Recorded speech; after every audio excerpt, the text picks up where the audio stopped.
The once beautiful Rose Castle now lay in complete ruin, filled with fire, blood, and chaos, as members of the Ragnar clan were slaughtered without mercy from every direction. In the middle of that madness stood Theo, the young lord of the Ragnar clan, desperately trying to hold his ground against an unknown enemy faction. This wasn't just a random attack, it was a full-scale internal conflict, a brutal battle for the throne between different houses of the Ragnar clan. Yet Theo still had no idea which house had betrayed him. The Ragnar clan wasn't just any noble family, it was part of a grand ducal lineage guarding the northernmost edge of the empire for over 1,000 years. Their strength came from a unique constitution believed to be inherited from dragon blood, granting every member exceptional magical power, stamina, and natural talent with the sword. But Theo, the bastard heir, was the one exception, born without the overwhelming talent that defined his bloodline, making him an outcast in his own family. Facing him now was his opponent, a masked figure who had infiltrated Rose Castle, someone Theo hadn't yet recognized. The man mocked him relentlessly, calling him a worthless fool who brought shame to the prestigious Ragnar name. Then, as the mask came off, Theo's eyes widened in shock as the truth hit him hard. It was Rendon, his own instructor and sword tutor, the one who had guided him all this time. Rendon laughed coldly, saying he had watched Theo train every morning despite having no talent, calling it a pitiful sight because no amount of effort would ever change his useless nature. Theo gritted his teeth, furious, but unable to deny the years of struggle that never paid off. He shouted back, accusing Rendon of infiltrating the castle just to teach him meaningless techniques,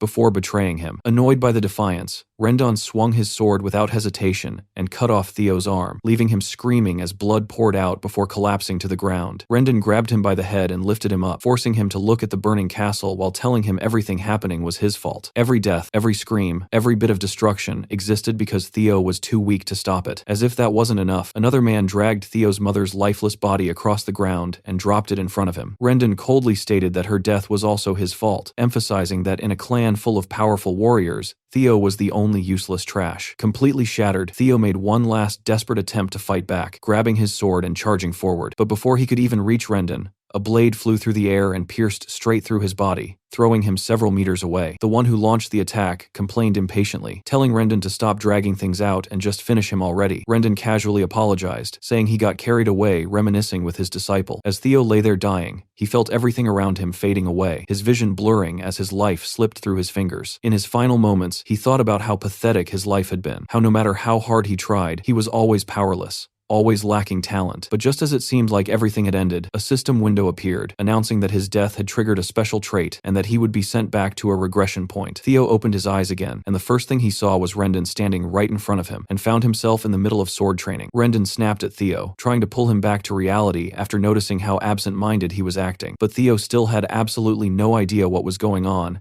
and couldn't make sense of the situation at all. He wondered if he was experiencing some kind of flashback from his past, and out of all the memories he could have revisited, he couldn't believe the face in front of him was Rendon's annoying one, making it feel like the universe was playing a cruel joke on him. Suddenly, a strange system window appeared right in front of his eyes, and Theo just stared at it blankly, completely confused by what he was seeing. The message instructed him to punch Rendon in the face as part of a tutorial quest, which only made Theo even more confused about what the hell was happening. He questioned whether this was really how flashbacks were supposed to work, because none of this made any sense. And then he noticed something even stranger. Rendon couldn't see the system window at all. That detail alone made Theo pause for a moment, but instead of overthinking it, he decided not to complain. Without hesitation, he dropped his training stick, clenched his fist tightly, and gathered all the strength he could before throwing a solid punch straight at Rendon's face. The impact landed cleanly, but strangely, there was no visible reaction from Rendon at first, as if he couldn't even process what Theo was trying to do. Meanwhile, Theo smirked slightly, thinking to himself how unbelievably real everything felt, like this wasn't just some illusion or memory. That brief moment didn't last long, because Rendon's expression quickly shifted into anger, and he immediately retaliated with a powerful strike that sent Theo crashing backward. Theo felt the pain vividly, and got annoyed, thinking that even in a supposed flashback, he still had to deal with this kind of suffering. Rendon let out a sigh and spoke coldly, saying he understood Theo might be frustrated, especially with the awakening ceremony approaching and his lack of improvement, but he made it clear that he would never tolerate a student raising their hand against their master. Hearing the mention of the awakening ceremony completely shocked Theo, because that event had taken place nearly 10 years before his death, which didn't align with the idea of a simple flashback. Rendon continued to criticize his behavior before turning away, stating that he would see him at the next lesson, leaving Theo behind. Around him, The other trainees began whispering and laughing quietly, mocking him as a hopeless fool who blamed others despite being completely talentless. As their insults continued, something finally started to click in Theo's mind, and he crouched down, scratching the ground beneath him, clearly feeling its texture through his fingers. He then looked at the injury Rendon had just inflicted and felt the pain coursing through his body with perfect clarity, which made the truth hit him all at once. This wasn't just a flashback. He had actually gone back in time to when he was 17 years old, 10 years before everything ended. Right on cue, another system window appeared, congratulating him for successfully completing the tutorial quest, and as a reward, something called Ragnar's talent had been activated. The system asked if he wanted to accept the reward, and without any hesitation, Theo selected yes immediately. A surge of arcane energy shimmered within his chest as the system confirmed the reward had been granted, stating that all his stats would now grow at an extraordinary rate. Meanwhile, back at the Rose Palace, Rendon was calmly sitting and drinking tea with Theo's mother, reporting to her that he had never seen anyone as talentless as her son. However, right after saying that, he smiled broadly and added that it was exactly the reason he had taken this role, claiming that as a true teacher, he would do everything possible to make Theo strong enough before the awakening ceremony in 5 months. Theo's mother, Cecilia Ragnar, listened calmly and said she would leave everything in Rendon's hands, trusting his ability completely. She then handed him a pouch filled with gold coins, asking him to pay extra attention to Theo. The man accepted the money without hesitation and assured her she had nothing to worry about, while Cecilia responded with confidence that she wasn't worried at all because she believed in her son. Later, Rendon walked down the corridor with the bag of gold coins in his hand, grinning shamelessly as he enjoyed the thought of getting paid such a ridiculous amount just to teach Theo absolutely nothing. He mocked them in his mind, thinking both mother and son were complete idiots because not only was he earning money from the Ragnar family, but he was also receiving rewards from his real master for leaking Theo's secrets and sabotaging his growth from the inside. For him, this was a perfect opportunity he had never experienced before, profiting from both sides while doing absolutely nothing honestly. At the same time, Theo was sprinting through the corridor at full speed, moving so fast that he passed right by Rendon in a blur, barely even noticing him. Rendon scoffed as he watched him rush past, calling him an idiotic loser under his breath, completely unaware of what had changed. Theo, however, had only one goal in mind, and that was to reach his mother as quickly as possible. As he approached her, he called out desperately, and the moment she turned around, she saw him standing there, completely out of breath. Without saying a single word, Theo rushed forward and hugged her tightly, breaking down into tears as the overwhelming emotion of seeing her alive hit him all at once. That moment alone confirmed everything for him. This wasn't a dream or a hallucination. He had truly returned 10 years into the past. The painful memory of Rendon forcing him to watch his mother's lifeless body flashed in his mind. But now, seeing her alive right in front of him filled him with genuine happiness. At that moment, Theo made up his mind completely. He would change the future no matter what. If that mysterious system was real, then with Ragnar's talent now activated, he believed he could grow stronger. This time, he would have enough power to survive the brutal war for the throne. And more importantly, he would become strong enough to take revenge on that filthy bastard Rendon. Soon after, the second tutorial quest appeared, instructing Theo to train his body to its absolute limit. It was still early morning. The sun hadn't even risen yet, but Theo was already pushing himself relentlessly, fueled by nothing but revenge and determination. He knew that if he wanted to survive what was coming, he needed to become stronger immediately. In his previous life, Theo had been part of an intelligence organization known as Black Snow, but he was stuck doing information work and never given important roles because he lacked combat ability. Now, he realized that the knowledge he gathered back then could actually be useful in this life. One crucial piece of information he remembered was a powerful enhancement potion known as the Bloody Sword Emperor Elixir, whose true value would only be revealed later through hidden manuals. He also recalled the intense training methods he had once abandoned due to his lack of talent, but now things were different. With Ragnar's talent awakened, he believed that effort would finally translate into real strength. As he trained, his face twisted with excitement when he noticed his running speed increasing, and the system window displayed his progress clearly in real time. Other trainees began gathering in the training hall, and they were completely baffled seeing Theo run without getting tired, wondering if he had always been this physically capable. After that, Theo moved on to sword practice, and he could clearly feel that his swings were faster and more precise than before. Days passed, and one night, he was still training without rest, pushing his body far beyond normal limits. That was when the training ground manager, Evelyn Nereville, noticed him, yawning tiredly as she observed his relentless effort. She began to question whether he was truly the talentless fool everyone claimed him to be, because what she was seeing didn't match that description at all. Meanwhile, Theo's body was on the verge of collapse, exhaustion hitting him hard, but the rising progress bar kept him going. Just the night before, he had reached 90% completion, but the moment he paused to rest even briefly, it dropped back to 89%. That single setback pushed him into an almost obsessive state, forcing him to continue training without allowing himself any breaks. Now, he had reached 98%, and knowing he was so close, he pushed himself even harder, increasing his speed, despite his body screaming in pain. After one final burst of effort, he was barely able to breathe, completely drained, yet there was still 1% left. Somehow, through sheer willpower, he forced himself to continue, pushing past his limits until finally, the number he had been chasing appeared in front of him. The system immediately congratulated him for completing the tutorial quest, and announced that he had obtained the dragon heart as a reward. However, before he could even read the full details, his body gave out completely, and he collapsed from exhaustion. The system window hovered above him, asking whether he wanted to claim the reward. With trembling hands, he barely managed to lift his finger and press yes. The moment he accepted it, a blue light engulfed his entire body, and Evelyn watched in complete disbelief as Theo underwent a transformation right in front of her eyes. A while later, Theo woke up inside a quiet room, slowly opening his eyes and scanning his surroundings in confusion before Evelyn appeared beside him, calmly explaining that he was in the break room of Training Ground 4 and reminding him there was no need to push himself that hard during training. The moment Theo saw her, he recognized her instantly, which caught her off guard since she didn't expect him to remember her, so she introduced herself properly as Evelyn Nereville, the manager of the 4th training ground, and explained that he had collapsed earlier while training alone, so she carried him here to rest. Theo thanked her politely for helping him, and she handed him water while casually reminding him that within the Ragnar clan, opening one's mana hall before the official awakening ceremony was strictly forbidden. Theo didn't understand why she suddenly brought that up, but he nodded anyway, saying he was aware of the rule, though that only made her question him further as she asked why he broke it. Still confused, Theo asked why she was interrogating him like this, and that was when her expression hardened as she explained that right before he lost consciousness, she sensed a mana wave identical to someone opening a mana hall, then demanded to know directly if he had done it. Theo was completely lost at first, unable to understand what she meant, but then the memory of what happened before he fainted suddenly came back to him, and everything clicked together in his mind. He remembered receiving the dragon heart as a reward, and on top of that,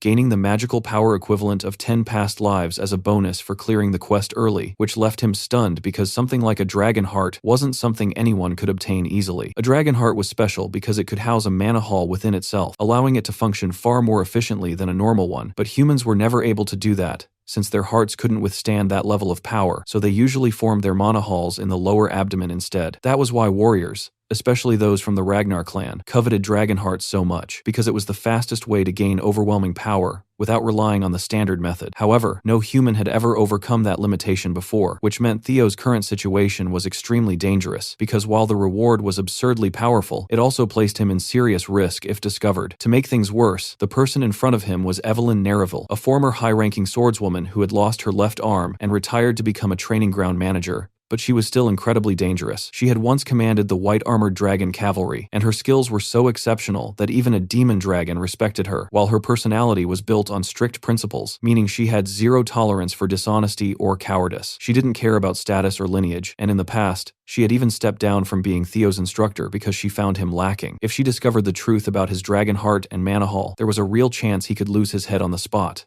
Despite all that, Theo smiled slightly, because he already had a plan, knowing that as long as he didn't get caught, everything would be fine. Instead of panicking, he responded with a sharp remark, questioning how she could talk about executing him based purely on her assumptions, and asking if she was prepared to deal with the consequences of making such accusations. His words caught her off guard, leaving her momentarily silent, unable to respond immediately. Theo pressed further, reminding her that he was still an heir of the Ragnar clan, and if her suspicions turned out to be false, it would be considered an insult to the clan itself. She acknowledged that he was right, and admitted those were indeed the rules. But Theo didn't stop there, leaning into the pressure as he asked if she knew the punishment for humiliating a Ragnar heir. Without hesitation, she answered that it was execution, which made Theo nod in satisfaction before telling her to think carefully before speaking next time. Evelyn was visibly shaken by this sudden change in his attitude, wondering if this was really the same person she had known before, but despite that, she was still convinced that what she sensed earlier was definitely a mana wave, so she decided to confirm it herself. Even if he belonged to the Ragnar bloodline, rules were rules, and she intended to enforce them properly, so she examined him closely, only to realize that there was no visible mana hall present at all. Her expression shifted instantly as doubt crept in, making her realize she might have been mistaken. Theo, now feeling confident, asked if she was satisfied with what she saw, and in response, she immediately dropped to her knees at his feet without hesitation, bowing deeply and asking him to execute her for her mistake, claiming she would pay for her sin with her life. As she lowered her head further, Theo revealed internally that a dragon heart functioned differently from a normal mana hall, since it was essentially a freely controllable core, allowing him to hide its presence completely at will. On top of that, the knowledge that humans could even possess a dragon heart wouldn't be discovered until years later, which meant no one could accuse him of something they didn't even know existed. interested. Instead of accepting her life, Theo gently placed his hand on her back and told her there was no need for such drastic actions, then turned and walked away, saying she had simply done her duty and that not many people would risk their lives to uphold the truth against someone of his status,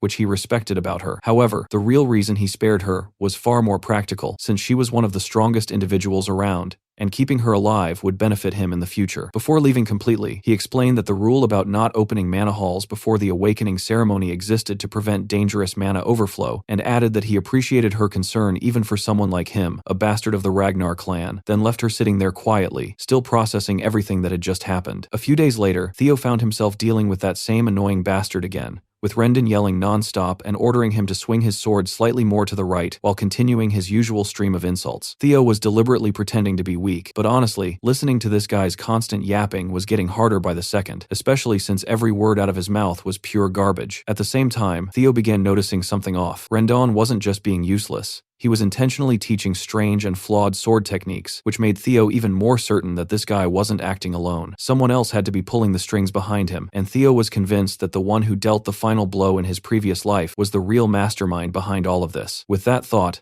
a smirk slowly appeared on Theo's face as he figured out exactly what he needed to do next. Meanwhile, Rendon kept barking orders like a broken machine, completely unaware of what was coming, until Theo suddenly snapped the wooden training stick in half without warning. That single act immediately shut the atmosphere down, as Theo finally spoke up, saying he couldn't tolerate listening to this trash any longer because every lesson he gave was completely useless. He didn't stop there either, going straight for the throat by asking how someone like Rendon even managed to become a mid-rank swordsman with skills that pathetic, then adding that he would probably struggle even against basic demonic beasts. Of course, that was more than enough to trigger Rendon, who instantly lost his composure and started fuming with rage, but Theo didn't back down in the slightest. Instead, he walked straight toward him and doubled down on the insults, making it absolutely clear that he considered Rendon nothing more than a fraud with garbage-level ability. What Theo was doing here wasn't random at all. His plan was simple: provoke Rendon enough to force him into resigning or making a reckless move. And if things escalated badly, Theo was certain this guy would contact whoever was backing him, which would finally expose the real mastermind behind everything. The scene then shifted to the Camellia Palace, where a loud guy burst into a pub with a huge grin, clearly excited as he shouted out that the bastard heir of Ragnar was going to duel his own master next week. Sitting there quietly was the man he was addressing, Axion, who didn't even react properly at first, unable to lift his glass as he listened. Meanwhile, the loudmouth kept running his mouth, going on about how Theo had the nerve to blame his instructor for his lack of talent and confidently predicting that Theo would end up crippled after the duel. Before he could continue any further, the glass Axion was holding suddenly smashed straight into his face, knocking him out instantly with a single brutal hit. Axion clearly didn't care about the situation itself, stating coldly that it didn't matter if some useless bastard ended up half dead. After all, to him, Theo was just another Ragnar, and not even a notable one at that. Axion Ragnar, known as the Dark Tiger and one of the four hounds of the North, had no reason to care about someone like him. Standing nearby was another powerful figure, Remington Narcio, also one of the four hounds, known as the Silver Lion, silently observing the situation. Just then, another man entered, Ed Troyven, the Nine-Dragon Sky Dragon, and unlike the others, he looked visibly concerned. He warned that things could go wrong if they underestimated the situation, suggesting that letting their guard down might lead to unexpected consequences. Axion dismissed the concern immediately, saying that kind of risk only applied to people with actual talent, and since Theo was nothing more than a brainless nobody, there was no reason to worry about him. But Ed didn't agree so easily, pointing out that when it came to the Ragnar clan, even the smallest possibility could lead to something unprecedented. Axion, however, simply brushed it off again, saying that Theo picking a fight with Rendon was actually a good thing, because it meant the instructor would deal with him personally, and there was no way Theo could handle someone like that anyway. A week later, Training Ground 4 was packed with people, and it wasn't just regular clan members either. Even high-ranking figures and influential spectators had gathered to witness the upcoming duel. Standing in the arena, Theo looked visibly tense under the watchful eyes of hundreds, cursing himself internally as he remembered how all he originally wanted was to get Rendon fired after humiliating him. But now things had spiraled way out of control. Still, despite the situation, he wasn't entirely shaken because this outcome was somewhat expected, and deep down, he was burning with the desire to get revenge on Rendon. Right then, a system notification appeared, confirming that his third tutorial quest was to fight Rendon and win, leaving no room for backing out anymore. The scene briefly flashed back to when Theo had confronted Rendon earlier, boldly declaring that he was fired and should get lost immediately. Rendon had tried to argue back, insisting there was still time left on his contract, but Theo shut him down by stating that once the employer dismisses him, the contract no longer matters, ending the discussion completely. Although Theo had wanted to punch him right then and there, he hesitated because he wasn't fully confident in his strength yet, while Rendon, on the other hand, couldn't afford to lose his position since he hadn't completed his real mission. As he stepped closer, trying to convince Theo to reconsider, a system window suddenly appeared again, stating clearly that Theo must fight and defeat Rendon, catching him completely off guard. At that exact moment, Evelyn stepped in and proposed settling the matter the traditional Ragnar way, which followed the law of the strong, meaning a sword duel would decide everything without needing any formal judgment. Whoever won would have the final say, making the result absolute. Rendon instantly seized the opportunity, agreeing enthusiastically and calling it a perfect solution, while Theo stood there uncertain, unsure if he was ready for something like this. Evelyn continued pushing the idea, clearly believing it was the best course of action, leaving Theo with no real way to refuse,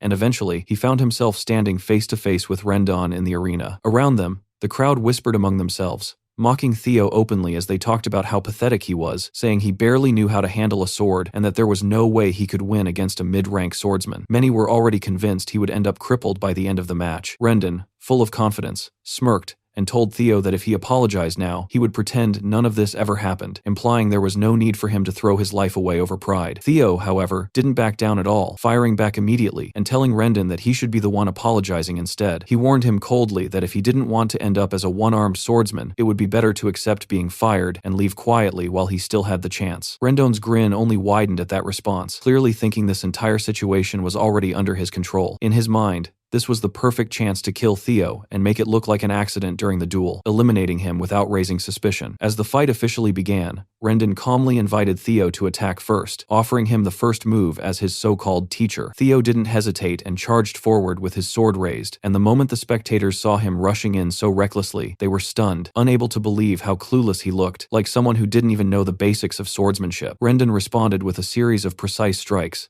but surprisingly, Theo managed to block and defend against them, holding his ground despite the pressure. Rendon continued attacking relentlessly, pushing Theo back step by step as he cornered him, thinking this was exactly how things should play out. In his mind, Theo wasn't even at the level of a proper swordsman. He was still just an apprentice, far below his own rank. While he admitted that Theo's movements seemed slightly improved compared to before, he believed it still wasn't anywhere near enough to challenge him. To Rendon, the outcome was already decided. Unless Theo somehow reached the level of the Four Hounds of the North, which he considered impossible, there was no way this so-called talentless heir of the Ragnar clan could ever defeat him. The scene shifted to a few days earlier, where Theo turned toward Evelyn and questioned what she was thinking when she suggested something as extreme as a duel. Clearly confused by her decision, she responded calmly, saying she was trying to help him, explaining that if he truly wanted to remove Rendon, he needed to approach it strategically instead of acting impulsively. She made it clear that she strongly believed Rendon had someone backing him, so simply firing him wouldn't solve the real problem at all. Theo asked how she could be so sure about that, and she replied that it was obvious from the way Rendon had been teaching him such a bizarre and flawed sword style, which raised immediate suspicion. She revealed that she had already ordered someone to investigate him in secret, which left Theo genuinely surprised,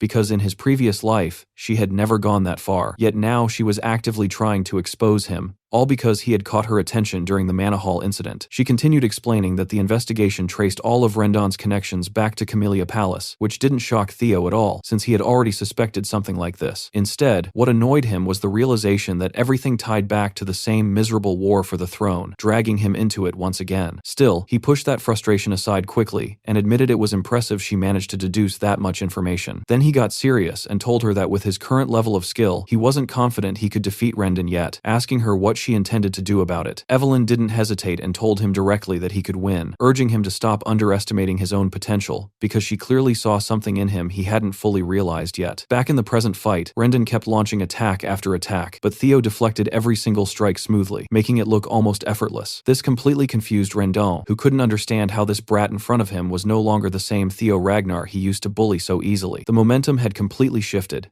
and now it was Rendon who was struggling to keep up, while the tension in the arena grew heavier as the spectators began sensing that something was wrong. Among the crowd, Remington watched the fight closely, clearly impressed by what he was seeing, while Evelyn observed everything with a faint smile, almost enjoying the situation as if she had expected this outcome all along. The scene briefly shifted again to reveal that over the past week, Evelyn herself had been training Theo personally in secret, even though she admitted it technically broke the rules for her to do so. She didn't care about that at all, stating bluntly that someone like Rendon didn't deserve to be a teacher in the first place. Hearing this, Theo couldn't couldn't help but smirk, feeling both excited and strangely satisfied, thinking that gaining Evelyn's support like this was completely worth it. Still, there was something bothering him, so he asked her what her real reason was for going this far to help him. She admitted that the Manhwa incident played a role in her decision, but also added that there was someone she knew who would likely take interest in Theo, someone obsessed with collecting talented individuals. Returning to the present, the fight continued, as Rendon grew increasingly desperate, starting to suspect that Theo had been pretending to be weak all along. In the middle of the battle, Theo suddenly asked him directly who was backing him, which immediately provoked Rendon into lashing out and questioning what he meant by that. Theo didn't back down and reminded him that he already knew about the deliberately flawed training, then bluntly asked if he was working with Camellia Palace. That single question froze Rendon for a moment, and his reaction alone was enough to confirm everything for Theo. Without wasting another second, Theo moved instantly and swung his sword, slicing clean through Rendon's arm and severing it completely. The detached hand flew through the air, shocking the entire crowd as Rendon screamed in pain, cursing under his breath. Theo walked forward confidently, finally feeling the difference in his strength, and reminded Rendon of the words he had once said to him in his previous life, about everything being his fault for being weak and talentless. With a cold expression, Theo threw those same words back at him, declaring that Rendon was the weakest one here now, and that under Ragnar's rule of strength, someone like him had no place standing in that arena. Then,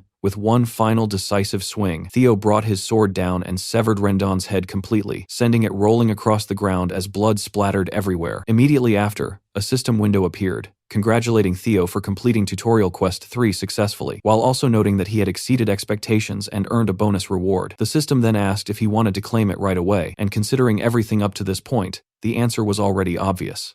The entire crowd was left completely stunned, unable to process what they had just witnessed as an apprentice swordsman casually slaughtered a mid-tier swordsman in front of them. It was something that simply shouldn't have been possible, and yet it had happened so cleanly that it left everyone speechless. Meanwhile, Theo stood there feeling nothing but embarrassment, thinking that this old bastard had been ridiculously weak all along, and it was honestly humiliating that in his previous life he had suffered at the hands of someone like that. Still, he acknowledged that things were completely different now, and this time, he wasn't the same powerless fool anymore. Right then, a system window appeared, informing him that the ability called Observation had been activated as a reward, and on top of that, he had also gained 1 full year's worth of magic power as a bonus. But before he could even process that properly, something crashed down from the sky like a literal meteor, slamming into the ground with overwhelming force and shaking the entire area. Theo barely had time to react before the man shouted his name with a wide grin on his face. The figure standing before him was none other than Julius Ragnar, the demon dragon and the commander of the white-armored dragon cavalry, and the moment Theo realized who it was, he was completely stunned. He couldn't believe that someone of this level was standing right in front of him, and immediately started wondering how long this man had been watching the fight unfold. Around them, the crowd completely lost their composure, panicking and whispering frantically as they recognized the commander, unable to understand why someone of his status had appeared here at all. At the same time, Evelyn looked absolutely devastated as she stared at the destroyed ground, clearly frustrated that he had wrecked the training field with his dramatic entrance. Meanwhile, Julius himself radiated overwhelming presence, looking like a beast in human form, and his intimidating aura made Theo sweat slightly, unsure of how to even respond. But that tension didn't last long because Julius suddenly burst into laughter, his mood completely different from what his appearance suggested. He began patting Theo on the shoulder repeatedly, though those so-called gentle pats were anything but gentle, and commented that he was genuinely surprised to see someone carrying this level of talent. He casually added that killing one's own teacher might be considered disrespectful, but openly admitted that Rendon had deserved it anyway, before laughing loudly again. Without hesitation, he extended an invitation, asking Theo to join the white-armored dragon cavalry right then and there. Evelyn didn't look surprised at all, as if she had already expected this outcome, but the rest of the crowd was completely shaken, unable to believe what they were hearing. The idea that someone like Julius Ragnar would personally recruit an inexperienced apprentice who hadn't even gone through the awakening ceremony was beyond absurd to them. Among the spectators, Remington appeared once again,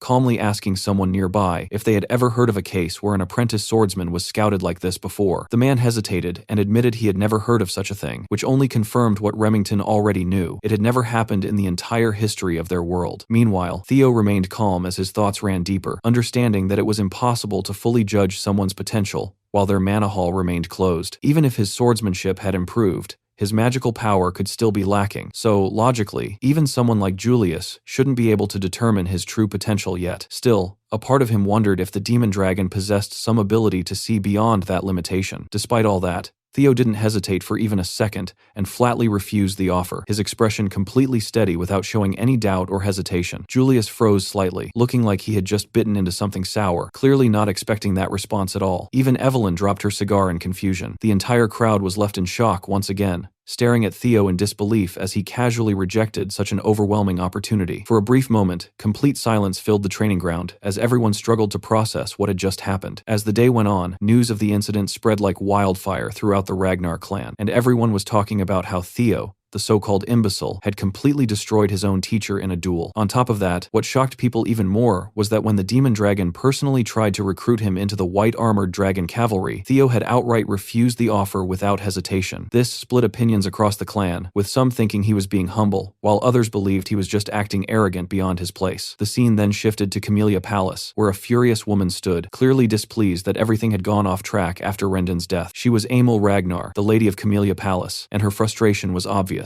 A man stepped forward to calm her down, telling her not to worry since Rendon was nothing more than a disposable piece, a low-level pawn assigned because of his lack of real skill. She dismissed that explanation, saying his death itself wasn't the issue, and the man speaking to her was revealed to be her brother, Ed Troyven, the same one seen earlier at the pub. Emil explained that the real problem was that the demon dragon had personally approached Theo, and rumors were spreading that Evelyn had influenced that decision, which complicated things further. This meant they could no longer interfere by assigning Theo a new instructor, cutting off one of their main methods of control. If Theo continued to gain attention, it would become increasingly difficult to seize control of the Rose Palace without drawing suspicion. At that moment, Axion entered casually, questioning why they were so tense over this situation, acting like it wasn't a big deal at all. He reassured them that there was no way the clan head would take interest in something like this, so their plan could continue as intended without disruption. Emil immediately challenged that attitude, reminding him that their entire strategy depended on Theo remaining weak and insignificant, since that was the only way to take over the Rose Palace without offending the clan leader. Axion acknowledged her point, but remained completely confident, stating that Theo was still powerless no matter what had happened recently, because someone like him couldn't have changed that much in such a short time. He believed that Evelyn and the demon dragon had always been drawn to underdogs, so there was no need to overreact to this situation. However, Ed wasn't convinced at all, and warned him not to underestimate the situation or treat it so lightly. In response, Axion pulled out a letter with a sly grin and said that if they were so worried, he would personally deal with Theo, treating it like a game and reminding him of his place in the hierarchy. Later,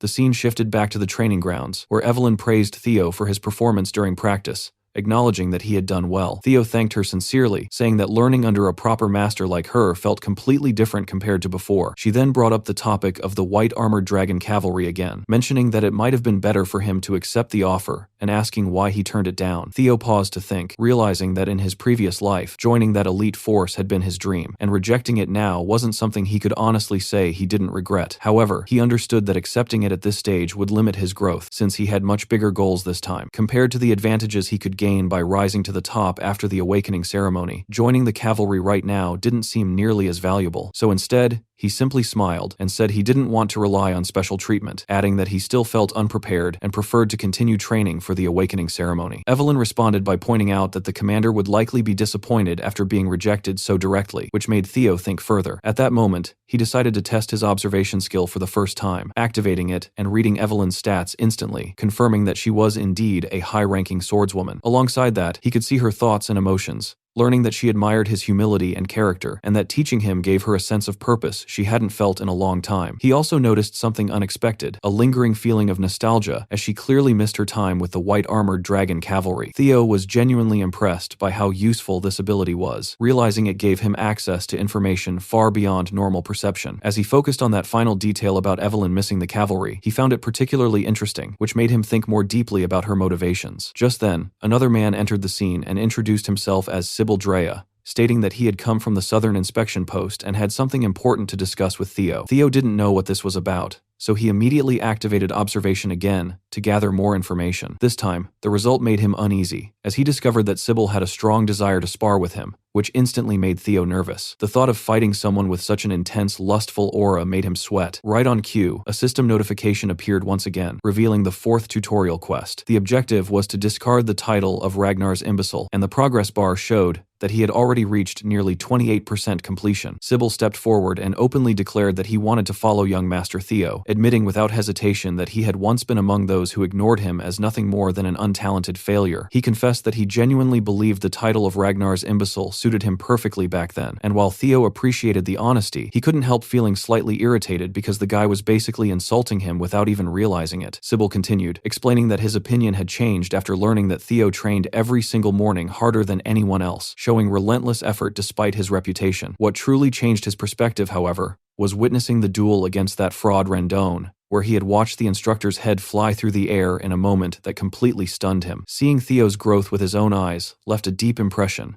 and the image of the demon dragon Julius Ragnar personally inviting Theo to the white-armored dragon cavalry had burned itself into his memory. From that moment onward, Sybil declared that Theo had become his idol, explaining that he himself had once been labeled the idiot of the Southern Inspection Office and had nearly given up on his own path. But after seeing Theo rise like that, something inside him changed, and now all he wanted was a chance to cross swords with the person who inspired him. His words were blunt and completely genuine, which caught Theo off guard because he was usually suspicious of people's intentions. However, after using observation, he could clearly see that Sybil's respect was real and that his only desire was to spar, nothing more. It was unexpected, but Theo felt pleased, realizing that instead of just attracting jealous challengers after defeating Rendon and gaining Julius's attention, there were also people who genuinely admired him and wanted to stand by his side. That meant there were still individuals within Ragnar who carried true pride, and this worked perfectly in his favor since he would need capable and trustworthy people around him if he intended to become the clan head in the future. On top of that, he could use this situation to push forward his current objective of discarding the humiliating title of imbecile, something he had never been able to escape in his past life. Determined to move forward, Theo turned to Evelyn and asked for permission to spar, and she agreed immediately, encouraging him to showcase his abilities properly. Theo raised his blade in salute and formally introduced himself as Theo Ragnar, an apprentice swordsman of the Rose Palace, preparing for the awakening ceremony under the guidance of Evelyn Narraville. Sybil awkwardly returned the salute and introduced himself as an apprentice swordsman from the Southern Inspection Post, mentioning that he inherited the quick sword style of the Kure clan. As soon as the spar began, Sybil launched forward explosively, charging like a madman, aiming to end the fight instantly. Theo met the attack head-on, blocking it cleanly as sparks flew from the clash of their blades. Sybil's speed was undeniable, clearly his greatest strength, and from that first exchange alone, he realized that Theo's skill was absolutely real. Meanwhile, Theo couldn't help but wonder why someone this capable had been labeled an idiot, since in his previous life, he wouldn't have lasted even a few exchanges against someone like this. But things were different now, and Theo quickly went on the offensive, swinging his sword with overwhelming force that sent Sybil flying backward like a rag doll, knocking the weapon right out of his hands. For Theo's current level, this was easy as fuck. Meanwhile, Sybil nearly vomited from the impact that struck his solar plexus before crashing into the training stands. Fortunately, he wasn't seriously injured, and after struggling to get back on his feet, he immediately praised Theo's swordsmanship and conceded defeat without hesitation, showing genuine respect. Theo maintained his composure, returning the salute and acknowledging it as a good fight, carrying himself with calm confidence. As he held his sword up, he caught his own reflection in the polished blade, which suddenly gave him an idea. He activated observation on himself and discovered that it worked just as effectively, revealing his own status in detail. His talents included observation, player, Ragnar, and several others that were still locked, hinting at future potential. He saw that he was currently a level 1 swordsman with balanced stats, but what stood out the most was his abnormally high magic power, reaching 190 points. Now that he could view his stats numerically, everything became clearer, and he realized that completing more quests would unlock additional talent slots, giving him even more abilities in the future. He quickly figured that his high magic power likely came from the combination of his past life's accumulated strength and the dragon heart within him. However, one detail immediately annoyed him. His luck stat was sitting at -49, which looked absolutely terrible. He couldn't help but think that all the misfortune he suffered in his previous life might have been tied to this cursed stat, and he made a mental note to find a way to improve it as soon as possible. While he was busy analyzing his own abilities, Theo failed to notice that a group of young swordsmen had gathered around him, forming a loose circle with unclear intentions. He considered that although Rendon had been a fraud, he was still technically a mid-ranked swordsman, and defeating him while gaining recognition from someone like Julius naturally drew attention. Within Ragnar's rule of strength, people would either envy him or admire him, and from what Evelyn observed, this group clearly belonged to the latter. The young men stared at Theo with visible respect,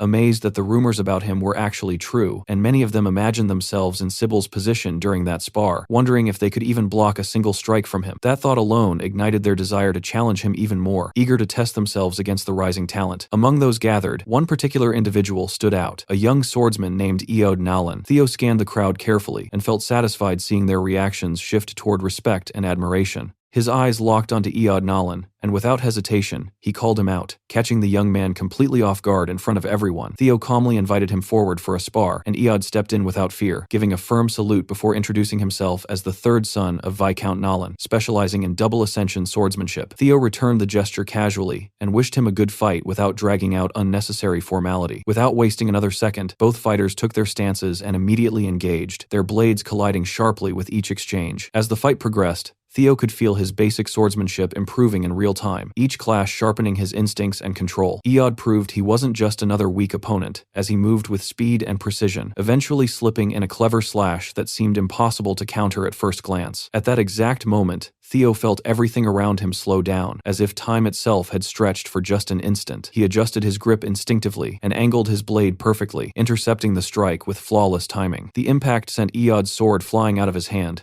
completely disarming him in a single decisive move. That critical defense didn't just win the exchange, it also boosted Theo's proficiency in the changing heart swordsmanship. Iod stood there weaponless, fully understanding the gap between them, and accepted his defeat without resistance. What caught Theo off guard, however, was the system response that followed. Gaining Iod's approval actually increased his luck stat. That realization immediately sparked a thought in his mind. Maybe his luck wasn't random at all, but tied directly to how others perceived him. If reputation influenced luck, then improving his standing through victories might be the key to fixing his terrible negative stat. The idea felt almost ridiculous, but at the same time, it made perfect sense within the system's logic. Without wasting time, he called the next challenger, Benat Ramiro, and the match ended almost instantly in Theo's favor, making it feel like an easy win. With another approval secured, his luck increased again by a single point, confirming his theory further. Then came Eric Moran, who at least managed to put up a fight, though it was clear from the start that he was outmatched. After that, Theo defeated Manfred Nonbert, and then moved on to Manuel Noir, without slowing down, completely overwhelming him in the process. Even Viro Perenc, who had a rough and intimidating appearance, barely lasted a minute before being taken down decisively. As the matches continued, Theo became completely absorbed in the rhythm of battle, stacking victory after victory, including another clean win against Daniel Riemann. By this point, he was fully immersed, almost enjoying the flow of combat itself as his confidence and control kept rising. When he finally looked around for another opponent, he realized no one else was stepping forward anymore, as if the crowd had collectively decided they didn't want to be the next one to get crushed. Despite pushing himself close to exhaustion from constant sparring, Theo checked his quest progress, expecting a significant jump, but the result left him slightly annoyed. The progress toward removing his imbecile title had only increased by 1%, which felt way too low considering how many opponents he had defeated. After thinking it through, he realized the reason was probably because most of these people already respected him now, so defeating them didn't change much in terms of reputation. If he wanted real progress, he would need to challenge stronger opponents, or prove himself in front of those who still doubted him. Either way, one thing was clear: continuing like this wouldn't be enough, and if he wanted to truly change his standing, he would need a different approach altogether. Suddenly, a man stepped forward, parting the crowd while commenting that Theo looked exhausted after non-stop fighting. Theo immediately brushed it off, saying he would rest later since he could still continue fighting without issues. Hearing that confidence, the armored man formally introduced himself and requested a sparring match without hesitation. He revealed himself as the Silver Lion, Remington Narcio, instantly shocking Theo and the surrounding young swordsmen. No one expected someone of his status to appear here so casually, especially among trainees and apprentices. Remington was one of the 4 Hounds of the North, the strongest of their generation before awakening. The group included Hulkus Lanky, Ray Ragnar, Remington Narcio himself, and Axion Ragnar from Camellia Palace. These 4 held absolute dominance among the Ragnar clan's younger generation, making their presence overwhelmingly significant. Remington explained he had arrived early to personally observe Theo's swordsmanship before the awakening ceremony began. With a relaxed smile, he saluted Theo and thanked him for agreeing to this sparring request. Known as a sword genius, Remington possessed sharp instincts, refined technique, and relentless work ethic. Even so, he seemed genuinely surprised to encounter someone like Theo emerging unexpectedly as a rival. Theo returned the salute proudly and introduced himself formally as Kyle Ragnar's 31st son, representing the northern lineage. Internally, he was stunned, never expecting to meet or fight someone he admired in his past life. When he expressed honor in crossing blades with Narcio's famed young deputy, he meant every word sincerely. Fueled by the thrill of continuous combat, Theo wanted to prove his growth against this elite opponent. Both fighters prepared eagerly, clearly anticipating a battle worth remembering between rising talents. Theo watched as Remington's aura surged outward, radiating overwhelming pressure that felt almost suffocating. For a brief moment, Theo questioned whether his current strength was enough to defeat someone like him. They charged simultaneously, blades clashing violently as sparks burst outward with every collision. Each strike carried immense force, shaking the arena while fragments of steel scattered across the battlefield. Theo remained focused,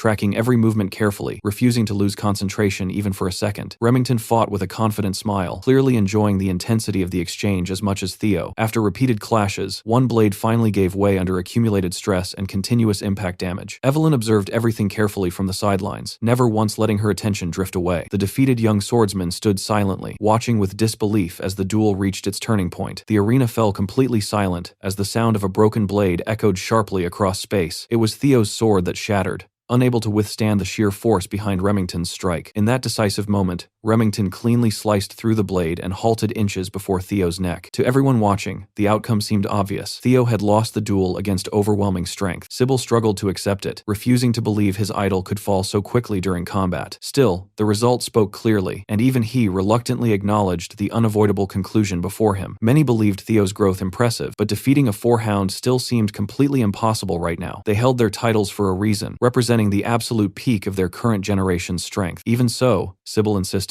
Theo's fighting spirit alone was more than enough to admire deeply. Then unexpectedly, Remington declared the duel as his own loss, stunning everyone present instantly. He saluted Theo respectfully and thanked him sincerely, maintaining flawless form and undeniable composure throughout. Remington explained Theo's sword had already weakened before their fight even began earlier that day. He also acknowledged Theo's fatigue from constant battles, which significantly affected his performance during the duel. Theo responded calmly, stating battlefield conditions never allowed fairness, so he accepted defeat immediately. From his perspective, losing his weapon meant losing the fight, regardless of external circumstances involved. Remington simply smiled, understanding Theo's mindset, and extended his hand with genuine respect afterward. They shook hands firmly, forming mutual respect that neither initially expected from this unexpected encounter. Remington expressed hope they could fight again under proper conditions, where both could perform fully. Theo agreed without hesitation, clearly wanting another chance to test himself against this overwhelming opponent. The crowd watched in disbelief as one of the four hounds acknowledged Theo openly and respectfully. Many realized the young master was no longer ordinary, but someone genuinely rising above expectations rapidly. The duel boosted Theo's quest progress significantly, raising it directly to 35% completion instantly. From the sidelines, Evelyn released a quiet sigh of relief, knowing the outcome couldn't have been better. Theo finally understood the true gap between himself and the four hounds through this intense encounter. Although he had grown stronger through quests, talents, and secret manuals, this clash revealed his limits clearly. Facing Remington's power firsthand made him realize he still lacked strength in many crucial areas. Even though the duel ended prematurely due to his condition, he still gained valuable experience overall. His luck increased by 10 points,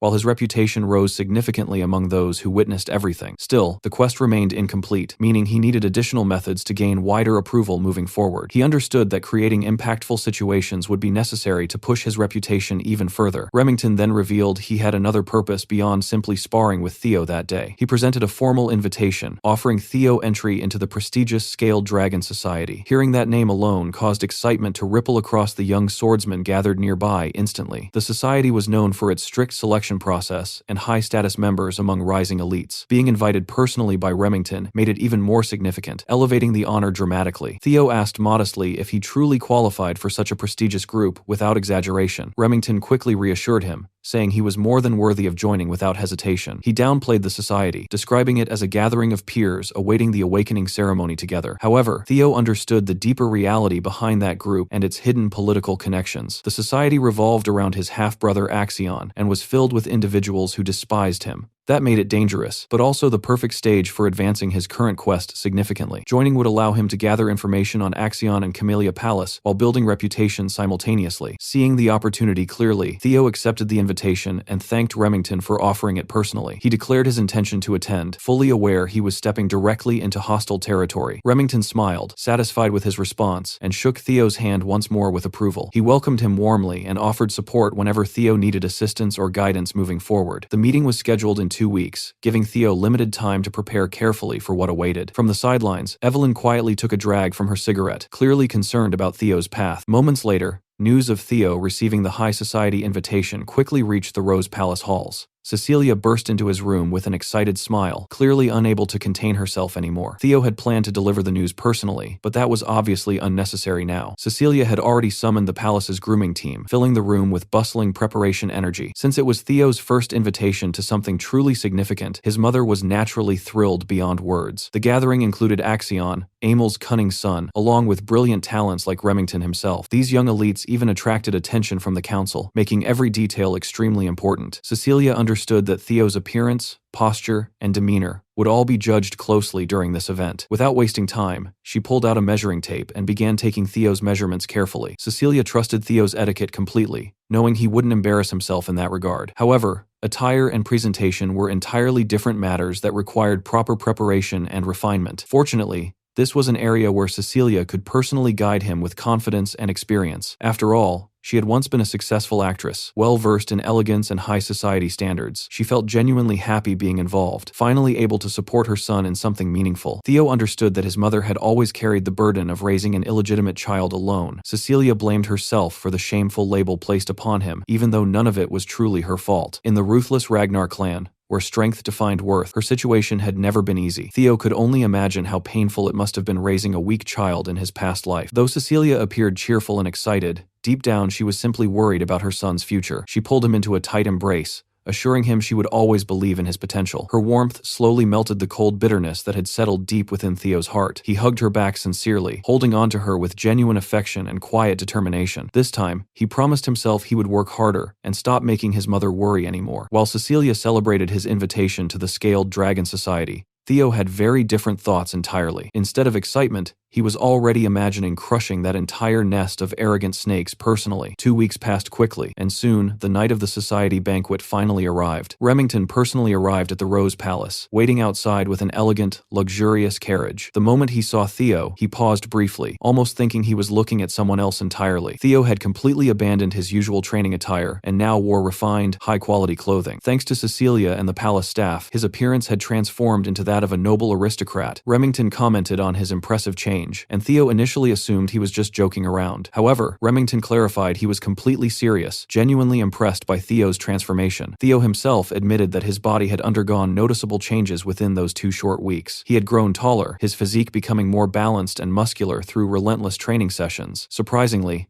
Remington had visited him daily during those weeks, training together and growing closer through constant sparring. During that time, Theo also gained a loyal following, with Sybil and others frequently gathering around him. Evelyn ended up managing an entire group of enthusiastic trainees, despite only agreeing to teach Theo briefly. Those 2 weeks were chaotic yet productive, filled with non-stop training and overwhelming attention. Even now, Theo still felt slightly drained from dealing with so many eager followers daily. As he prepared for his first formal banquet, Remington reassured him there was no need to feel nervous. However, he issued a single warning, explaining that his friend Axion could be quite mischievous. It turned out Axion himself had requested Theo's invitation, curious about the so-called rising star. In fact, the entire banquet had been arranged specifically with Theo in mind. Hearing that completely changed the situation, though not necessarily in a negative way for him. If anything, this setup actually worked better for Theo's intentions and future plans. Instead of concern, he found himself looking forward to being mocked and insulted from every direction. Meanwhile, inside the banquet hall, Axion Ragnar was already seated, casually sipping expensive alcohol. The Dark Tiger wore a faint smile, clearly anticipating the arrival of his new entertainment. To him, Theo was nothing more than a toy waiting to be broken for amusement. Soon, the carriage rolled to a halt before a lavish palace, marking their arrival clearly. Remington stepped out first, followed by Theo, who immediately scanned the surroundings with sharp eyes. He realized he was about to enter Camellia Palace,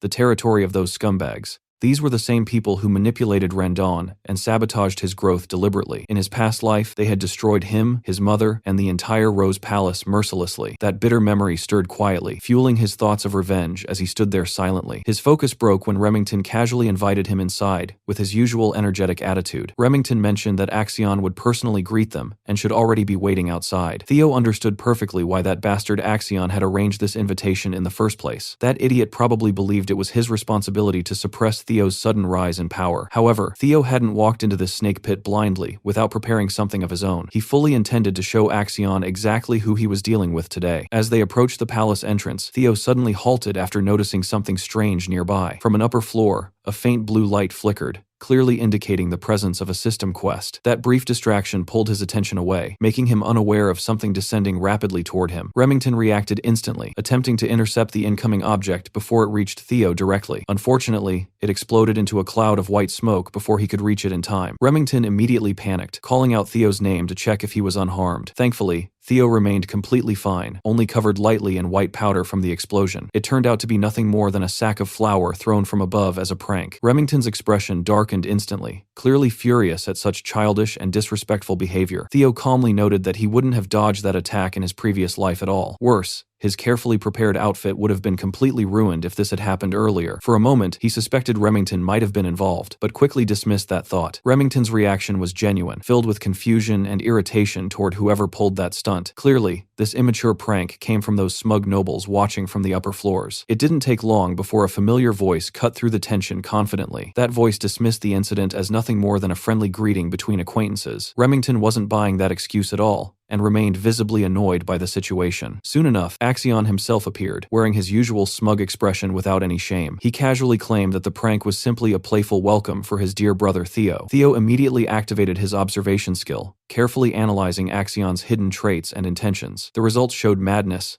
psychopathy, and overwhelming swordsmanship potential within him. At the same time, Axion clearly viewed Theo as nothing more than an entertaining new toy. Instead of reacting negatively, Theo smiled and thanked him sincerely, which completely threw Axion off guard. He continued by praising Axion's welcoming attitude and expressing excitement for the event. That unexpected response only made Axion grin wider, clearly enjoying this new version of his brother. To him, Theo had suddenly become far more interesting compared to his previous pathetic self. With that, both Theo and Remington finally entered the grand banquet hall together. Inside, the room was filled with elite young nobles gathered for this exclusive private gathering. Only selected individuals were invited to dine, socialize, and observe potential rivals closely. Everyone present was focused on today's special guest, Theo Ragnar himself. Most couldn't understand why Axion invited someone widely known as the clan's useless imbecile. Even though Theo belonged to the Ragnar bloodline, his reputation still disgusted many present. For them, his presence alone felt like an insult to the Scaled Dragon Society. However, they couldn't deny one thing. Theo's appearance was undeniably sharp and refined tonight. His overall presence stood out, even among nobles accustomed to luxury and elegance. Many assumed Axion had simply brought him here as entertainment for humiliation. Since these arrogant nobles didn't bother lowering their voices, their insults were clearly audible everywhere. Remington apologized quietly, mentioning that such gatherings were not usually this disgraceful. Theo, however, didn't mind their words in the slightest. In fact, he welcomed their mockery, knowing it would make crushing them later far more satisfying. Meanwhile,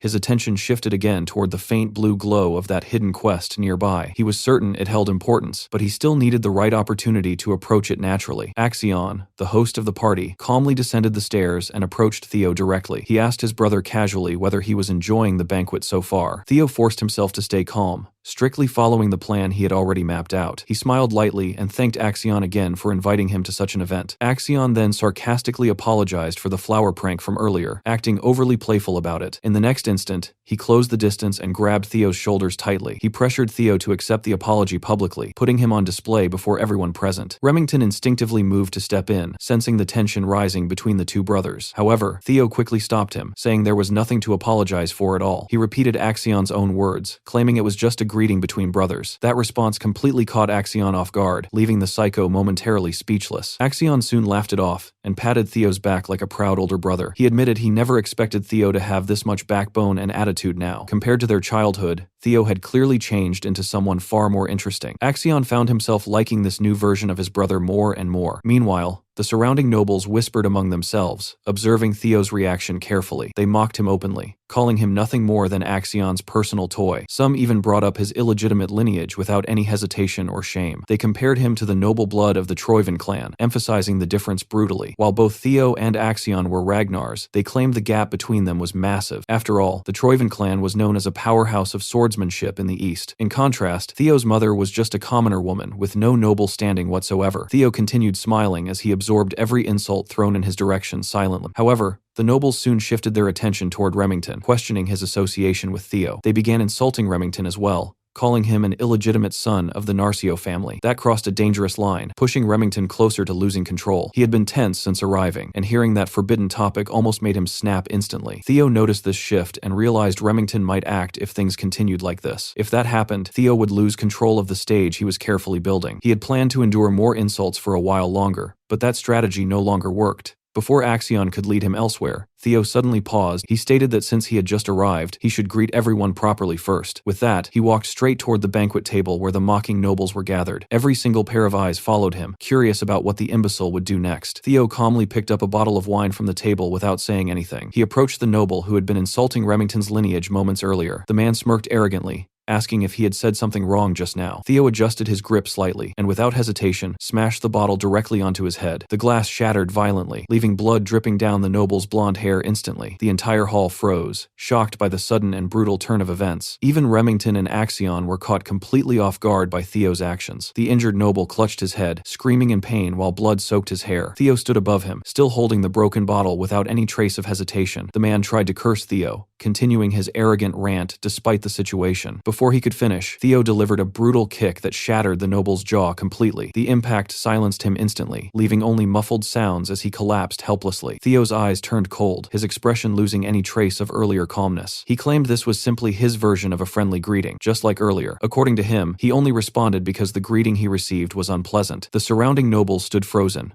unable to process what they were witnessing. At that moment, Theo's quest progress silently increased, reaching 43% instantly. Remington watched closely, realizing this behavior didn't match Theo's usual personality at all. He began to suspect Theo was doing this deliberately for a deeper reason. As the injured noble lay bleeding on the palace floor, Theo stepped forward calmly again. He declared that since greetings were exchanged, it was now time for farewells as well. He grabbed the man's arm and forced him onto a nearby platform. The noble begged desperately for Theo to stop, but his pleas were completely ignored. Theo raised his foot and stomped down brutally, shattering the man's arm with a sickening crack. The horrifying sound echoed across the silent banquet hall. Every noble who had been mocking him earlier now stood speechless, fear replacing their arrogance instantly. Theo's quest progress surged again, reaching 58% after that display. The injured noble passed out, unable to endure the pain any longer. Drool and blood stained the expensive palace floor as Theo casually discarded the body aside. He looked around at the remaining nobles. He asked calmly if anyone else wanted to greet him the same way. That single statement pushed his quest progress even further, climbing up to 66%. Suddenly, knights who had been hiding within the shadows stepped forward and surrounded Theo from every direction. 4 sharp swords closed in around him, trapping him completely with no visible escape route. Their killing intent was clear, focused entirely on neutralizing the threat standing before them. They declared that harming their young master was an unforgivable crime that demanded death as punishment. Theo simply smiled. He casually asked them who exactly the man he had just trashed actually was. The knights answered confidently, stating that the injured noble was the 3rd young master of the Hanavi clan, Ian Hanavi. Theo found their tone amusing, almost laughable considering the situation they were standing in. The Hanavi clan was one of the 6 snow clans that served under Ragnar's authority directly. He had already anticipated that the bodyguard knights of such nobles wouldn't stay silent forever. They would never sit quietly while their master was humiliated in front of everyone, especially not when the one doing it was someone they always mocked as the useless imbecile of Ragnar. Theo asked them calmly what the real problem was if he had beaten up their young master. His voice carried arrogance now, laced with something far heavier than simple confidence. He questioned whether the dogs of a Bannerman clan truly had the right to demand his death. He reminded them clearly that he carried the bloodline of Kyle Ragnar himself. He asked them if they could truly bear the consequences of threatening such a lineage. That statement alone hit them harder than any physical attack ever could. Their grips on their swords loosened unconsciously, as fear crept into their minds instantly. The anger they felt for their injured master began to fade under the overwhelming weight of reality. Theo wasn't just some weakling they could bully anymore. The aura he was releasing now felt oppressive, suffocating even seasoned knights standing before him. This was not the imbecile they had grown used to mocking without consequence. Now, they were staring at someone entirely different, someone far more dangerous than expected. They suddenly realized that Theo still held the right of succession as a direct Ragnar bloodline member. Ragnar ruled as the Lord of the North, the absolute authority over the 6 snow clans. Declaring death upon such blood was not just reckless, it was suicidal. Such an action could justify the destruction of an entire snow clan without question or hesitation. That level of protection had been ignored for so long because Theo was considered useless. But now, that illusion had completely shattered in front of everyone present. All 4 knights realized they had made a massive, unforgivable mistake in this moment. They needed to apologize immediately before things escalated beyond control. But Theo had already moved ahead, issuing a command to kill them to someone hidden nearby. A flash of steel cut through the air so fast that no one could even react properly. In the very next instant, 4 heads separated cleanly from their bodies, mid-stance. Blood sprayed violently across the palace floor as their bodies collapsed lifelessly. Theo stood at the center, completely calm, as if none of this chaos even touched him. The mysterious figure responsible for the execution landed gracefully on the blood-soaked carpet. It was none other than Evelyn, revealing her presence before everyone. With more blood spreading across the luxurious hall, the arrogant nobles finally felt real fear. This was no longer a joke, nor some petty humiliation between nobles. Theo's quest progress surged upward, reaching 70% completion at that moment. Axion had no choice but to watch silently, as his banquet turned into Theo's display of power. The entire event he planned was slipping out of his control rapidly. Evelyn then looked at Theo and asked when he realized she had been following him. Theo implied it was obvious, though he didn't question her reasons for being there. Whether he understood her motives or not didn't matter right now. Thanks to her presence, he could flip the entire situation without worrying about consequences. The crowd remained silent, completely stunned, waiting for Theo's next move nervously. The night before the banquet, Commander Julius had secretly visited Evelyn in her quarters. He mocked her for refusing new disciples while training Theo so seriously every day. Evelyn seemed used to his behavior and didn't bother entertaining his nonsense anymore. Julius had recently found amusement in bothering his former comrade whenever possible. That included casually stealing her expensive wine without asking for permission. That night, he demanded to know what made Theo so special in her eyes. Evelyn answered directly, stating that Theo was far beyond expectations in every aspect. She praised his attitude toward training, his discipline,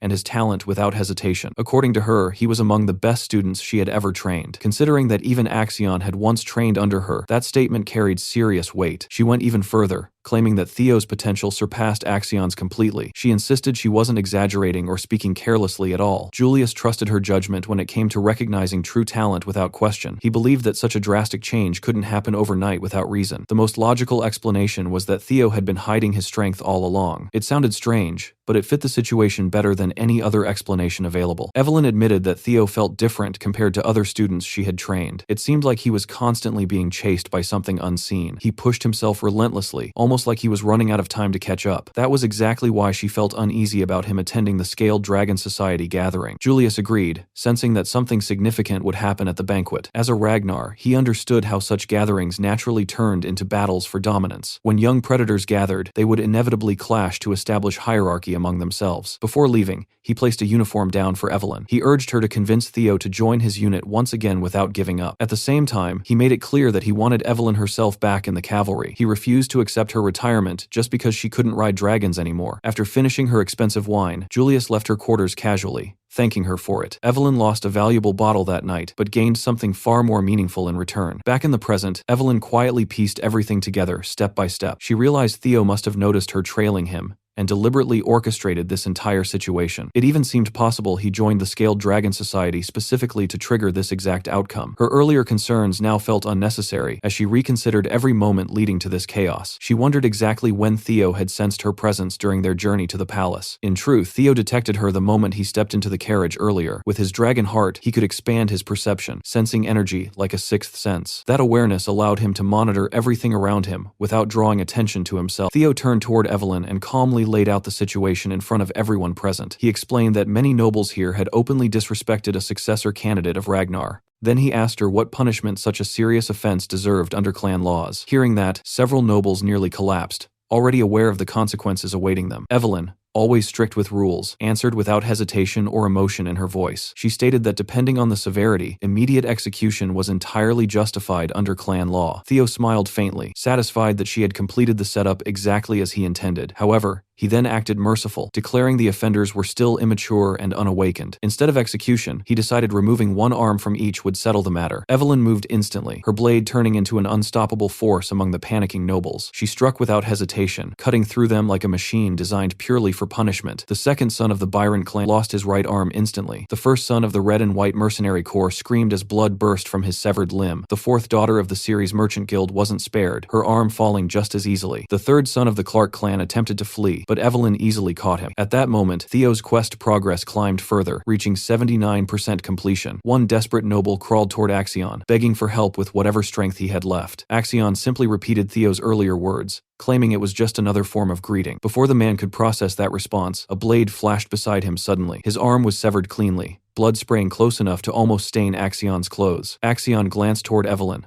locking eyes with his former teacher in silence. She met his gaze calmly and nodded, completely unfazed by the situation unfolding. He never expected to encounter her here, especially in the middle of such a brutal scene. Evelyn raised her blade in a formal salute, acknowledging him briefly without hesitation. Axion observed carefully, realizing she only targeted those who insulted the bloodline directly. Theo had structured everything so precisely that even Axion couldn't intervene without consequences. As a fellow successor candidate, Axion lacked the authority to stop this punishment entirely. Within minutes, Evelyn severed the right arms of 14 nobles under Theo's command. While their lives were spared, their futures as swordsmen were now permanently altered. They could seek priests to to reattach limbs, but their skill and careers would never recover fully. Everything had gone exactly as Theo planned from the very beginning. Axion, however, became more curious about how Theo secured both Remington and Evelyn's support. The boy, once known as the imbecile of the Rose Palace, had become something terrifying. Instead of fear, Axion felt excitement, eager to crush this version of Theo personally. With his objective complete, Theo calmly called Evelyn and Remington to leave the palace. They walked out slowly, the remaining nobles watching them with fear-filled eyes. As they reached the exit, Theo and Axion locked eyes silently without speaking. Just before leaving, Theo grabbed Axion's arm tightly, wrinkling his clothes with force. After a brief moment, he released him and waved casually, saying he enjoyed the banquet. That simple gesture marked the end of everything he came here to accomplish. At that moment, his final tutorial quest to escape the imbecile title was completed fully. Axion burned with anger, but restrained himself, knowing acting now would be foolish. Instead, he stormed out, screaming Theo's name in pure frustration and rage. With all tutorial quests finished, no one would dare call Theo an imbecile anymore. However, for Theo, this was only the beginning of something much bigger and darker. His reward appeared as an experience elixir, capable of raising levels instantly under certain limits. News of the massacre spread quickly across Camellia Palace, shocking everyone who heard it. The prestigious Scaled Dragon Society had been torn apart, both physically and reputationally. Meanwhile,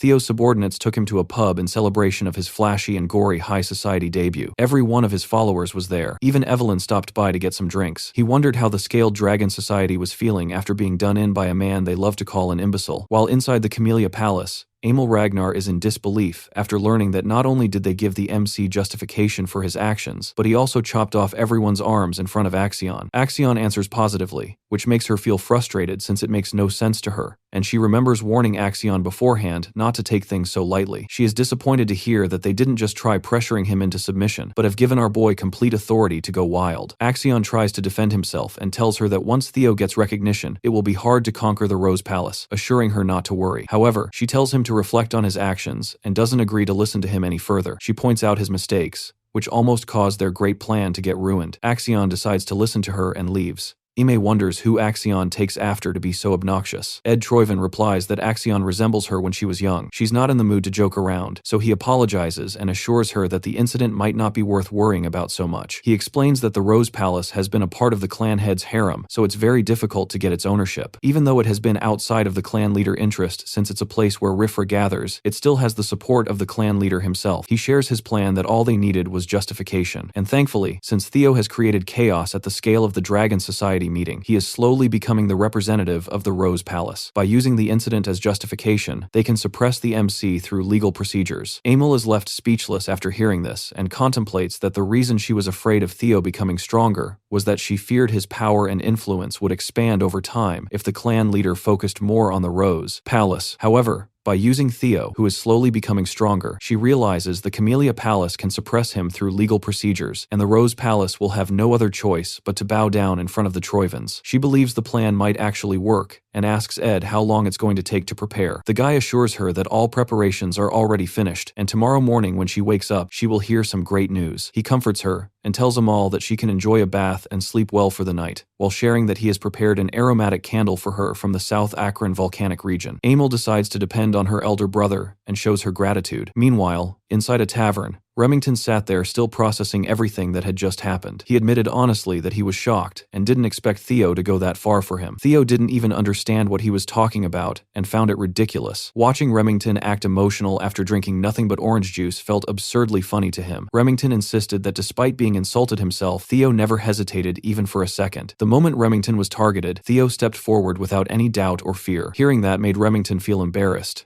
Realizing he hadn't done anything in return, he regretted standing still while insults were thrown and not acting like he should have. Looking at Theo now, he felt even more surprised by everything he had endured. Theo had lived through years of being mocked as a useless, talentless child by everyone around him. Despite that, he never gave up and somehow climbed his way to this level of strength. Even when facing opponents far beyond his reach, he still fought with absolute determination. Remington pointed out how Theo stood against Camellia Palace without hesitation, something nobody dared to do. That level of willpower wasn't something you could fake or borrow from others. He acknowledged that Theo had the courage to swing his sword without fear, and to him, it all looked like Theo did it purely for his sake. That misunderstanding hit harder when Remington started getting emotional, almost tearing up in front of him. Theo instantly realized things had gone completely off track in Remington's head. Before Theo could fix that mess, Remington stood up with a firm expression on his face. He declared that despite his clan's expectations, he wanted to follow a different path from now on. He openly stated that he wished to stand beside Theo moving forward. The people inside the tavern immediately reacted, cheering loudly at the dramatic declaration unfolding. They praised both Theo and Remington, calling them incredible without knowing the full story. Theo tried to correct the misunderstanding, but someone stopped him silently. Evelyn's voice reached him through telepathy, telling him to just let things play out naturally. She pointed out that this misunderstanding wasn't harmful and might actually benefit him. According to her, most people here genuinely wanted to align themselves with Theo now. Hearing that, Theo smiled faintly, but his thoughts shifted inward immediately after that. He knew deep down that none of this strength was truly his own. Everything he had achieved so far came from the mysterious status window guiding him forward. At first, he believed that system was tied to his regrets or some lingering fragment. But now, seeing how detailed and structured it was, he understood it was something entirely different. There was even a faint sense of déjà vu, though he ignored it deliberately. After all, whatever it was helping him grow stronger at an insane rate. Following the Scaled Dragon Society incident, he noticed that his level had increased again. With every level up, the system granted him points to freely distribute across his stats. That realization made him understand just how much control he had over his own growth. He could shape his abilities however he wanted without restriction or limitation. And honestly, that kind of potential felt terrifying even to him. Evelyn noticed the slight, dangerous smile forming on his face and grew concerned instantly. Theo, however, shifted his focus toward what mattered next, preparing for retaliation from Camellia Palace. He turned toward Remington and asked if he was willing to help him. Remington didn't hesitate at all, and assured him he could ask for anything without concern. Theo casually called him Remy, which caught him slightly off guard but didn't bother him. Then Theo pulled something out and handed it over carefully. He explained that the war for the throne between him and Axion would begin soon enough. Because of that, he needed proper preparation before things escalated beyond control. Remy went silent for a moment, understanding the weight of those words. Theo remembered clearly that in his previous life, Remington became the head of the Narcio clan. Under him, that clan grew strong enough to stand against even the Ragnars themselves. That made this moment extremely valuable for Theo's future plans. He handed Remington a piece of paper, trusting him without holding anything back. Remy accepted it seriously and promised that since he had pledged himself, he would give everything. Theo nodded, showing genuine gratitude for that level of commitment. But before anything else could be said, the tavern doors burst open violently without warning. Several knights stormed inside, shouting Theo's name loudly as everyone turned toward them. The atmosphere instantly shifted from calm to tense within seconds. They declared that under the authority of the Sword of Law, Theo was under arrest immediately. The charges included assault, threats, and intimidation during the banquet incident earlier. Evelyn immediately called it complete nonsense, clearly furious at the claim. Theo, however, told her calmly to stand down and not escalate things further right now. He stepped forward and asked to see the arrest warrant personally before reacting. The moment he read it, he realized it was completely legitimate. The ink on the document hadn't even dried yet, proving how rushed this decision was. His enemies had clearly acted fast, trying to corner him before he could respond. After a brief moment of thought, Theo decided not to resist arrest at all. He allowed them to place restraints on him without putting up any kind of fight. As he was escorted out of the tavern, he looked back at his companions with a small smile. That expression showed he trusted them to handle everything in his absence. Remington and Evelyn stood there stunned, unable to react immediately to what just happened. Remy then shifted his attention toward the paper Theo had given him earlier. Whatever was written there suddenly became far more important than before. The news of Theo's arrest reaches the Rose Palace, and his mother, Cecilia, is left completely stunned upon hearing that her son is being taken to the tribunal, collapsing to her knees in shock. Her servant immediately grows worried, but she reassures him that she is fine, and asks why her son was taken away. He explains that it is because of the Scaled Dragon Society, and that Theo is being accused of inciting a rebellion. Cecilia is taken aback, and wonders if her son will be put on trial. The servant believes that Theo will not escape such a situation easily, especially since he completely destroyed the Scaled Dragon Society. Cecilia never imagined that her son's invitation would lead to such chaos, yet she still believes that he will overcome this, because that is the kind of person he is, and she silently wishes for his safe return. Meanwhile, inside a carriage, as the MC is being escorted to the tribunal, they finally reach their destination, and he realizes it has been quite some time since he last saw this place. Having entirely wiped out the Scaled Dragon Society, he already understands that he will not receive a light punishment and will most likely face a formal trial for his actions. He is also aware that, as Ragnar's successor, his qualifications will be questioned. The knights order him to step out, and as he walks forward, he senses that his enemies intend to completely crush him, yet a faint smile appears on his face as everything is unfolding exactly according to his plan. The knights announce that the prisoner Theo has been brought in, and after receiving permission, they escort him inside. The MC thinks that if he is going to reveal everything he has prepared, there could be no better stage than one of this magnitude. Standing before a gathering of extraordinary figures, he feels a slight sense of tension as he takes in everyone present in the room. He notices Julius Ragnar, the demon dragon captain of the white-armored dragon cavalry, along with Ed Troyven, the Sky Dragon, and one of the 9 dragons who protect Ragnar. He admits to himself that in his previous life, he would have been completely overwhelmed in such a situation. He also sees Osa Ragnar, the sword dragon of the Plum Blossom Palace, and Wolfgang Ragnar, the elder dragon and head counselor, both present in the assembly. As Wolfgang looks at him, the MC realizes it has been a long time since they last met, and he had not expected to encounter him here. He knows that Wolfgang places great importance on bloodlines, and that someone like him, a half-blooded and illegitimate child, must appear utterly repulsive in his eyes, something Wolfgang does not even attempt to conceal. Wolfgang questions whether he understands that he has been summoned to answer for his crimes, and goes on to state that the Byron clan, the Sarah's Merchant Guild, the Red and White Mercenary Corps, and even the Hanavi clan are all severing ties with the main family because of his reckless actions. Growing increasingly angry, Wolfgang insults him and demands to know whether he can bear the consequences of the damage he has caused, making it clear that he will be held responsible for tarnishing Ragnar's honor. Theo acknowledges his words, and admits that he had been far too careless, stating that instead of merely severing limbs, he should have gone as far as cutting off their heads. His response leaves everyone shocked, yet he continues, asserting that all those clans are merely their subjects. He explains that the Lord grants them land and honor, and in return, it is the duty of the subjects to offer loyalty and even their lives to Ragnar, as this is the foundation of chivalry. And despite knowing this, they chose to defy their lord. Showing clear frustration, he adds that had he known of their insolence earlier, he would have executed them without hesitation, insisting that they should be punished to restore the principles of chivalry. He makes it clear that he could not stand by and watch the honor Ragnar had upheld for centuries be trampled. The room falls silent, while Julius, in his thoughts, finds Theo impressive and assumes that he will receive a standard punishment after presenting such justification. Wolfgang, however, believes that Theo is mocking them with clever words, but Osa Ragnar understands his reasoning and agrees that he is correct. Wolfgang is surprised by her stance, and Osa explains that while Ragnar is powerful, it is not truly great, and therefore must still heed the voices of its vassals and knights, or risk eventual downfall, as ruling the world cannot be achieved through strength alone. Theo understands her perspective and decides to remember it. The MC observes that the first wife of the clan head, who is also the greatest swordsman in the north, is fortunately on his side and not hostile toward him. Osa, however, expresses that she hopes he understands that the punishment he is about to receive is justified. Theo asks about the punishment, and Wolfgang informs him that he will be placed under probation for 3 months. In response, Theo expresses his desire to participate in the ceremony, which immediately irritates Wolfgang, who interprets it as defiance. However, Osa chooses to consider Theo's request and ultimately permits him to take part in the awakening ceremony scheduled for the following year. Ed points out that it had already been decided that the children Theo injured would also be participating next year. Even so, due to the demon dragon's interference, Theo ends up receiving a lighter punishment. Ed feels satisfied seeing his plans unfold as intended, fully aware that delaying the awakening ceremony brings dishonor upon the Ragnar. Since the MC represents the Rose Palace, bearing such disgrace would weaken its standing and allow the Camellia Palace to move ahead of it. A subtle smile forms on his face as he becomes convinced that once everything is set in motion, Theo will have no way to counter it and will be forced to accept defeat. Ed also knows that if Theo attempts to appeal, it would lead to his death, and he assumes that Theo is not foolish enough to take such a step. Contrary to his expectations,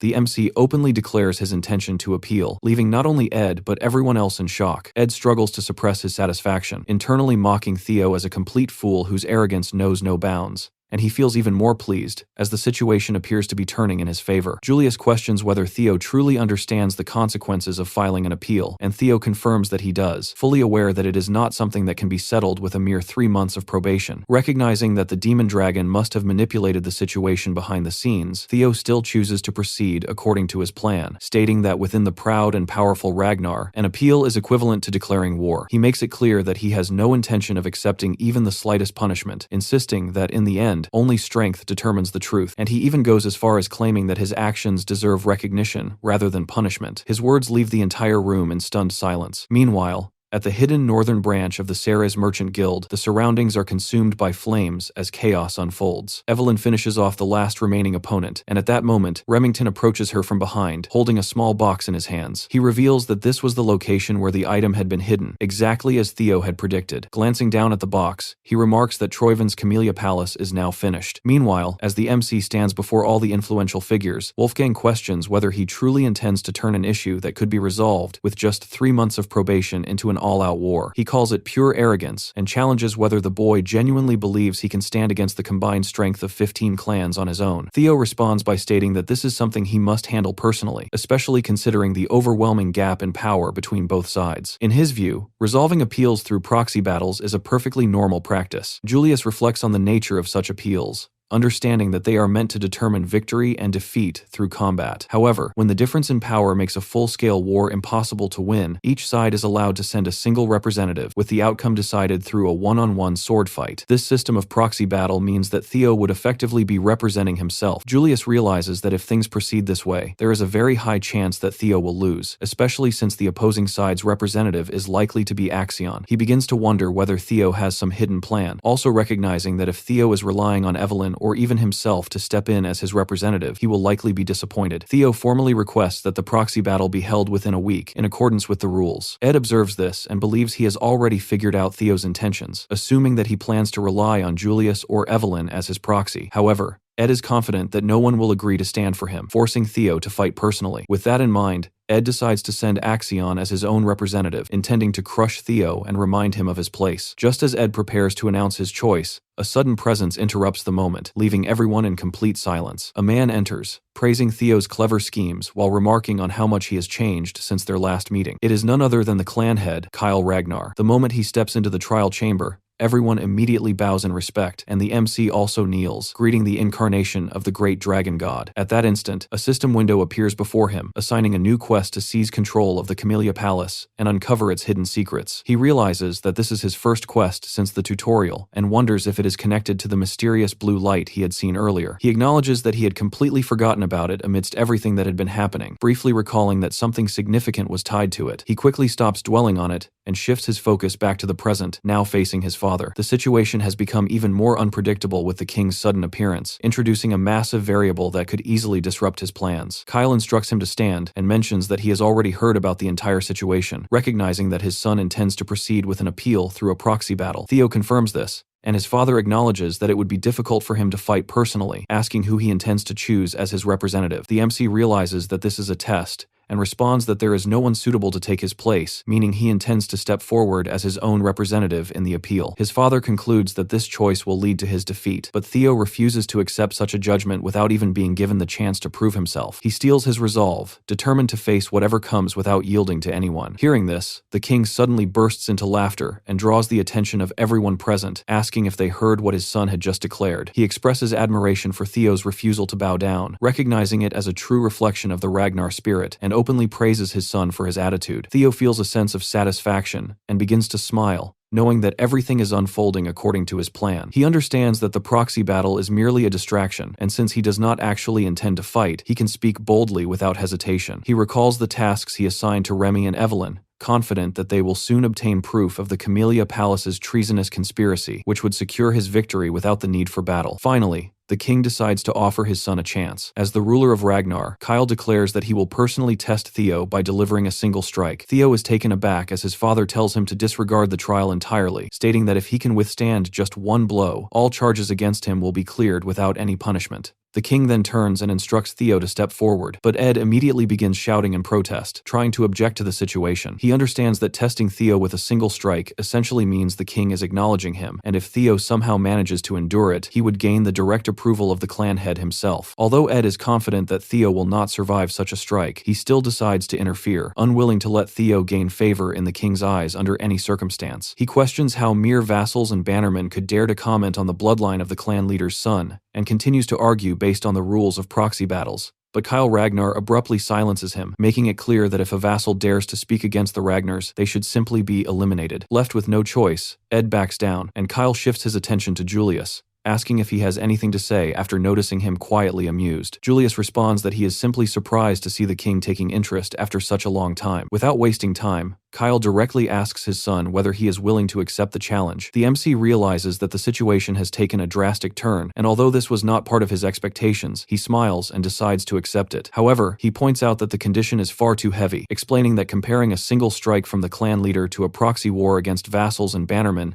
is completely unreasonable. The king questions whether he is refusing, but the MC denies it, clarifying that he only seeks a fair adjustment since the trial has suddenly become much harsher. With a confident and slightly playful expression, he demands that his compensation be increased accordingly. Kyle asks what he wants, and the MC turns toward Ed before stating that he desires something on the level of the Camellia Palace. This declaration leaves Ed speechless, while frustration builds within him. Wolfgang considers the proposal utter madness, believing that such negotiations with the clan leader himself are unacceptable, as agreements are meant to occur between equals. He is convinced that Theo's arrogance will lead to his downfall. To everyone's surprise, however, the clan leader agrees to Theo's demand, reasoning that if Theo truly aims to become his successor, he must possess this level of courage and boldness. Kyle then asks the Sky Dragon if he has any objections, but the man submits immediately, stating that everything ultimately belongs to his lord and he would not dare oppose his decision. Satisfied, Kyle orders preparations for a stage, declaring that he will personally test his son. Theo feels a slight hesitation, but soon stands facing his father on the battleground, while the other vassals gather at the sides to observe. Ed is overwhelmed with frustration as he realizes that the trap he had carefully set has instead turned into an opportunity that favors Theo. Still, he reassures himself, believing that regardless of Theo's recent growth, there is no way he can endure even a single strike from the clan leader, something that even high-ranking swordsmen struggle to survive. In Ed's mind, Theo is as good as dead. However, the MC sees through his intentions and remains confident, trusting in the reward he obtained during the tutorial. The king notices that something about his son has changed, and wonders if he secretly consumed an elixir. Although he doubts that even an elixir could cause such a drastic transformation, he decides it is irrelevant, as the method does not matter to him. Theo realizes that his father has easily seen through him, something even the 9 dragons failed to notice. The king asks if he is ready, and Theo confirms that he is. Kyle remarks that he usually fights with his greatsword, but since Theo has not yet learned to use mana, he will go easy on him by using a worn steel sword instead. He asks if Theo has any objections, and upon receiving none, he becomes serious and prepares to strike. A massive aura spreads across the battlefield as the clan leader advances, filling the area with overwhelming pressure. Theo feels the weight of his father's presence, realizing that even his mere fighting spirit is enough to dominate the surroundings. The clan leader expresses slight surprise that his son is still able to stand under such pressure, while Theo remains confident, knowing that his strength has nearly tripled thanks to the reward he received after clearing the tutorial, the experience elixir. By consuming it, he gained 5 levels, and invested all of his points into strength. With this newfound power, he feels as though he has stepped beyond the realm of the weak and into something far greater, giving him the confidence to endure at least one strike from his father. As the clan leader launches his attack, everyone watches in stunned silence, while Ed becomes convinced that Theo will die. Theo concentrates entirely on defense, managing to perceive the incoming strike at the last moment. A massive red beam crashes into the ground,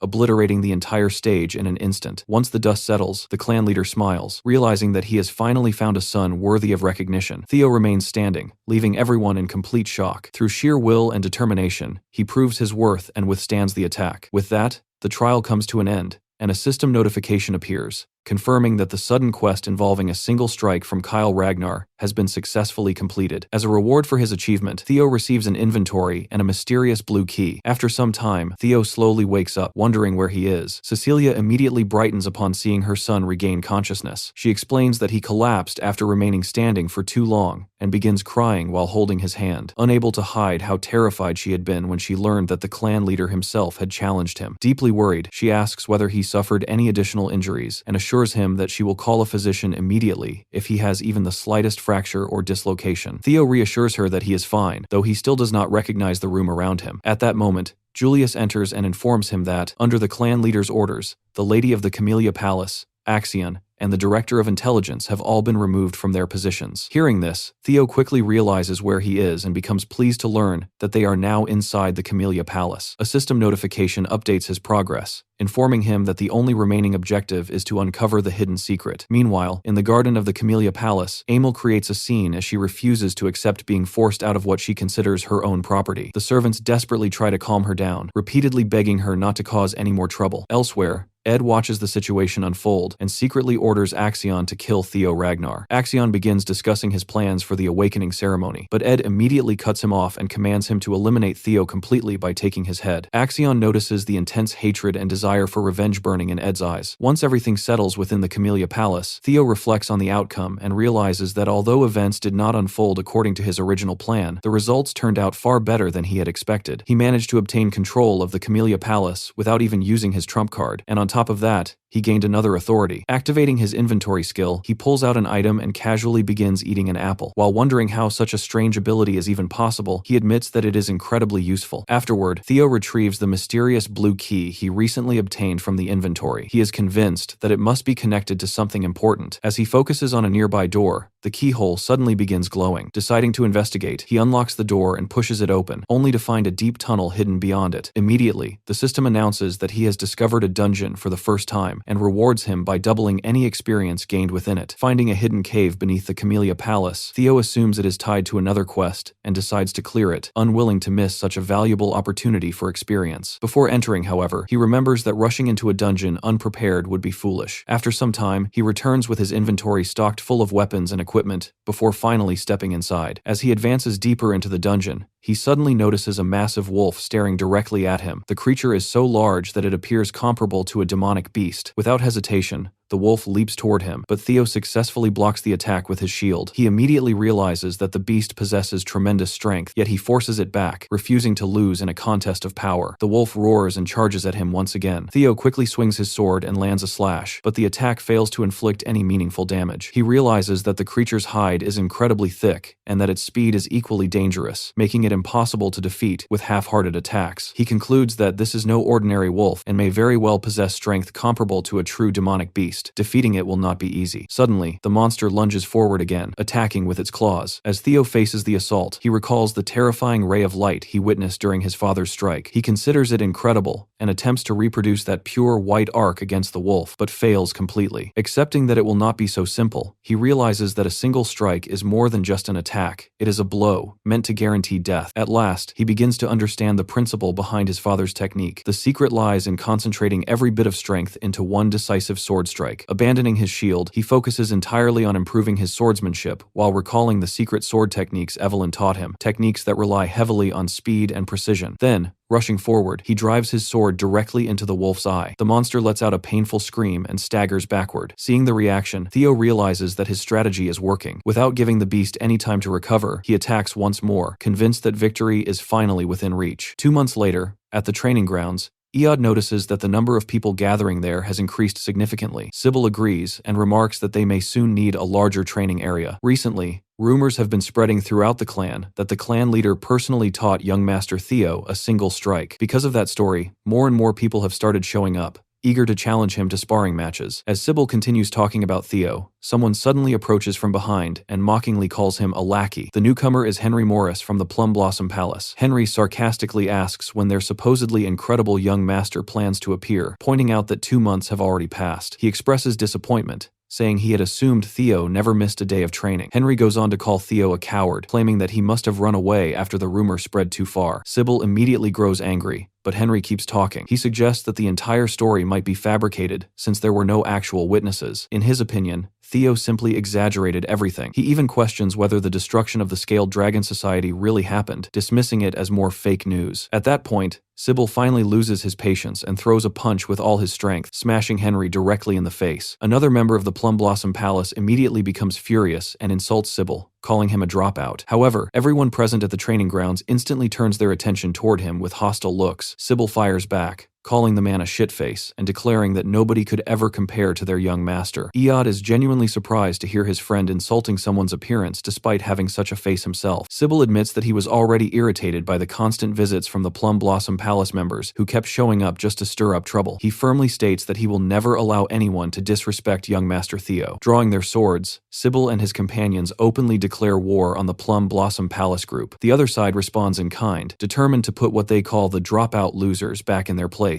Just as the fight is about to begin, someone suddenly steps between them. In an instant, all of their weapons freeze solid. Everyone is stunned, and Sybil immediately recognizes the newcomer as Ray Ragnar, one of the 4 hounds. Another person soon joins the scene, laughing loudly as he arrives. It is Hulkus Lanka, another member of the Four Hounds. Sybil is shocked to see two members of the Four Hounds appear at the training grounds so suddenly. Looking around, Hulkus notices that someone is missing. He asks one of the Plum Blossom Palace members where the Luster Tiger is, leaving the man completely confused. Growing impatient, Hulkus loudly asks whether everyone there has gone deaf, reminding them that he is looking for the master of the training grounds. He then proudly announces that he has come to challenge Theo Ragnar. Meanwhile, deep inside the dungeon, the MC finally reaches his limit. His sword shatters, and at the same time, the system informs him that he has leveled up. Multiple system windows immediately begin appearing one after another, showing increases to his stats and confirming that he has now hunted 170 demonic beasts. Theo sits atop the corpses of the monsters he has defeated while checking the notifications. The system informs him that only a single monster remains. He drinks a healing potion to recover his strength and reflects on how many times he nearly died during the past 2 months. Every time he found himself on the brink of death, the healing potions managed to save him. In the beginning, defeating the monsters had been extremely difficult, but as he continued leveling up, the battles gradually became easier. Even so, he is surprised by how quickly time has passed. 2 entire months have already gone by inside the dungeon. Looking at the system notification again, he sees that only one demonic beast remains. He immediately suspects that the final enemy must be the dungeon boss, especially when he notices a staircase leading deeper ahead. Theo moves forward and eventually arrives at the 5th floor. Looking down at his shattered sword, he realizes it can no longer be used. Activating his inventory, he searches for a replacement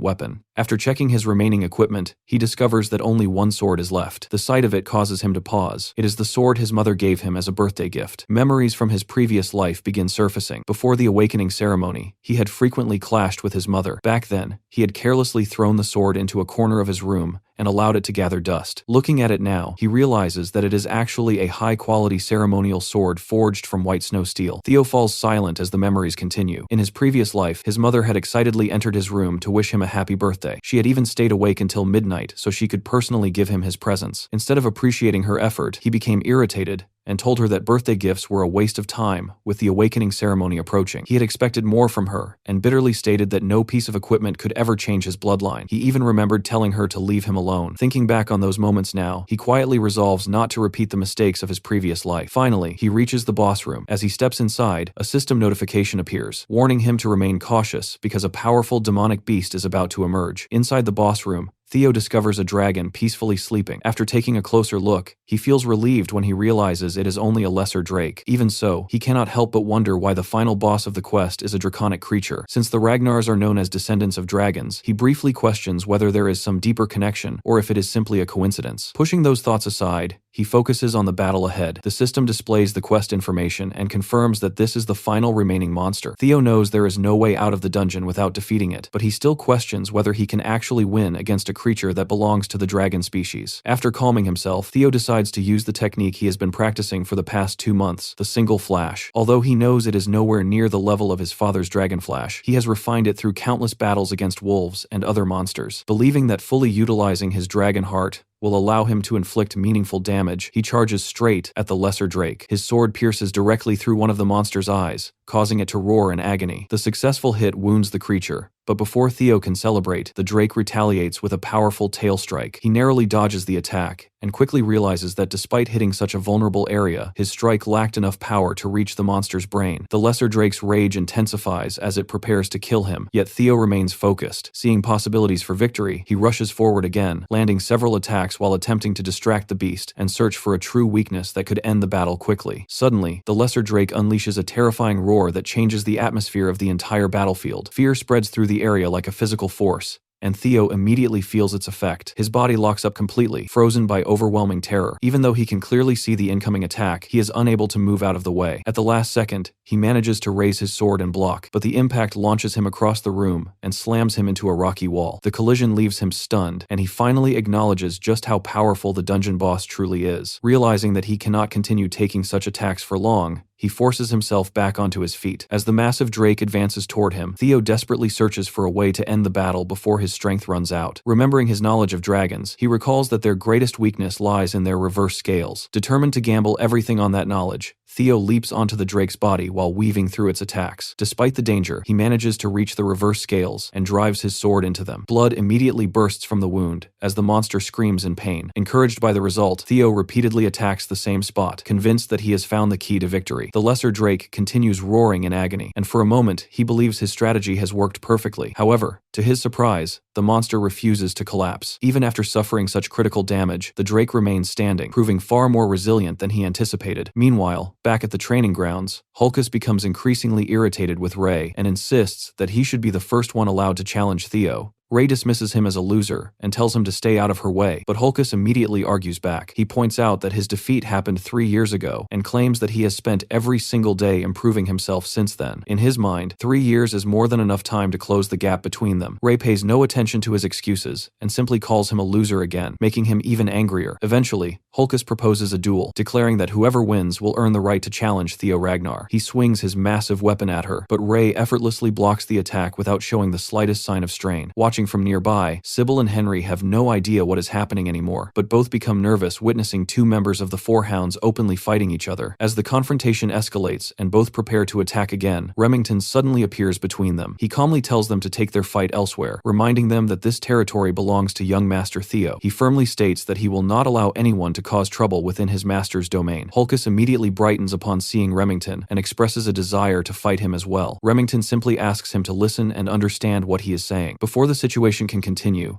an overwhelming pressure suddenly spreads through the area. Everyone present immediately senses the terrifying killing intent. Even Remington is startled and begins wondering where such a menacing aura could have come from. Instinctively, everyone turns toward the source. There, standing at the entrance of the training grounds, is Theo himself. Remington is shocked by the immense pressure radiating from him and cannot help but wonder what exactly happened during Theo's 2 months of secluded training. Ray and Hulkus, on the other hand, become excited the moment they see him arrive. Theo's presence alone dominates the entire training ground, and the source of that pressure soon becomes clear. During his battle with the Lesser Drake, he acquired the creature's fear skill, and now that terrifying ability blankets the entire area, leaving everyone feeling the overwhelming presence of the young master. Earlier inside the dungeon, after Theo pierced the Lesser Drake's reverse scales, the monster finally collapsed and died. The system immediately congratulated him for successfully hunting the boss monster. The moment his sword struck the reverse scales, the Drake went completely berserk. For several minutes, Theo genuinely thought he was going to die as the enraged creature rampaged wildly. Fortunately,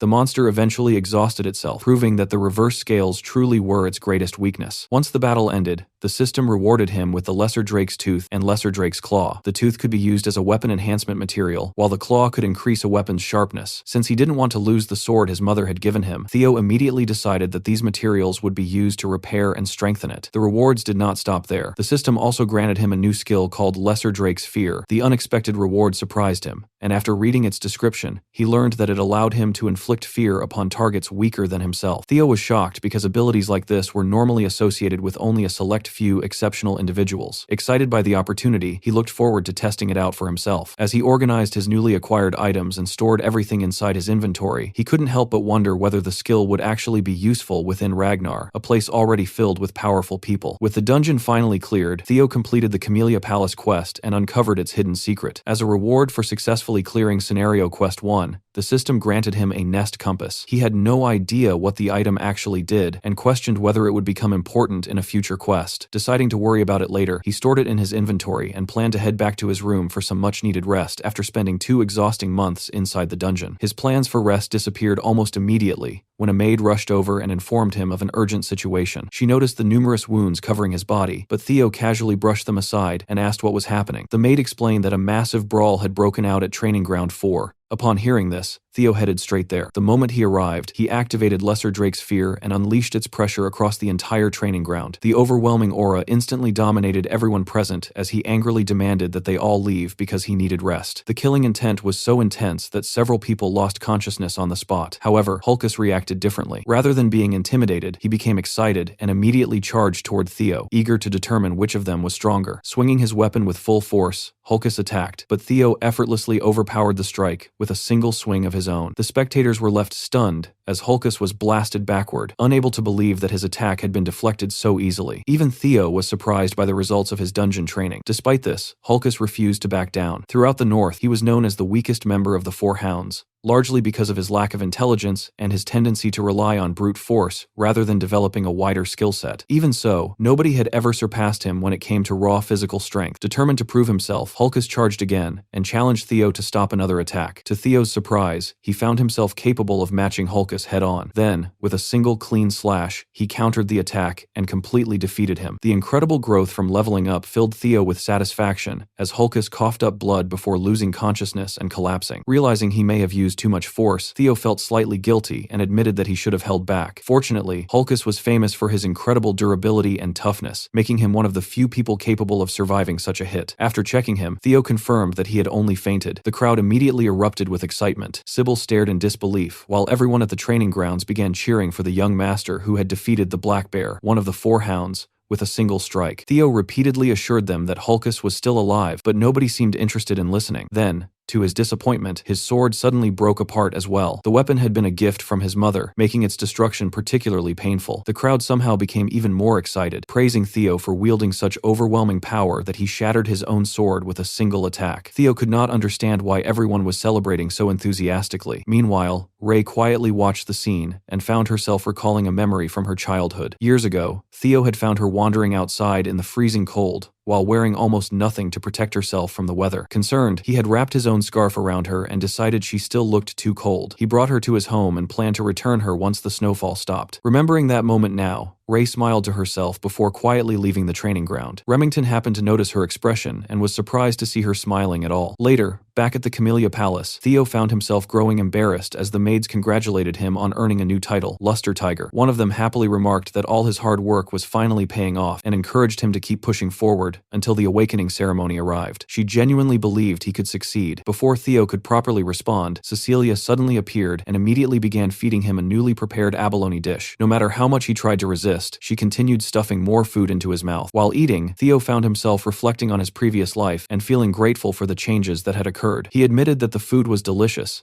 causing Cecilia to beam with happiness. However, her attention soon shifted to the broken sword. The moment she saw it, her expression changed completely. Theo immediately became nervous and explained that it broke during training. He apologized sincerely, knowing how meaningful the birthday gift was. To his surprise, Cecilia did not become angry at him. Instead, she became furious at the craftsman who claimed the sword would never break despite being forged from white snow steel and ebony steel wood. When Theo asked whether she meant the rare steel wood from the southern jungle, she confirmed it and explained how valuable both materials were. She felt completely deceived because if the craftsman had truly used such materials properly, the sword should never have broken so easily. Theo was shocked after learning just how expensive and rare those materials actually were, and wondered how his mother had managed to obtain such a weapon in the first place. Determined to get answers, Cecilia announced that she would personally confront the craftsman and demand an explanation. She also intended to make him forge an even better sword worthy of her precious son. Theo tried to reassure her that it wasn't necessary and that he could simply use another weapon, but she refused to hear it. In her eyes, people were finally beginning to recognize his talent, meaning he needed to be more careful than ever. With the awakening ceremony rapidly approaching, she absolutely would not allow him to attend while carrying a worn-out replacement sword. Seeing how much she genuinely cared for him made Theo happy. Once the discussion ended, Cecilia suddenly announced that it was time to leave. Theo looked confused until she revealed their destination. They were heading to the finest workshop in all of Winterra, the legendary Basque Workshop. The Basque Workshop was one of the 3 greatest manufacturing workshops in all of Winterra, a place so massive that it rivaled an entire factory. However, its true fame came not from its size, but from its master. The workshop was run by a figure classified as special rank by the intelligence agency, and one of only 3 Ragnar artisans who possessed the prestigious title of Master Craftsman. Upon arriving, Theo was stunned to discover that the owner was none other than the demon craftsman Kirsten, often called the incarnation of capitalist greed itself. He had never imagined meeting such an influential tycoon in person, and even more shocking was the realization that his mother seemed to know her personally. His confusion only deepened when Cecilia angrily asked why Kirsten was still smoking. The moment he heard Cecilia address Kirsten as her mother, Theo was left completely speechless. Kirsten immediately told Cecilia to stop calling her that, insisting that their relationship was not truly one of parent and child. Theo remembered being told that his mother was an orphan with no family after she ran away years ago, so learning that she was connected to the high elf Kirsten completely overturned everything he thought he knew. He suddenly realized that part of the reason for his unusually handsome appearance was likely because he was actually 1/4 elf. Kirsten questioned why Cecilia had suddenly decided to visit after so long. In response, Cecilia threw the broken sword at her and bluntly declared it a defective product. Kirsten immediately became irritated, refusing to believe such a claim about a weapon she had personally forged. However, after picking it up and examining it, she discovered that the sword really was broken. Cecilia sarcastically asked whether it still wasn't defective, leaving Kirsten momentarily speechless. Curious about the weapon's owner, Kirsten asked who had wielded it. Cecilia pointed to Theo and explained that it belonged to him. Kirsten recognized the boy standing behind her and was immediately corrected when Cecilia proudly declared that Theo was a genius destined to one day rule Ragnar itself. Theo politely introduced himself and expressed his gratitude for meeting the famous master of the Basque workshop. Kirsten recalled hearing about him and praised Cecilia for raising such a remarkable child. When she confirmed that Theo was the sole user of the sword, Kirsten's expression changed. Realizing the matter was more complicated than it appeared, she invited them inside, already sensing that a long discussion awaited them. As they walked through the workshop, Theo asked his mother whether Kirsten was truly related to her. Cecilia admitted that he was correct and explained that, while she never spoke much about it, Kirsten had acted as her foster mother for a period of time. According to Cecilia, Kirsten had a peculiar habit of collecting anything she considered beautiful, whether it was music, jewels, theater performances, or even people. Beauty fascinated her. That obsession was the reason she had taken Cecilia in as a foster child in the first place. Kirsten immediately interrupted and dismissed the conversation as pointless reminiscing. Cecilia accused her of lying, prompting Theo to ask how she eventually left the workshop. Kirsten answered the question herself, revealing that Cecilia had abandoned everything because she wanted to marry the leader of the Ragnar clan. She admitted that she never expected her foster daughter to willingly run away to such a miserable place, and was genuinely surprised that she had survived there for so many years. Cecilia defended herself by claiming she simply could not resist the clan leader's manliness and handsome appearance, as well as the affection he showed her. Kirsten remained unimpressed and reminded her that, despite running away, she had shamelessly returned the previous year begging for a custom sword to give Theo as a birthday gift. Cecilia quickly became annoyed at hearing this brought up in front of her son, and the two immediately started arguing. Watching the exchange, Theo could not help smiling. He had never seen his mother behave so casually and naturally before. Reflecting on his previous life, he realized how little he had cared to learn about her and how ungrateful he had been. He also noticed that despite all her complaints, Kirsten clearly cared deeply for Cecilia. That realization made him wonder why she had never intervened during the tragedies of his past life. Eventually, they arrived at Kirsten's private room. Cecilia immediately demanded that she forge the finest sword possible for Theo as compensation for the broken one. Instead of answering, Kirsten suddenly grabbed Theo, pushed him inside, and slammed the door shut, leaving Cecilia outside. Ignoring Cecilia's shouting, Kirsten decided to skip all formalities and ask a direct question. She wanted to know whether Theo possessed a relic of the primordial dragon. The question confused him. He wondered whether she was referring to the ancestor of the guardian dragon that protected the clan, and explained that he had only heard legends claiming relics of that dragon had been scattered throughout Winterra for Ragnar descendants. Kirsten firmly stated that it was no legend, and demanded to know whether he truly possessed no relic at all. Growing increasingly frustrated, she questioned how he had managed to break the sword she had poured her heart and soul into creating. In her opinion, nothing short of a relic should have been capable of damaging it. She repeatedly emphasized how valuable the sword had been, while Theo could only apologize and recall that it broke during his battle with the Lesser Drake. Realizing explanations were getting nowhere, Kirsten finally decided to show him the answer herself. She led him to a massive casket, completely wrapped in heavy chains, and asked whether he noticed anything unusual about it. The moment Theo looked at it, he saw the same mysterious blue glow he had previously witnessed around the hidden dungeon entrance inside the Camellia Palace. Instantly suspecting it was connected to another quest, he stared at it intently. Kirsten admitted that she could not see anything herself, but Theo's reaction confirmed her suspicions. She dragged the enormous casket closer and explained that despite countless attempts, she had never managed to break its seal or obtain the item hidden inside. She then revealed the truth behind the relic. Long ago, the primordial dragon supposedly removed one of its own fangs and forged it into a legendary blade known as the White Moonlight Blade, often referred to as the Monster Sword. According to Kirsten, if Theo succeeded in breaking the seal, she would give him the sword. However, she also warned him that failure could easily cost him his life. Rather than being intimidated, Theo grinned excitedly. In his mind, the sword already belonged to him. At that moment, the system generated a new scenario quest, requiring him to be chosen by the primordial dragon's relic, the White Moonlight Blade. Theo quickly realized the significance of the weapon. It was the personal sword of the leader of Black Snow, one of the 9 dragons known as the Black Dragon. Very few people even knew the sword existed because everyone who learned too much about it either disappeared or died. He remembered a mysterious encounter encounter years ago when a strange man noticed him despite supposedly being invisible to everyone else. Through sheer coincidence, Theo had glimpsed the sword's true form back then and never understood why the Black Dragon allowed him to live. Now he finally understood that Kirsten had possessed the white moonlight blade all along. When Kirsten asked one final time whether he intended to open the seal, Theo's determination only grew stronger. He declared that the sword was already his. Studying the casket more closely, he noticed striking similarities between it and the sealed door within the Camellia Palace. Acting on instinct,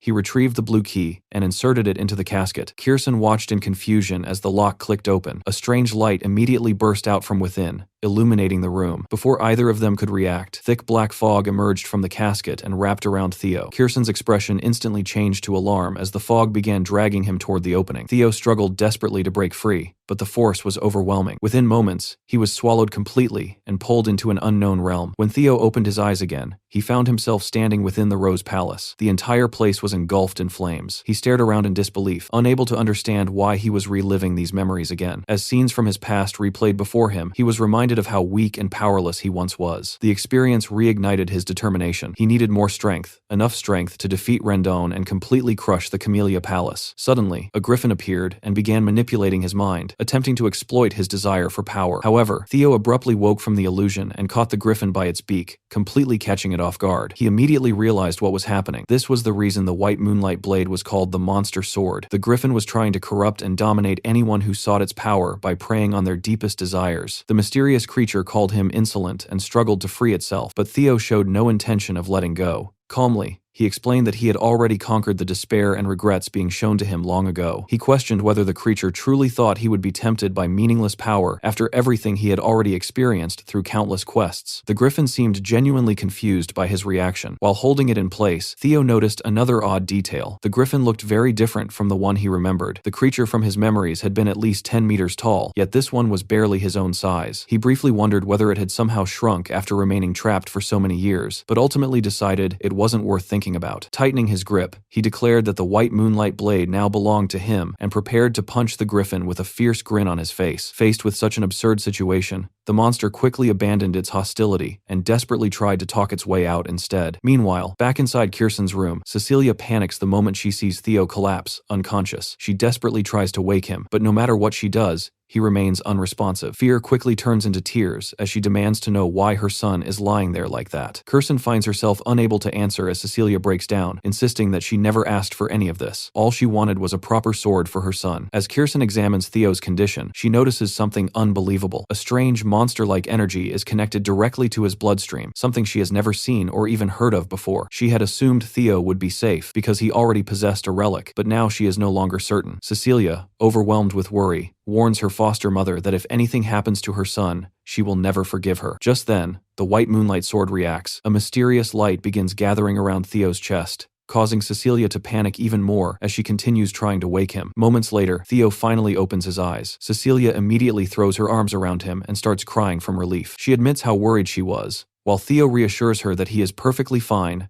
and that there is no reason to worry. At the same time, the system appears and congratulates him for hunting the griffin and completing the quest. As a reward, he officially becomes the owner of the white moonlight sword. Theo quickly realizes how fortunate he was to survive the trial. The griffin had only recently been unsealed, making it much weaker than it should have been, and its psychological attacks were completely ineffective against him because of everything he had already endured. Another notification appears, informing him that he has successfully observed the monster energy contained within the white moonlight sword. Instantly, his magical power begins to rise dramatically. The amount surpasses 200, and his entire body starts glowing with energy. Theo learns that his magic power has begun developing divinity and has already reached the level normally possessed by high-ranking swordsmen. Despite the incredible growth, he feels slightly frustrated because he cannot openly use this power yet. Until the awakening ceremony arrives, he still needs to conceal his true abilities. Kirsten remains visibly impressed and congratulates him on succeeding where countless others had failed. Theo immediately reminds her of the promise she made, and she assures him that elves do not break their word. However, he notices that the white moonlight sword is still acting strangely and asks whether it has truly accepted him as its master. The situation makes him slightly nervous, but Kirsten explains that the sword spent 400 years trapped inside that sealed casket. Now that it is finally free, it is simply venting centuries of frustration. To help him understand its power, she suggests swinging it at a nearby wall using everything he has. Theo hesitates and wonders whether that is really a good idea, but Kirsten mocks his concern. In her opinion, even if the sword is legendary, An inexperienced boy who has not even completed his awakening ceremony should never be capable of damaging the Basque workshop. Hearing her confidence makes Theo a little uncomfortable, but he decides to test the weapon anyway. He approaches the wall and begins channeling all of his magic power into the blade. After apologizing in advance, he removes the sword's covering and prepares to strike. At first, Kirsten simply watches. However, the moment she senses the amount of energy gathering around him, her expression changes. She suddenly tries to stop him, but it is already too late. Theo unleashes Single Flash through the white moonlight sword, and the resulting attack completely tears through the workshop wall. Cecilia stands frozen in shock, while Kirsten can only stare in horror. Contrary to all her expectations, Theo does not merely damage the structure. He literally splits the massive wall in half with a single swing, despite not even aiming to destroy it. The sight leaves Kirsten on the verge of tears as she watches yet another expensive disaster unfold, especially after already dealing with the broken birthday sword. Even Theo is stunned by the result. The attack feels absurdly powerful, and immediately afterward he finds himself completely drained. The white moonlight sword consumed every drop of magic power he possessed in order to unleash that devastating strike. Before he can fully process what happened, Kirsten rushes toward him at incredible speed and begins transferring mana into his body. The movement is so fast that Theo barely notices her approach. As she examines him, she realizes that he truly has almost no control over his newfound magic power. Nevertheless, after looking at the enormous crack running through a wall nearly 10 feet thick, she becomes convinced that the boy standing before her is an undeniable genius. For the first time, she feels genuine pride in having a grandson like him. That pride, however, is quickly accompanied by another emotion. As Kirsten studies Theo, countless business opportunities begin forming in her mind. The greedy gleam in her eyes becomes impossible to hide. Placing a hand on his shoulder, she declares that she will personally become his patron from now on. All he needs to do is spread his wings and display his talents to the world. Theo immediately sees through her intentions. It is painfully obvious that she plans to use him as living advertisement for the Basque workshop. The excitement in her eyes resembles someone staring at a mountain of gold, rather than a grandson. Noticing the unmistakable shine of profit in her expression, Theo bluntly points out that he can practically see the dollar signs glowing in her eyes. As night settled over Winterra, Theo and Cecilia prepared to leave the Basque workshop. After exchanging their final farewells with Kirsten, the two departed. Once they were gone, Kirsten looked down at the drake fangs in her possession and smiled with satisfaction. Theo had left them behind as compensation for the massive damage caused to her workshop. Rather than being upset, Kirsten was delighted. The materials from a drake were incredibly valuable, and she was convinced that Theo must have acquired them while obtaining the relic. As she admired the loot, she also found herself feeling proud of Cecilia. The daughter who had once run away had somehow raised an extraordinary son. Just then, someone suddenly arrived and addressed her by her title, Demon Craftsman. The familiar voice instantly caused Kirsten to freeze. Turning around, she demanded to know why he was there. Standing before her was the mysterious crow of Robber Ragnar. He simply stared at her with a faint red glow in his eyes and remained silent, leaving the encounter shrouded in mystery. 5 days passed, and the long-awaited day of the awakening ceremony finally arrived. As usual, Theo and Evelyn were engaged in a sparring session. After exchanging several blows, Evelyn could immediately tell that his swordsmanship had improved once again. His attacks were faster, cleaner, and noticeably stronger than before. Theo responded with a grin, admitting that hearing praise from someone like Evelyn was something he never expected. Around them, the spectators watched with complicated expressions. Most of them felt completely outclassed by Theo's growth. It had only been half a year since he began changing, yet his progress was already terrifying. Evelyn herself was amazed. The boy who once struggled had become strong enough to force her backward during their exchanges. In her eyes, if he successfully awakened his magic power today, an absolute monster would be born. After the sparring session continued for a while, Evelyn praised him once more, telling him he had done exceptionally well, and might even have a chance of becoming the valedictorian of the awakening ceremony. She wished him luck and offered her sincere support. Theo responded with a wide smile, and jokingly declared that if he became valedictorian, he would mention her by name during his speech in front of everyone. Evelyn immediately gave him an exhausted look, clearly wondering why such a thing would even be necessary. Before the conversation could end, several of Theo's companions rushed over and eagerly requested that he mention their names as well. Theo could not help feeling slightly proud of himself, internally thinking that popularity was becoming a burden. Meanwhile, Evelyn simply stared at him with growing concern, convinced that he was becoming far too full of himself. The scene later shifted to the Ragnar clan's central headquarters, where Theo made his arrival. Introducing himself as Theo Ragnar of the Camellia Palace, he passed through the entrance and stepped inside. Immediately, he noticed the enormous crowd gathered for the ceremony. The awakening ceremony was the most important annual event within the Ragnar clan, and every participant dreamed of achieving outstanding results. For young swordsmen,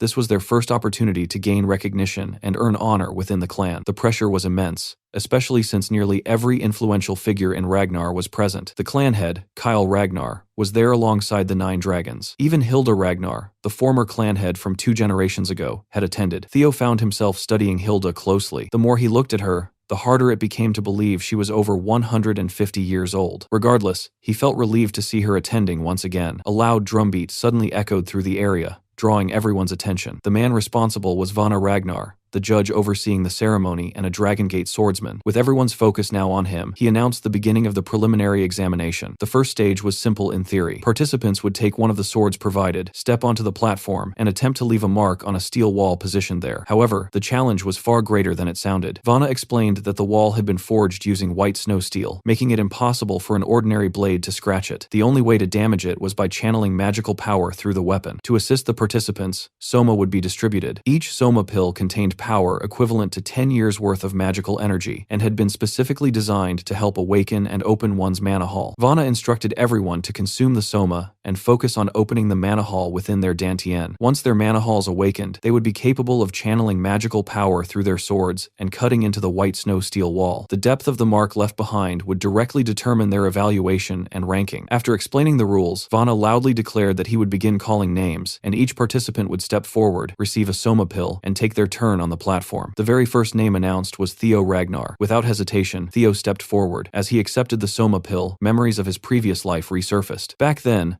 Axion had stood at the very top and graduated as the valedictorian of the awakening ceremony. This time, however, Theo had no intention of repeating history. Grabbing a sword, he approached the steel wall with determination burning in his eyes. As he walked toward the platform, a system notification suddenly appeared before him. Scenario Quest 3 had begun. The objective was straightforward, but ambitious. Become the valedictorian of the awakening ceremony and clear the quest. At the same time, the perspective shifted to Hilda Ragnar. The 150-year-old former clan head glanced toward Theo and asked Kyle whether this was the boy he had mentioned before. Kyle confirmed it immediately and wondered if she had become interested as well. Hilda admitted that after hearing so much about Theo, her curiosity had certainly been piqued. She wanted to see with her own eyes whether this descendant truly possessed the talent and potential that everyone had been talking about. Theo rolled his shoulders and stretched his muscles while standing before the platform, unable to completely shake off his nervousness. Vanna Ragnar quickly appeared beside him and reminded him to take the soma pill. Theo swallowed it without hesitation, remembering how different things had been in his previous life. Back then, he had consumed soma but failed to control the overwhelming mana it released, severely damaging his dantian in the process. This time, however, he was confident that such a disaster would never happen again. The moment the pill dissolved, an enormous surge of power exploded within him, causing mana to spread throughout the area. Even Vanna was startled by the scale of the mana wave. He knew better than anyone how dangerous soma could be. Participants had to carefully guide the mana into their dantian and stabilize their mana hall. The more talented a Ragnar was, the more mana they possessed, and the greater the risk became. A single mistake could leave them crippled for life. Watching the violent surge of energy surrounding Theo, Vanna became convinced that the boy was about to ruin himself. To everyone's surprise, Theo stabilized the mana almost instantly. A wave of relief and happiness washed over him as he realized that he now possessed both a dragon heart and a fully awakened mana hall. Compared to the struggle he endured in his previous life, the process felt unbelievably simple. More importantly, he no longer needed to suppress the vast reserves of mana stored within his dragon heart. For the first time, he could use his power openly. Gathering his strength, Theo leaped into the air and released everything at once. A dragon formed from pure mana and surged forward, racing toward the white snow steel wall. In a single flash, the attack struck its target and carved an enormous crack through the metal. Vanna was left completely stunned by the display and immediately declared that Theo Ragnar had passed. The spectators were equally shocked by the sheer force and control he had demonstrated. As Theo landed, a system notification appeared before him, announcing that the curse of bad luck that had plagued him was finally gone, and that his fame was beginning to spread throughout the world. A genuine smile appeared on his face. For the first time, he felt like he had finally reached the same starting line as everyone else. The system continued providing updates, revealing that numerous influential figures had taken notice of his performance. Osa Ragnar wished to accept him as a disciple. Julius Ragnar was unhappy with the amount of attention being directed toward him, and Robber Ragnar remained cautious about him. Most importantly, Hilda Ragnar herself had become interested. Theo was thrilled. Catching the attention of the Black Dragon and the Sword Dragon was already a major achievement, but gaining the interest of Hilda Ragnar was even more exciting. After all, she possessed the heart of Garuda. The thought of obtaining something that valuable someday filled him with anticipation. One after another, the remaining participants stepped forward to attempt the examination. Most managed only tiny scratches on the wall, some barely visible at all. One unfortunate participant stared at his thin mark and nearly cried, realizing how far he still had to go before reaching Theo's level. Ray Ragnar,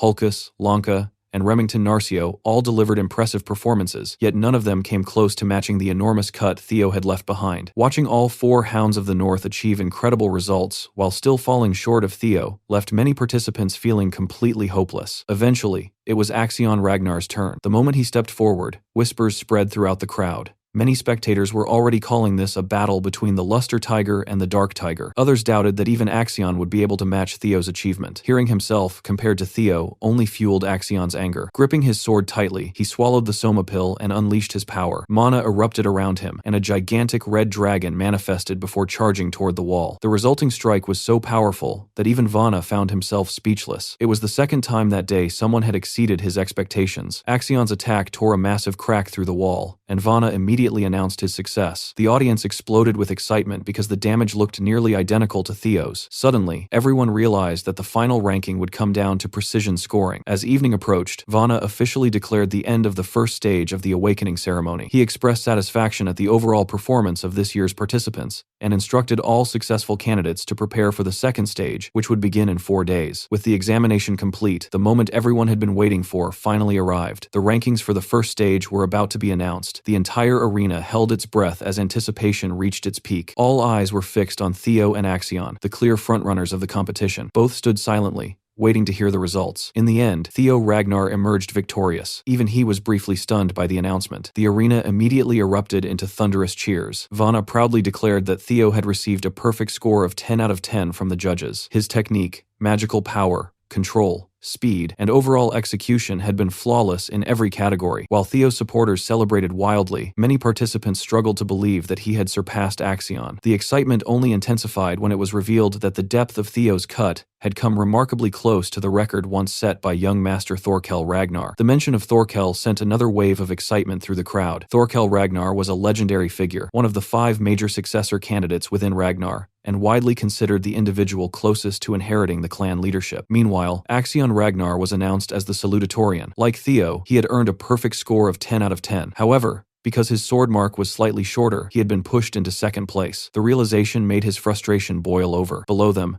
Remington Narcio secured 3rd place, Ray Ragnar claimed 4th, and Hulkus Lanka took 5th. Once again, the Hounds of the North dominated the upper rankings. Further down the list, Theo's first follower and the infamous fool of the Southern Inspection Post, Sybil Drea, barely managed to secure the final qualifying position in 87th place. Vana then revealed the details of the next challenge. 4 days later, the second stage of the awakening ceremony would begin in the dangerous Winter Mountains. All 87 successful participants were instructed to spend the remaining time preparing themselves as thoroughly as possible. With that announcement, the examinees were dismissed. The first day of the awakening ceremony came to an end, and the event had already taken a completely unexpected turn, with Theo Ragnar standing proudly at the very top. That night, Theo's entire faction headed straight to a tavern to celebrate their success. The building echoed with cheers as everyone toasted the 1st and 3rd place winners. For the people of Training Ground number 4, this felt like complete vindication. The world had finally witnessed the strength they had been talking about for months. Drinks and praise flowed endlessly as everyone celebrated Theo and Remington. Theo thanked his companions for their support, but he knew the awakening ceremony was far from over. The first stage was only the beginning. Pulling Remington closer, he confidently declared that the two of them would aim to become the final valedictorian and salutatorian of the entire ceremony. Even Evelyn seemed caught up in the festive atmosphere. Watching their progress over the past months, she genuinely believed they had a chance to accomplish it. Remington personally congratulated Theo on his incredible performance earlier that day. Seeing all of Theo's hard work finally pay off filled him with pride, but at the same time, he could not stop himself from feeling slightly ashamed for falling so far behind his friend. Theo quickly dismissed those thoughts, claiming that he had simply gotten lucky and reminding Remington that rankings should not matter between friends. Hearing that eased Remington's worries. The two raised glasses of orange juice together and promised to give everything they had during the second stage. Later that night, Theo found himself alone among the snowy mountains. Away from the noise and celebrations, he finally had time to process what had happened. Securing first place in the awakening ceremony was something he never would have dared dream about in his previous life. Even if the examination was not a true battle, he had still defeated Axion fairly and squarely. Thinking about how much he had accomplished accomplished in such a short period left him almost speechless. Clenching his fists, he declared to himself that this was only the beginning. Killing Rendon and exposing his betrayal was not enough. Rendon had merely been a pawn serving much larger players. Theo's true enemies remained Axion and the Sky Dragon, backing him from the shadows. Someday he intended to crush both of them completely, no matter what resources or methods he had to use. For now, however, another matter demanded his attention. The nest compass he had received as a quest reward was pointing directly toward the Winter Mountains, the location of the second stage. Whatever secret the artifact held, he would likely uncover it during the upcoming trial. While lost in thought, Theo suddenly sensed something unusual nearby. His instincts immediately sharpened. Someone was watching him. Theo hated being monitored, and without hesitation, he moved into action. The hooded figure following him suddenly lost sight of its target, only to feel the cold edge of a blade pressed against its neck from behind. Theo demanded to know the stranger's identity. The man quickly introduced himself as Gatsby Yotan of the famous Gale Sword Platoon, and insisted he meant no harm. According to Gatsby, his captain had sent him after witnessing Theo's outstanding performance during the first stage of the ceremony. Theo silently stared at him, already understanding what was happening. Recruitment offers were arriving sooner than expected. Gatsby explained that the Gale Sword Platoon wished to offer Theo an opportunity to take their admission qualification test. Instead of feeling honored, Theo found the proposal insulting. A mere qualification test was hardly worthy of someone who had just become the valedictorian. Gatsby continued praising the prestige of the Gale Sword Platoon, claiming that even receiving a chance to take the test was difficult. Before he could continue, another voice interrupted him, mocking the Gale Sword Platoon as a bunch of fools. A woman carrying a massive greatsword stepped forward and greeted Theo respectfully. She introduced herself as Ayan Sasori, the Fire Goblin and Vice Commander of the Black Iron Cavalry. Unlike Gatsby, she had not come with an examination offer. Instead, she directly invited Theo to join her organization. The sudden appearance of the Fire Goblin immediately shook Gatsby. Anyone familiar with her reputation knew better than to provoke her. However, before Ayen could continue, several more hidden scouts emerged from the shadows. Fearing that Theo might be recruited before they had a chance to approach him, representatives from numerous factions rushed forward with increasingly absurd proposals. The Black Sword Platoon promised to make him a squad leader within 3 years. The Swords of Law and the Security Bureau also entered the bidding war. What should have been a professional recruitment effort quickly devolved into a chaotic argument. Instead of highlighting the benefits of joining their organizations, they were too busy insulting each other. Theo simply watched from the side, amused by the chaos. He decided the smartest move would be to quietly leave before anyone could drag him further into the nonsense. Unfortunately, his escape plan was interrupted. Pink plum blossom petals suddenly drifted through the air, filling the area with a beautiful, yet oppressive presence. A single, elegant voice instantly silenced every scout. Even before anyone turned around, they knew exactly who had arrived. The newcomer casually admitted that some people would probably criticize her greed, but she could not help herself when faced with such extraordinary talent. Standing among the falling petals was Osa Ragnar Prunis, the Sword Dragon and Lady of the Plum Blossom Palace. Her appearance stunned everyone present. Even Ayen was shocked enough to question why the clan head's first wife had personally come to such a place. Osa calmly explained that her purpose was exactly the same as everyone else's. She had come personally to see Theo Ragnar. The fact that someone of her status was willing to participate in the recruitment battle demonstrated just how valuable Theo had become in the eyes of the clan's elite. While Theo found himself trapped in this absurd competition for his future, the newly crowned salutatorian was dealing with his frustrations in a much darker way. Calling Axion a sore loser would have been an understatement. Consumed by rage after losing first place, he vented his anger by slaughtering his own men. Young swordsmen who believed they were merely participating in training exercises found themselves cut down one after another. Axion moved through them mercilessly, treating them like disposable practice targets. Every slash was fueled by his hatred toward Theo. He could not stop thinking about the banquet of the Scaled Dragon Society, where Theo left him humiliated and maimed. He could not forget the overwhelming draconic aura Theo displayed during the awakening ceremony. Most of all, he could not accept losing by such a tiny margin. The closer the defeat, the more it tormented him. Thoughts of killing Theo completely consumed his mind. By the end of his rampage, he had abandoned his sword altogether and resorted to far more brutal methods to release his frustration. When his rage finally subsided, the training grounds were littered with the corpses of young swordsmen who had trusted their young master. Soon afterward, another figure entered the training grounds. Without even checking who it was, Axion instinctively threw his sword with deadly precision toward the newcomer's head. The weapon never reached its target. The newcomer casually caught the blade by its tip in midair. It was Ed Troyven, the Sky Dragon. He immediately berated his nephew, calling him pathetic and reminding him that murdering random subordinates would solve nothing. Once Axion realized who had arrived, he gradually calmed down. Ed advised him to stop acting on emotion and instead focus on creating a proper plan. Fortunately for him, the Sky Dragon had already begun making preparations behind the scenes. All Axion needed to do was follow the path being laid before him. Together, uncle and nephew shared the same objective. They were determined to transform the second stage of the awakening ceremony into Theo Ragnar's funeral. Back in the snowy forest, the gathered scouts immediately stepped aside when Lady Osa appeared. Fear and respect alone were enough to make them realize that none of their offers could compete with someone of her status. Just as they were preparing to complain about how unfair the situation was, the space between Theo and Osa was suddenly severed from the outside world. A mysterious, isolated domain formed around them, completely cutting off everyone else. Ayin immediately recognized what had happened. The creation of such an isolation zone could only mean one thing. The sword dragon was likely planning to personally pass down some of her teachings. Inside the strange domain, the space was vastly larger than it appeared from outside. The snowy woods had disappeared entirely, replaced by a seemingly endless world stretching to the horizon. Theo immediately recognized the technique. This was one of Lady Plumbossom's signature abilities, a perfectly isolated realm detached from reality itself. He had only heard stories about it in the past, yet now he was standing inside it personally. Osa laughed softly at his reaction, and remarked that Julius would probably be furious once he discovered what she was about to do. However, she had no intention of letting anyone stop her from giving Theo a gift. Theo instantly understood what kind of gift she meant. Slowly, Osa drew her blade and began explaining her philosophy of swordsmanship. She described the clan head style as a dragon descending from the heavens, burning and destroying everything in its path. Her own swordsmanship was the complete opposite. Rather than overwhelming power, she pursued endless variation and infinite change.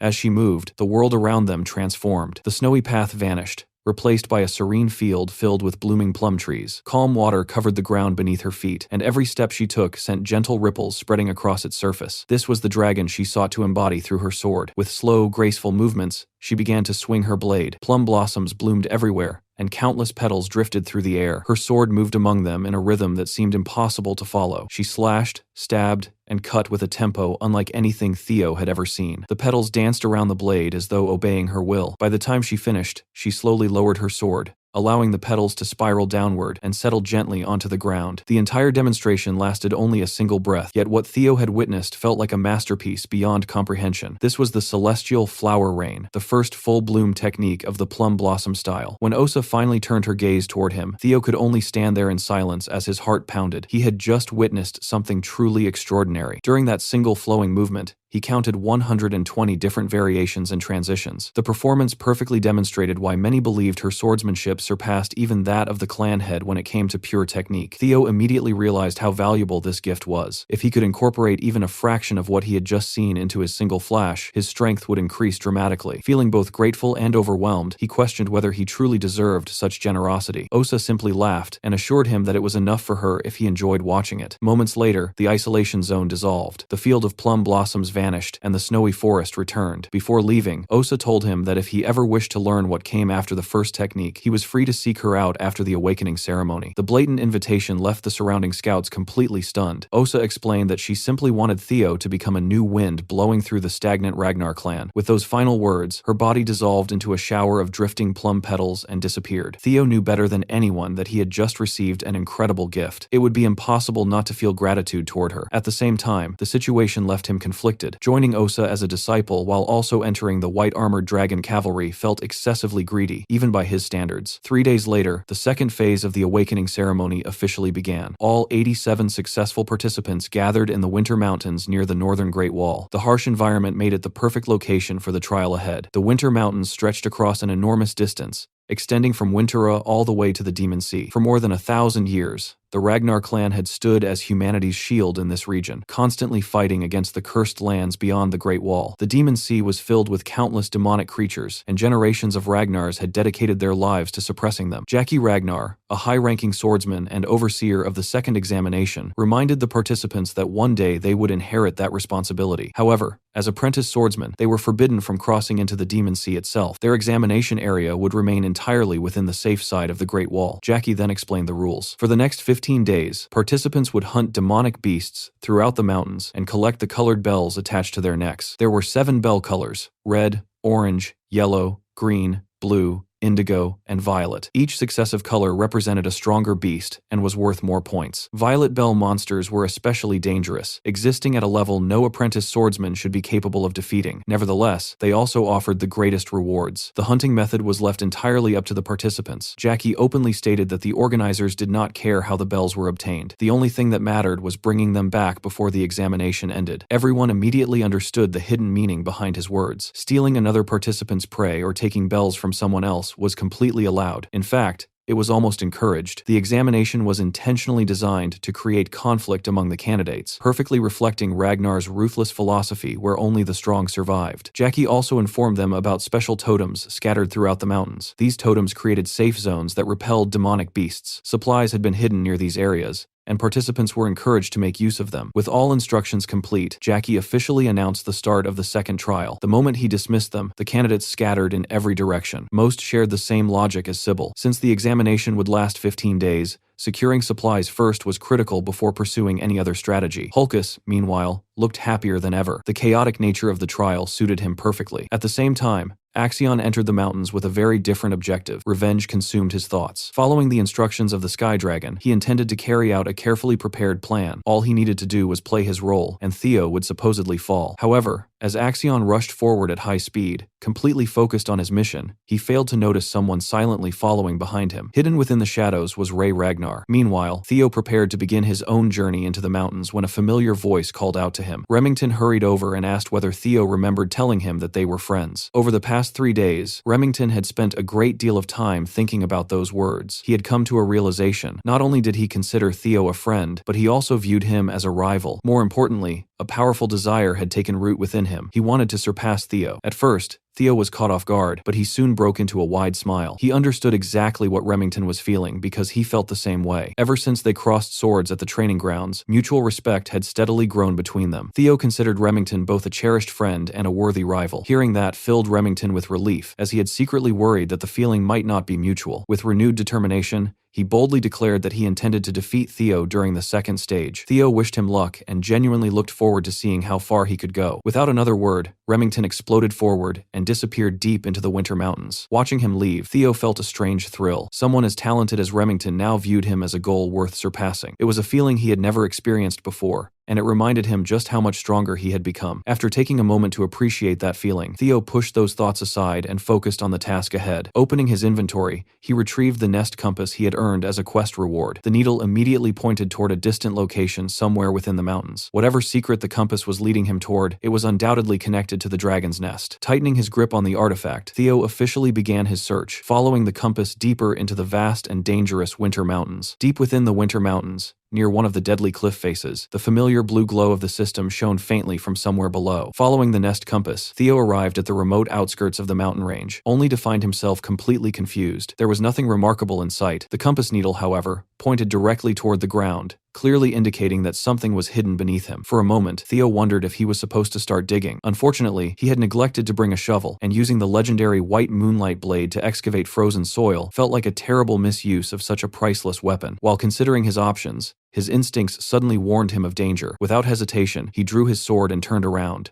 A hidden presence had been following him. Rather than waiting, Theo unleashed a sweeping slash that tore through the surrounding forest. Trees were cut down in a straight line and the ground was ripped apart. At the same time, he released a wave of killing intent toward the hidden observers and coldly demanded they reveal themselves. 3 men eventually stepped out of the woods, visibly surprised that Theo had detected them despite their careful concealment. The moment Theo saw their faces, he was shocked. They were Hyde, Cao, and Loon, infamous figures he knew from his previous life as the 3 scoundrels of Buck Mountain. These men were notorious criminals who murdered civilians while disguising their crimes as accidents during missions. They were a perfect example of the corruption created by Ragnar's survival of the fittest mentality. Theo especially remembered the horrific Buck Village massacre. During his time in Black Snow, he had personally been assigned to clean up the aftermath of their crimes. No one understood the horrors they would commit better than he did. Official records stated that 761 people died during that single incident, while another 220 disappeared. The most disturbing detail was that none of the victims could be properly identified because the scoundrels enjoyed destroying the heads of their victims for amusement. Theo had always planned to eliminate them eventually, knowing the devastation they would bring to the future, but he never expected to encounter them this early. Suspecting a connection, Theo asked whether Axion had sent them to assassinate him. One of the scoundrels laughed at the suggestion and arrogantly explained that they did not take orders from children. Instead,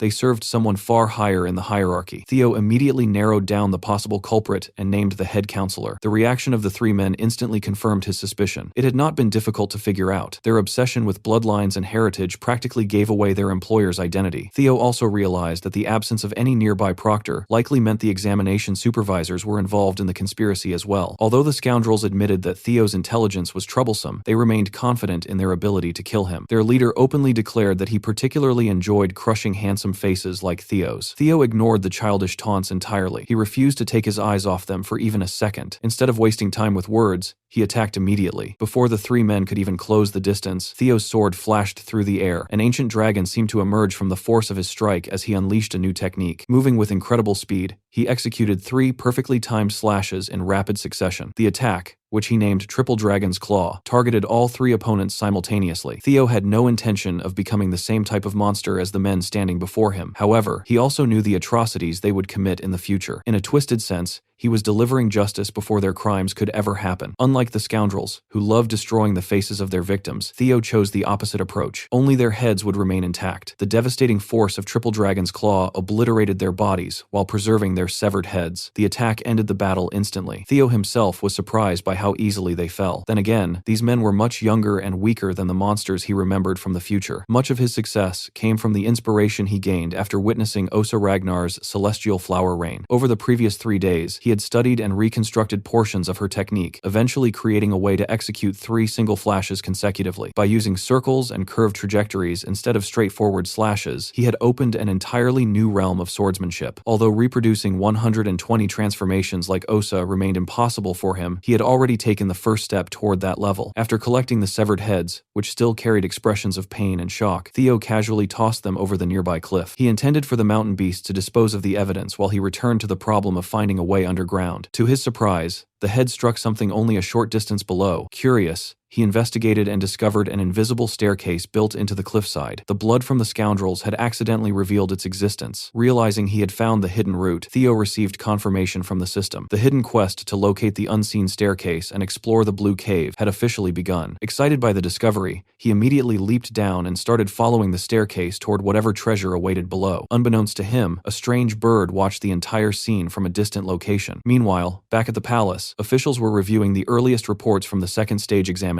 According to the current rankings, Axion Ragnar occupied first place with 41 demon bells, achieved through the combined efforts of himself and 20 subordinates. Ray Ragnar was currently in second place. However, one question dominated everyone's thoughts. What exactly was Theo Ragnar doing? When the messenger finally reached Theo's entry in the report, everyone was surprised. Theo had collected exactly 0 demon bells. Furthermore, he was operating completely alone without any teammates. The most reasonable explanation was that he was either moving cautiously or setting up some sort of ambush. Unfortunately, without direct confirmation from the proctors, nobody could say for certain. Lady Osa's impatience became increasingly obvious as she listened to the report. The head counselor seized the opportunity to criticize Theo, arguing that excellence during the first stage did not guarantee success in the second. He even suggested that Theo lacked the mental fortitude required for real combat, and implied that his status as an illegitimate child, rather than a pure Ragnar, might be responsible. Secretly, the head counselor was convinced that the assassins he hired had already completed their task. At that moment, the old councilman received a telepathic transmission from Ed Troyven. The Sky Dragon directly asked whether he had interfered behind the scenes. Rather than denying it, the head counselor practically admitted his involvement. Although he regretted not informing everyone beforehand, he believed everything had worked out perfectly. Even Ed was irritated by the man's recklessness. The Sky Dragon had his own plans involving Theo, and was furious that the old extremist had acted independently. Ever since the Camellia Palace was taken away, Ed had been searching for a way to seize control of the Rose Palace as well. However, he had never been able to locate the primordial dragon's relic hidden there. Over time, he developed a theory. Theo must possess some clue related to the relic. Ed could feel it instinctively. The boy knew something important and had become far too dangerous to ignore. Through another telepathic message, Ed ordered a guard to hurry Axion along. Meanwhile, Lady Osa could clearly tell that both the head counselor and the director of Central Intelligence were plotting something. Their schemes were far more obvious than they believed. She suggested that precautions should be prepared for Theo's protection. Julius Ragnar immediately disagreed. Unlike the others, the demon dragon had absolute faith in Theo. He genuinely believed that Theo was not someone who would collapse from a challenge like this. Julius trusted his instincts and remained convinced that Theo was perfectly safe, merely caught up in some mysterious situation. Of course, he still had not forgiven Osa for secretly meeting with Theo before the trial. The sword dragon simply pretended not to know what he was talking about, and responded with a playful laugh. Following the hidden staircase down the side of the cliff, Theo eventually reached the location indicated by the nest compass. At the bottom, he found what appeared to be a fairly ordinary cave system. However, The place was crawling with skeletons wandering around the outer areas. These undead creatures constantly attacked intruders with mental assault traps that had been carefully placed throughout the cavern. For an ordinary person, getting caught in one of those traps would likely result in a complete mental breakdown. Fortunately for Theo, such attacks were laughably weak compared to what he had already endured. After surviving the White Moonlight Blade's brutal trial, these low-level mental attacks barely registered. More importantly, the compass continued guiding him deeper into the cave. Wanting to avoid any surprises, Theo activated his sensory abilities and spread his awareness throughout the area. The effect was immediate. Animals hiding nearby fled in panic, and every hidden corner of the cavern became visible to him. Moments like this reminded him just how useful his divinity-related skill was. He could practically see through the entire cave. Putting those thoughts aside, Theo continued forward. According to his memories, he should be the first person to ever reach this place. 3 years in the future, Black Snow would discover this cave, kill the hatchling living inside, and obtain a priceless, legendary item. Quietly apologizing to the future members of Black Snow, Theo admitted to himself that he intended to steal that historic achievement before they ever got the chance. As he passed through the final gate, Theo was instantly frozen in place. The sight before him completely shattered his expectations. Instead of a simple nest, he found himself standing inside a gigantic treasure chamber. Mountains of gold coins stretched across the room. Countless legendary weapons, precious gems, rare artifacts, and valuable trinkets were scattered everywhere. The amount of wealth contained within the chamber was enough to make entire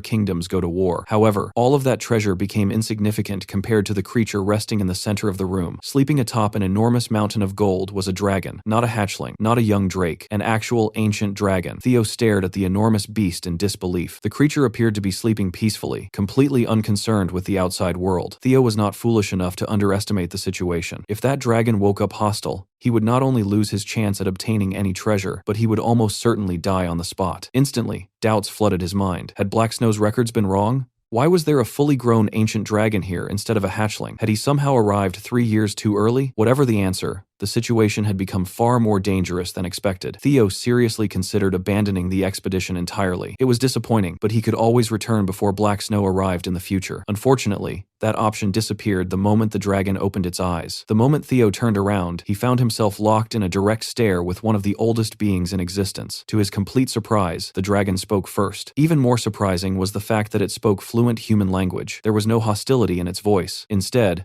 the ancient dragon calmly referred to him as a selector and remarked that it had been a very long time since one had arrived. Theo quickly realized that the creature seemed surprisingly relaxed. It even introduced itself without showing the slightest trace of aggression. The dragon revealed its name as Lodbrok, explaining that the Ragnar clan knew her as the guardian dragon and the true owner of Winter Mountain. Every child raised within Ragnar had heard stories about Lodbrok. Trying to show proper respect, Theo immediately dropped to his knees and greeted her as his ancestor. That comment instantly caught the dragon's attention. Lodbrok found it amusing that a human would call her an ancestor. Theo explained that according to everything he had been taught, Lodbrok was the companion of Ragnar's founder Sigurd and the mother of Friedrich, making her the source of the dragon blood flowing through Ragnar descendants. Hearing that, Lodbrok immediately dismissed the story as nonsense. She bluntly stated that Friedrich must have been spreading ridiculous rumors. While she admitted that she and Sigurd had been companions, their relationship had been entirely different from what humans believed. She respected Sigurd because he was a contractor who willingly sold his soul to dragons, but there had never been any romantic relationship between them. In fact, she openly stated that humans and dragons could not even reproduce. Curious, Theo asked whether Ragnar's claims of dragon blood were simply propaganda. Lodbrok explained that the claim was not entirely false. Through the long-term contract between herself and Sigurd, portions of her dragon blood had been shared with him and eventually passed down through his descendants. Before Theo could continue questioning her about the history of his family, Lodbrok interrupted. The introductions were over. It was time to proceed with her actual duty as guardian dragon. Lodbrok explained that from the very founding of the Ragnar clan, an ancient covenant had existed. Any selector who managed to reach her would be granted the right to ask 3 questions. Theo felt an enormous sense of relief. At least, this was not another battle he needed to survive. Information could be more valuable than any treasure. If he wanted to eventually stand at the top of Ragnar, understanding the true history of the clan and the world was essential. Meanwhile, outside the cave, the second phase of the awakening ceremony continued. Axion Ragnar remained completely dominant on the leaderboard.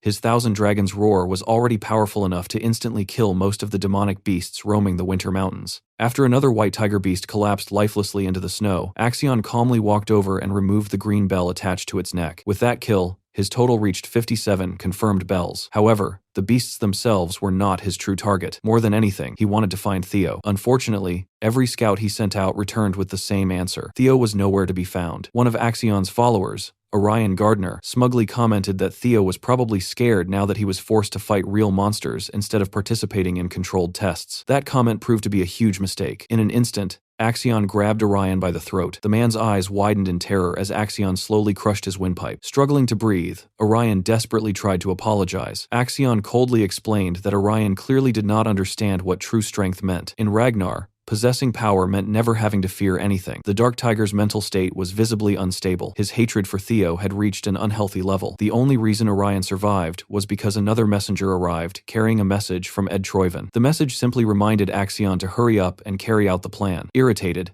Axion threw Orion aside like garbage and ordered the messenger to tell his uncle to stop pestering him. Nobody in the world wanted Theo dead more than he did. Back in the dragon's den, Theo carefully considered his first question. Lodbrok had almost fallen asleep, waiting for him to make up his mind. Finally, he asked why she was still living here. The question seemed simple, but Lodbrok immediately understood his strategy. He was using broad questions to uncover hidden information. Praising his cleverness, she answered. The reason she remained here was because of a terrifying existence known as the Nameless Monarch. According to Lodbrok, the creature existed at the very edge of the world. Its body stretched across entire seas. For over 1,000 years, she had remained in her lair waiting for the day she might have to confront it. Winter Mountain and this dragon's den were merely an outpost in her mission to protect the world. Theo fell silent after hearing this revelation. During her explanation, he sensed something that shocked him. For the briefest moment, he felt fear coming from Lodbrok. That realization disturbed him deeply. An ancient dragon that had lived for over 1,000 years and possessed power approaching divinity was afraid of something. Whatever the Nameless Monarch was, it had to be unimaginably terrifying. Although he wanted to continue asking about the Nameless Monarch, Theo knew he had more important priorities. For his second question, he asked about the ancient dragon relics. Lodbrok explained that there were roughly 3 known relics. She mentioned the dungeon beneath Camellia Palace and the White Moonlight Blade. The final relic was much more complicated. It originated from an ancient dragon named Papnir. At some point,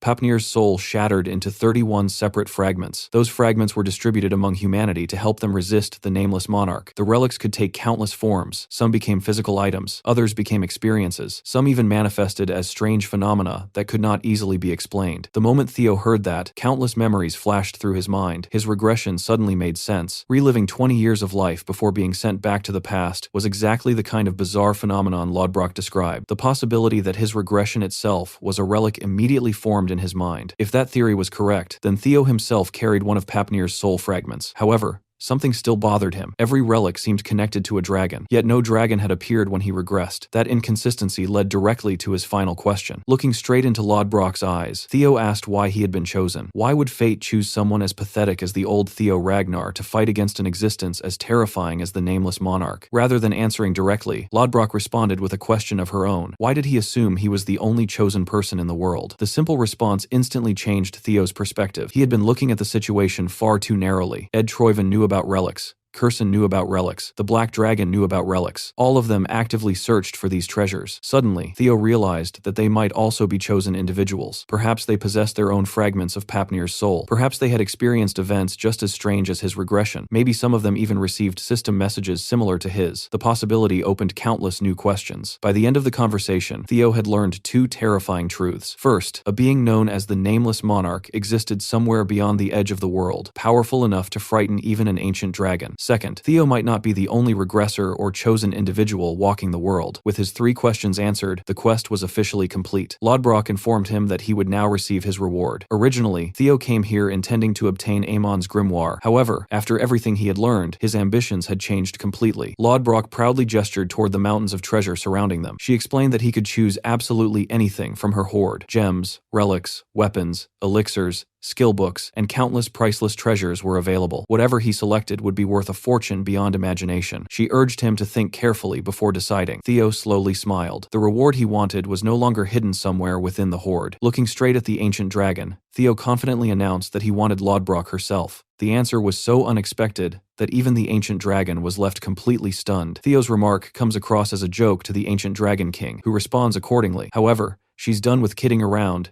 and wants the Ragnar descendant to speak his real choice. Standing resolute on his words, Theo declares that he just told him what he wanted. First, the dragon pauses, and then asks to confirm if he's really serious. After receiving confirmation, the dragon exerts its menacing aura that makes the ground rumble beneath Theo's feet. Using the tantalizing dragon fear attack, the ancient dragon deems his words disrespectful and lashes at him for overstepping his boundaries. Feeling the sheer weight of the dragon fear attack, Theo does his best to stand his ground. That mere roar of the dragon is powerful enough to make blood come out of every crevice of his face. In response, he counters the roar with a lesser drake's fear of his own. Of course, it's a pointless attack in every sense of the word. Even Lodbrok thinks he's an idiot for challenging an ancient dragon's roar with an incompetent one. Determined on his feet, Theo shouts his request, reminding the guardian dragon that he was told to select any treasure from its nest. According to his own words, there wasn't a condition preventing him from selecting the guardian dragon Lodbrok as his desired treasure. He may be speaking confidently, but even Theo thinks this is a huge risk he's taking, one that he's willing to put his life on the line for. This beast, the guardian dragon Lodbrok, has firmly established the Ragnar clan with the help of the progenitor, Sigurd. Becoming her partner will mean for Theo to have proven himself as a legitimate warrior of the Ragnar clan. In order to prevent the atrocities of the dark past, he's willing to cast his life away for this opportunity. Theo demands the guardian dragon to surrender herself as she promised with her own words. The warrior begs for her aid with his aching voice.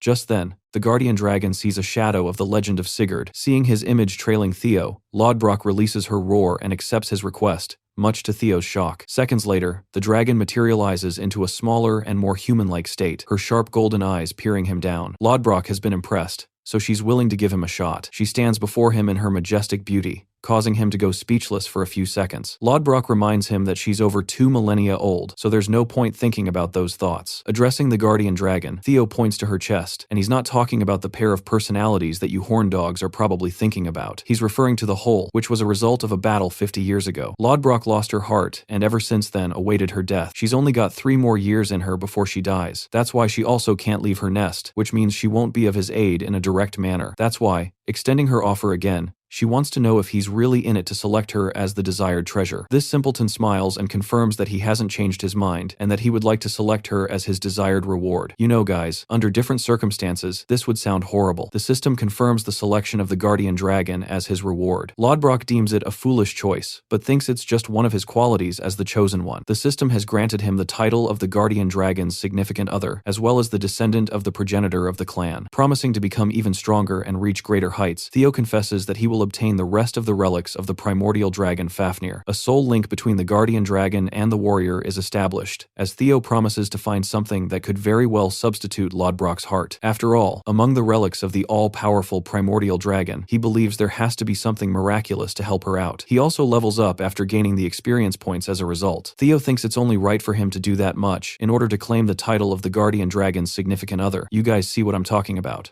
right? She gives him a smirk and hopes to be in good care of her new partner. Yeah, this is going on Santa's naughty list. Lodbrok reminds him that she's still incapable of leaving the domain, so he's going to have to find a solution for himself until she hibernates for the time being. Also, she's got something for him, which appears to be an ancient book. Lodbrok explains that in order for a true soul to synchronize with her, it's necessary for him to read the artifact and awaken one's mind gate. She estimates that he'll be able to pull this off within a month, recommending that he take his time while skimming through. The system informs him about the bonus reward he just received. It's a grimoire called Amon. Inspecting its properties, Theo is impressed to find that it contains magical principles that date back to the beginning of time. It's a special book containing rich knowledge of everything in the universe. Theo is glad that he was able to get his hands on this baby, but his real concern is the duration she just mentioned. He asks Lodbrok what she means by 1 month. The guardian dragon expresses that it usually takes that long to awaken a person's mind gate, and asks if he's got something more important keeping him busy. Theo is disappointed to express that he's got to deal with the second stage of the awakening ceremony, which is happening as they speak. The problem is the exam is only 15 days long in duration, which means he's got less than half a month to work things out. That's why Theo wants to wait until the exam is over to get things going. Eyeing him down, Lodbrok unfortunately confesses that while it's possible, she won't allow that to happen. After all, she doesn't want him escaping so soon. That's why, for this dude, she wants him to open the mind gate even before the second stage ends. Until that time, Lodbrok will make sure that he stays here. Now, that's a bone-chilling threat. The total time for the exam to conclude is 13 days, or roughly 300 and then hours. So, he's got to wrap it up with that. A few days before the second stage of the awakening ceremony began, Axion met with his uncle to discuss the finer details of the plan. During their conversation, the Sky Dragon explained the true purpose behind the totems scattered throughout the Winter Mountains. Those safe zones existed because of special objects known as fiend summoning marbles hidden inside them.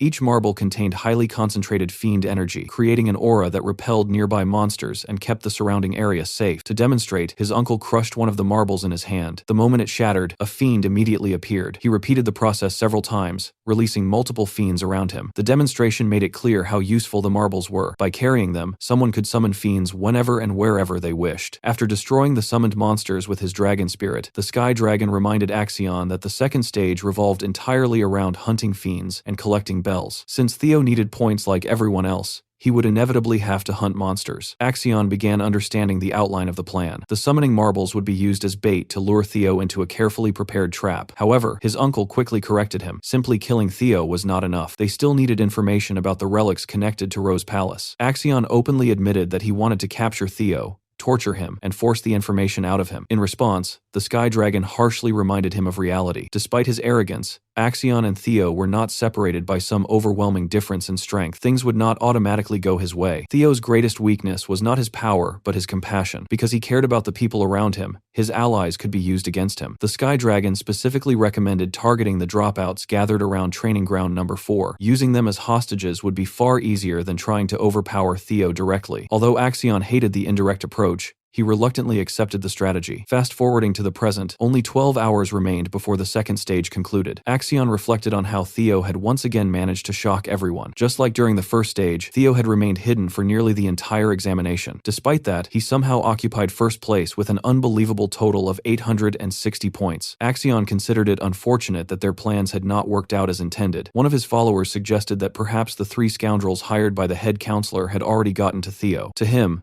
that seemed like the only explanation for Theo's disappearance. Felix Ragnar, who currently occupied 7th place, voiced a similar observation. However, Axion immediately dismissed the idea and mocked Felix for his stupidity. He cruelly reminded Felix that there was a reason Osa Ragnar had become interested in Theo rather than him. The insult infuriated Felix, especially since he was genuinely trying to help. Axion could not care less. Rising from his seat with a sinister smile, he declared that if Theo refused to reveal himself, then he would force him out into the open. With both members of the Scaled Dragon Society and loyalists from Plum Blossom Palace under his command, he intended to continue his rampage until Theo had no choice but to appear. Hidden nearby, Ray Ragnar secretly listened to the entire conversation. Currently sitting in 3rd place in the rankings, she immediately realized how dangerous the situation had become. Elsewhere in the Winter Mountains, a group of Theo's companions had just managed to kill a frost lizard fiend carrying a yellow bell. They celebrated the achievement despite knowing their overall scores remained unimpressive. With only 12 hours remaining, they worried about Theo's absence. They had spent days gathering supplies and preparing for the examination together, yet he had vanished completely. Some of them believed he must be pursuing something important. After all, surviving the examination was the true objective, and rankings were technically secondary. Still, they wanted to see Theo claim 1st place once again and become valedictorian. Unfortunately, their casual conversation was abruptly interrupted. Without warning, a sword thrust pierced straight through Sybil's body. Orion Gardner stood behind him, having stabbed him without hesitation. The others stared in horror as members of the Scaled Dragon Society emerged. Terrified, they demanded to know why they were being attacked. They soon learned the truth. They had become targets simply because of their connection to Theo. Axion's faction intended to use them as bait to draw him out. These innocent students were being punished merely for existing alongside him. At roughly the same time, deep inside Lodbrok's hidden lair, Theo continued his training. The Guardian Dragon watched with obvious satisfaction as he rapidly mastered concepts that should have taken years to learn. She was particularly impressed by how quickly he managed to open his mind's gate. The system acknowledged his achievement by confirming that he had obtained an initial understanding of magical principles. Much of his success came from knowledge carried over from his previous life. Learning Amon's grimoire required both immense magical power and exceptional quality. Theo possessed both a mana haul and a dragon heart, giving him a natural advantage over almost everyone else. As a result, he learned at a speed that far surpassed ordinary people. During the process, he acquired a new lower-ranked skill known as Hatchling Synchro. The skill granted him the ability to read the memories and information contained within objects through psychokinetic magic. Lodbrok considered this proof that Theo was worthy of becoming her partner. The foundations had been laid, and the rest could be refined through future training. She also informed him that as his mastery increased, he would eventually begin hearing her voice directly. At higher levels, he would gain access to Lodbrok's power itself, allowing him to wield abilities similar to those once possessed by Ragnar's founder. Before that could happen, however,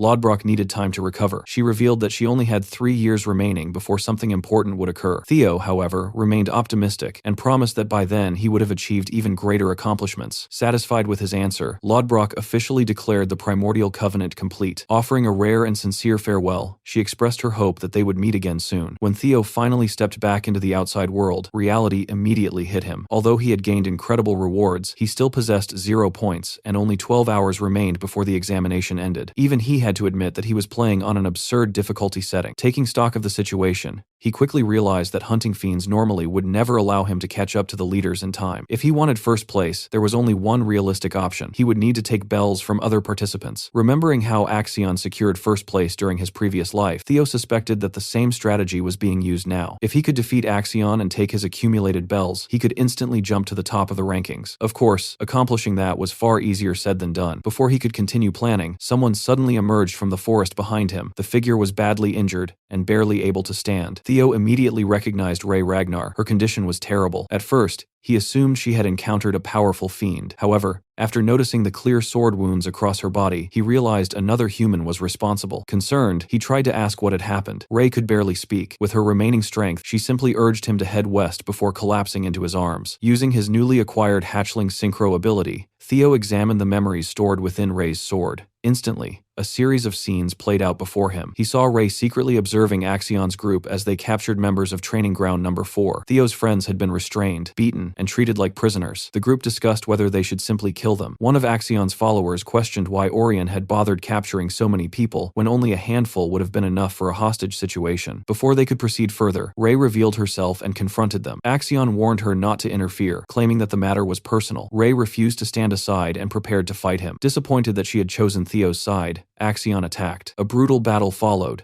ending with Ray suffering a devastating slash wound. Beyond that point, the memories became inaccessible because Theo's skill level was still too low. Even so, he had seen enough. Furious, he demanded answers after Ray regained consciousness. She explained that Axion's objective from the very beginning had been to capture Theo. When he failed to find him, he resorted to taking Theo's friends hostage instead. Hearing that made Theo's blood boil. His enemies from his previous life had not changed at all. The difference now was that he possessed the strength to fight back. He demanded to know where Axion was and what exactly he intended to do. Meanwhile, at Axion's camp, one of his followers revealed that Theo had been spotted near the northern cliffside. The information immediately caught everyone's attention. The group was confident that Theo had already encountered Ray, which meant he would inevitably come for them. Axion's excitement grew as he imagined finally cutting Theo down himself. However, a telepathic message suddenly reached him. The voice reminded him that there was no need to confront Theo personally. Their objective was not a fair duel, but obtaining information about the relics. Theo could simply be overwhelmed by numbers, while Axion focused on the larger mission. At the same time, they wanted him to activate the fiend summoning marbles and create chaos throughout the surrounding area. The distraction would make it easier to control the battlefield and pressure Theo into making mistakes. After hearing the proposal, Axion quickly agreed. If the plan brought him closer to crushing Theo, then he was more than willing to follow through. Ray desperately begged Theo not to go. From her perspective, charging straight into the trap was no different from throwing his life away. She explained that the situation had already spiraled far beyond a simple conflict between students. Even the Central Intelligence Bureau proctors were involved in the scheme. The people who were supposed to maintain fairness during the examination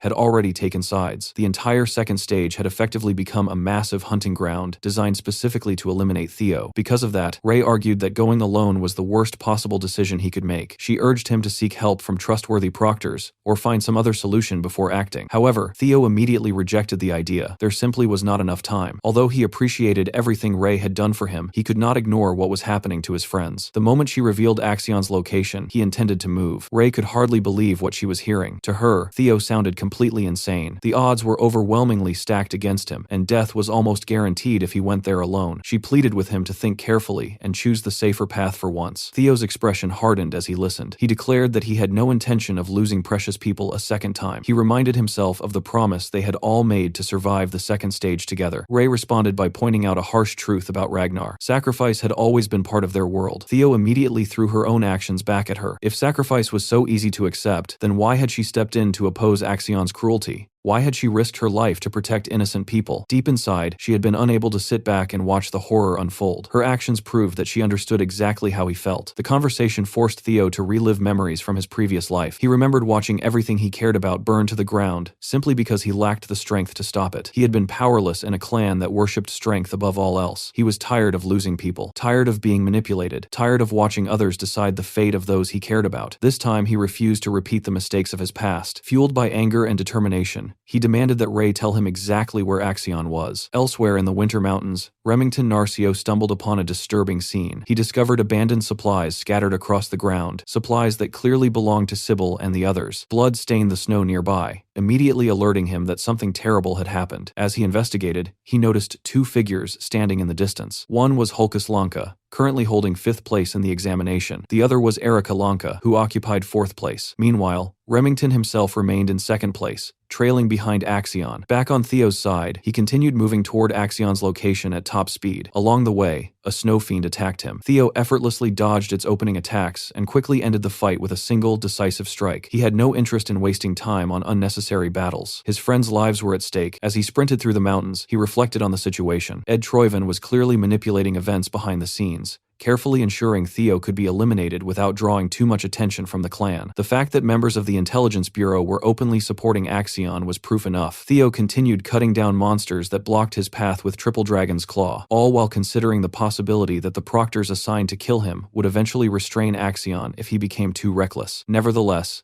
Theo knew that Axion's greatest weakness remained his impulsive personality. He was easy to provoke and rarely thought beyond his immediate emotions. Theo intended to exploit that flaw. Leaping into the air, he drove his blade through another fiend's skull and continued pushing forward. Meanwhile, Ray slowly gathered her thoughts. As she remembered Theo's actions over the years, she realized he had never truly changed from the boy she knew as a child. Despite her injuries, she decided she wanted to help him this time. Meanwhile, the hostages continued suffering under Axion's control. Theo's companions were being beaten mercilessly, while Axion stood over them like a tyrant. He was fully prepared to execute them for the slightest provocation. Once again, telepathic instructions from the proctors reminded him not to create unnecessary complications. Annoyed, Axion reluctantly lowered his blade and waited. He knew that 4 high-ranking swordsmen affiliated with the proctors had already been dispatched to eliminate Theo in secret. His uncle had repeatedly told him that he was not strong enough to defeat Theo on his own, a fact Axion absolutely hated hearing. He viewed Theo as little more than an insect, and could not tolerate the idea that others considered him a threat. Eventually, the person everyone had been waiting for finally appeared. Theo emerged from the snowy wilderness covered in blood from countless battles. He looked less like a participant and more like a warrior returning from war. His sharp eyes immediately took in the situation. He saw his injured companions scattered around the camp. He saw the men responsible for their suffering. Finally, his gaze settled on Axion. The moment he looked at his wounded friends, his grip tightened around his weapon. Axion instinctively reached for his sword, eager to begin their battle. However, the telepathic voice immediately ordered him to stay where he was. Following those instructions, Axion reluctantly released his weapon. Instead, he attempted negotiation. He calmly told Theo that if he revealed everything he knew about the relics, his friends would be spared. Rather than showing concern, Theo responded with a question that completely caught Axion off guard. He asked whether Axion was afraid of him. Theo's words were entirely deliberate. He understood Axion's personality better than almost anyone. Rather than negotiating, he began openly mocking him. Theo called him a coward who needed hostages, allies, and schemes just to avoid a straightforward confrontation. He accused him of hiding behind others because he was terrified of suffering a humiliating defeat. Axion's blood immediately began boiling. Instead of stopping, Theo continued pushing. He claimed that all the men surrounding Axion existed solely to protect his fragile pride. The hostage situation itself was proof of weakness. According to Theo, a true member of the Four Hounds would never resort to such tactics. He challenged Axion directly, asking whether he intended to behave like a real Ragnar or continue hiding behind others. Every word struck exactly where Theo intended. Axion's rage grew with each insult. Finally, Theo proposed conditions for a duel. If he lost, he would surrender both his life and any information he possessed regarding the relics. If he won, Axion would release all the hostages and allow them to leave. By that point, Axion had completely lost control of himself. He arrogantly laughed and reminded Theo of his place within the clan. The telepathic voice desperately tried to intervene, warning him not to fall for the provocation. The observer observers could clearly see that Theo was manipulating him. Unfortunately, Axion's pride would not allow him to back down. Ignoring every warning, he accepted the challenge exactly as Theo had planned. The hidden proctors immediately realized the situation was slipping out of control. Their original plan had never involved a fair duel. They quietly prepared to intervene if Axion found himself facing defeat. Before the battle began, Axion ordered his followers not to interfere and instructed them not to harm the hostages. If they were going to fight, they would do so, according to Ragnar tradition. The duel began with Theo launching the first attack. The opening exchange immediately surprised Axion. Soon, the battlefield erupted into a fierce clash between two elite swordsmen. Axion continued looking down on Theo, unleashing heavy attacks while trying to overwhelm him with raw force. Determined to demonstrate the difference between them, he unleashed Heaven Dragon Shout. The sheer power behind the technique was enough to make even Theo cautious. However, rather than retreating, Theo responded with a fully charged Triple Dragon's Claw. The attack sliced through Axion's technique and destroyed it completely. For the first time, genuine surprise appeared on Axion's face. Standing before him was not the weak Theo he remembered, but someone capable of directly challenging his strongest attacks. Theo immediately returned the mockery, questioning whether Axion was truly qualified to lecture him. Watching from the sidelines, Orion Gardner began sweating nervously. Until now, he had doubted the stories surrounding Theo's growth. After witnessing that exchange, he could no longer deny reality. Theo was genuinely powerful. In fact, there was a very real possibility that Axion could lose. Fear immediately gripped Orion. He even considered abandoning Axion and switching sides while he still had the opportunity. However, he ultimately discarded the idea. The Intelligence Bureau proctors were still watching, and they would almost certainly eliminate Theo regardless of how the duel ended. Choosing caution, Orion ordered his men to scatter and keep their distance. Nobody wanted to get caught in the middle of a battle between monsters. As the duel continued, Axion's thoughts drifted toward his past. Since childhood, he had been raised with the expectation that he would one day seize Ragnar's throne. Both his mother and his uncle had invested everything into his success because their own ambitions depended on it. Although he carried the Ragnar name, they had always viewed him as a member of the Troyven family first. Even now, he could not help acknowledging Theo's impressive performance. Charging forward again, he attempted another decisive strike. Unsurprisingly, Theo blocked it with confidence. Everything was unfolding exactly as Theo intended. Far away, news of Theo's reappearance and his confrontation with Axion finally reached the council. His supporters were overjoyed to learn that he had survived.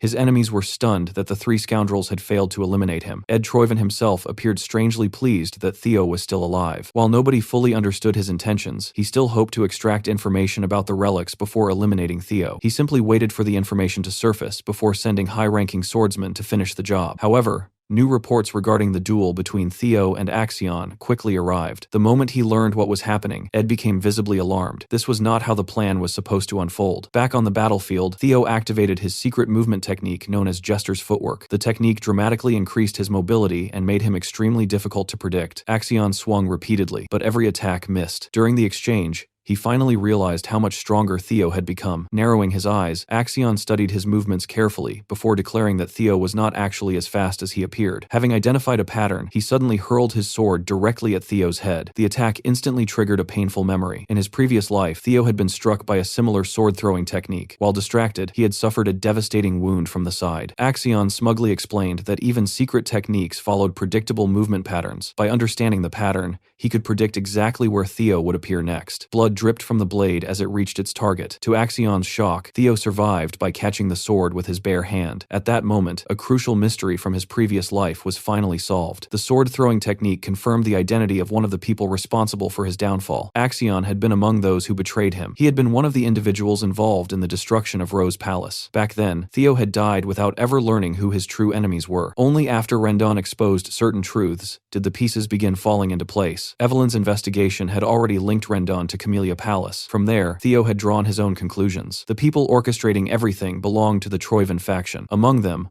only one person possessed such a distinctive sword-throwing technique, Axion Ragnar himself. What had once been suspicion was now undeniable proof. Consumed by fury, Theo gripped the sword and crushed it with his bare hand. As the broken pieces fell away, one question continued burning in his mind. Why were they so desperate to kill him that they would go to such extreme lengths? The sight of Theo crushing the sword with his bare hand left Axion completely speechless. Unfortunately for everyone who had plotted against him, Theo was no longer the powerless person from his previous life. This time, he was determined to protect both himself and the people precious to him. Without hesitation, Theo hurled the broken blade toward Axion. However, the attack was easily avoided. Axion mocked him, ridiculing both his aim and his pathetic attempt to imitate the sword-throwing technique. Yet Yet while he was speaking, something changed. A terrifying wave of bloodlust and killing intent erupted from Theo's body. The overwhelming pressure caused the surrounding mana to surge violently. Axion's eyes widened in shock as he finally realized the truth. Theo had been hiding a tremendous amount of strength all along. Before he could fully react, Theo vanished from sight. In the blink of an eye, he reappeared directly beneath Axion and unleashed a devastating strike. The force behind the attack sent Axion stumbling backward. For the first time in their confrontation, Axion found himself on the defensive. Theo relentlessly pressed the attack, eventually managing to graze Axion's face with a precise cut. Wearing a confident smirk, Theo continued provoking him, asking how much longer he intended to hold back his true strength. Suddenly, Axion retaliated. He grabbed Theo's arm and answered with a slash of his own, leaving a wound across Theo's face. The battle had reached a point where neither side held a clear advantage. They were fighting on equal footing. Theo disappeared once more, using his speed to create another opening. A powerful slash knocked Axion's weapon away entirely, leaving him defenseless. Seizing the opportunity, Theo prepared a fatal thrust aimed directly at his opponent's stomach. At that distance, even Axion should not have been able to evade the attack. Elsewhere, Remington continued tracking the blood trail left behind by the captors. Upon closer examination, he realized the marks were not from a battle, but from injured people being dragged across the snow. The situation immediately made him think of Axion. Although the idea seemed strange, Axion already held first place. Logically, there should have been no reason for him to act so recklessly. However, Remington quickly pieced together the truth. The entire operation had been designed to hunt Theo during the second stage of the examination. Hulkus was furious after hearing the conclusion. To him, using hostages and ambushes was the behavior of a coward. Erica, on the other hand, showed little surprise. She coldly remarked that such behavior was perfectly normal during Ragnar's awakening ceremony. Remington acknowledged that reality, but admitted it was exactly why he despised the Ragnar way. Too many people worshipped strength and ignored morality, crossing any line necessary to achieve victory. Erica warned him to watch his words, but Remington could not care less. Saving his friends was more important. He stated that Theo would have done the same thing in his position. Determined to help, Remington requested their assistance. Hulkus immediately agreed. Erica initially refused, claiming she had only come to meet Theo and had no interest in risking herself for weak people. Her brother immediately called her out for being heartless. Remington then pointed out that helping Theo now would likely benefit her later. Eventually, the three warriors continued moving toward the hostages' location. Unfortunately, they were intercepted before reaching their destination. Members of the Scaled Dragon Society suddenly appeared and blocked their path. Orion Gardner was particularly annoyed to see the white-haired Remington associating with people like Hulkus. Hulkus immediately exploded in anger and began cursing Orion. Remington calmly warned him to step aside and avoid unnecessary conflict. Orion refused. With no other option remaining, swords were drawn. The three allies charged forward and began fighting the members of the Scaled Dragon Society. Back at the hostage camp, Theo's thrown blade finally revealed its true purpose. It had never been intended to kill Axion. Instead, the broken weapon landed right beside the captured members of Training Ground Number 4. It was a tool for escape. One of the prisoners quickly realized this and dragged the blade closer. Sybil immediately began working at the ropes, binding him, desperately trying to free himself and the others. Meanwhile, Theo's duel took a sudden turn. Just as he was about to land the decisive blow, a new figure intervened. A high-ranking swordsman suddenly appeared between the two combatants and blocked the attack. The newcomer was Liam Troyven. Fully aware that interfering violated the rules, Liam openly stated that he was prepared to accept whatever punishment followed. Ignoring the consequences, he launched an aggressive assault against Theo. The remaining proctors praised Theo's impressive performance before returning his weapon to him. Interestingly, Axion did not seem angry about the interruption. Instead, he looked disappointed. Liam's swordsmanship immediately placed tremendous pressure on Theo. His attacks were faster, sharper, and far more refined than Axion's. Even so, Theo managed to keep up surprisingly well. Liam launched a powerful thrust that Theo successfully blocked. During the exchange, the high-ranking swordsman admitted to himself that Theo's defensive abilities were extraordinary. Surviving against both Axion and a veteran like himself was no small feat. Nevertheless, Liam understood that Theo's skill still fell short of his own. There were no neutral proctors nearby to witness what happened next, making this the perfect opportunity to eliminate Theo permanently. For the sake of the Troyven faction, Liam decided to finish him with a decisive aerial strike. However, the outcome was not what anyone expected. The person who ended up impaled was not Theo. In a shocking twist, Liam was suddenly stabbed from behind. The attacker was none other than Axion himself. Everyone froze in disbelief. Axion coldly reminded the others that he had issued a warning at the beginning of the duel. Nobody was supposed to interfere. The situation immediately descended into chaos. The other swordsmen demanded an explanation. Unable to understand understand why Axion had attacked one of his own allies. Axion furiously responded that their intervention implied he was incapable of winning on his own. To him, that was an insult he could not tolerate. Theo could only stare in disbelief. Axion had gone completely insane. At the same time, Axion finally acknowledged Theo's strength as a Ragnar warrior. Ever since childhood, his uncle had filled his head with dreams of glory, convincing him that he was destined to sit on the Ragnar throne. Axion openly admitted that Theo had become strong, yet in his mind, he still remained superior. He proclaimed himself the future strongest warrior of Ragnar, and declared that there was no possible future where he lost this battle. Anyone who stood between him and the throne would be cut down. With that declaration, he charged forward once again. Theo effortlessly avoided the attack by launching himself into the air. A counterattack immediately followed,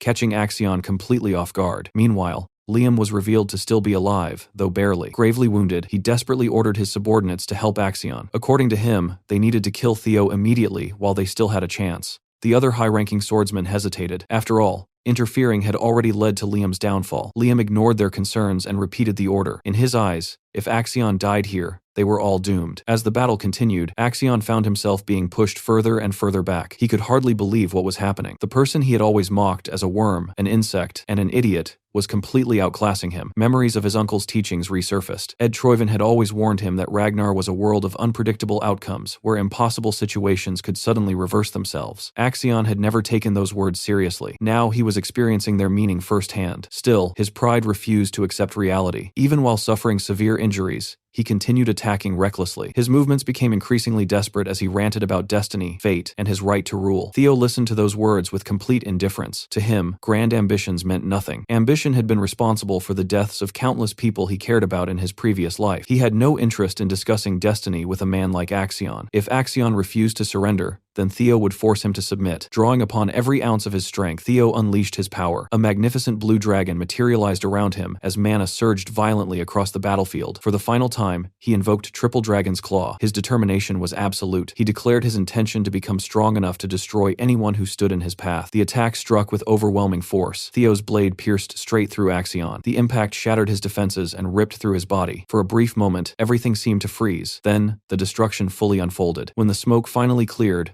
a corpse collapsed onto the ground. Axion's body fell separately from his severed head. The detached head tumbled through the air before crashing into the earth below. Blood stained the battlefield, marking the end of the conflict. There was nothing anyone could do anymore. The duel was over. Theo Ragnar stood victorious after finally exacting a measure of revenge against one of the people responsible for his tragic past. Nearby, Liam Troyven stared in disbelief at the gruesome sight. The young master he had tried so desperately to protect was dead. In the end, it was a fitting conclusion for a man whose arrogance had blinded him until the very last moment. Liam ordered his remaining men to kill Theo at all costs, hoping to at least get some revenge. The Troyven family's protectors, all high-ranking swordsmen, quickly snapped out of their shock and rushed forward. Theo remained standing, a bitter yet satisfied smile on his face. The situation was honestly terrible. Even if he had been at full strength, surviving a coordinated assault from 4 senior proctors would have been nearly impossible. But now, after killing Axion, his stamina was completely drained and his mana reserves were bone dry. At this point, all Theo could do was stall for a little longer with whatever strength he had left. Thankfully, according to his calculations, reinforcements should arrive any moment. And sure enough, just as the proctors closed in for their final attack, Remington, Narcio, and the Lanka siblings finally appeared. The 3 instantly positioned themselves around Theo, forming a solid wall of defense against the proctors. To Remington,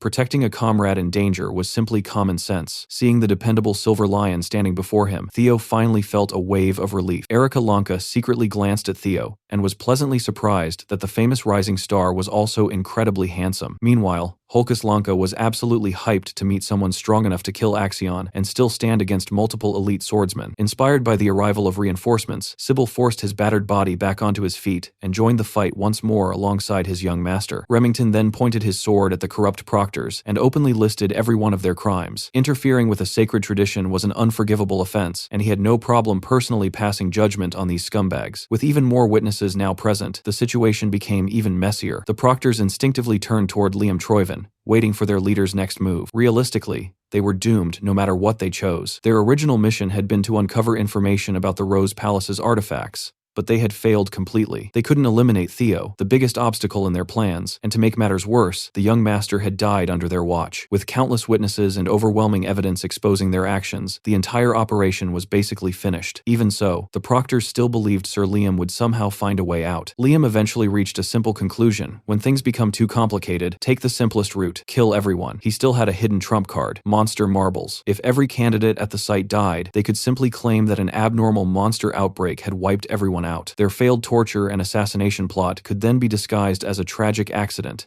erasing all traces of the Troyven family's involvement. Driven by desperation, Liam threw 25 high-grade monster marbles onto the ground. If they staged everything perfectly, there was still a slim chance of salvaging the situation. Even at the very end, the proctors chose to place their family's interests above everything else. However, before the marbles could even transform, Liam suddenly felt an intense pain explode through his stomach. For the second time that night, the poor guy got stabbed from behind. This time, the blade belonged to Selford Gardner, the White Dragon clan's supervisor. Beside him stood another supervisor, Aaron Bacchus. At the same time, reinforcements from the White Dragon clan, Plum Blossom Palace, and Daffodil Palace arrived as well, including Natasha Coppell and Sally Gardner. Liam, that crafty bastard, finally collapsed onto the cold ground. Selford immediately ordered the remaining traitors to surrender unless they wanted to die on the spot. The Troyven proctors had nowhere left to run. Behind them stood Theo Ragnar, the clan's brightest young talent, while seasoned veteran supervisors blocked the path ahead. The moment Theo realized everyone was finally safe, the last bit of strength holding him up disappeared. As he collapsed, Ray Ragnar, the very woman who had warned him not to go earlier, caught him before he hit the ground. Before losing consciousness completely, Theo quietly thanked her for the warning. As the traitorous proctors were dragged away in chains, Remington immediately dropped his heroic facade and rushed over to Theo with genuine concern. The Lanka siblings quickly joined in. Erica wanted to make sure Theo remembered her, while Hulkus was already eager to arrange another duel. Soon after, the boys from Training Ground 4 came running over as well, sincerely thanking their young master. Every single one of them was crying uncontrollably. Feeling the overwhelming gratitude, loyalty, and concern from his people, Theo Ragnar smiled. This was the exact kind of strength he had always longed for. Out of everyone, Ray seemed to understand his true nature the best. As his consciousness slowly faded away, Theo made one final request. He only wanted enough bells to secure first place. Shortly after the traitorous proctors were arrested, news of the incident reached Ragnar headquarters. Ed Troyven couldn't believe what he was hearing. The entire round table of Ragnar's top figures fell silent as the messenger repeated the report. The news of Axion Ragnar's death struck the room like a bolt of lightning, and when the Sky Dragon learned that his nephew had died during a test that had secretly been arranged to assassinate another fledgling, he nearly lost control on the spot. Meanwhile, the announcement ceremony for the second round of the blooming ceremony finally began. The survivors gathered at the starting point, and it was obvious from their faces just how brutal the test had been. Everyone looked exhausted and beaten up. Stepping forward to address the candidates, an elderly man first praised them for enduring such a grueling trial. The one officially declaring the end of the ceremony was none other than one of the legendary 9 dragons, the Zenith Dragon, Pharaoh Ragnar. The moment everyone recognized him, the entire new generation was left completely starstruck. After all, every member of the Ragnar family knew who the Zenith Dragon was. The old monster rarely even appeared at formal events,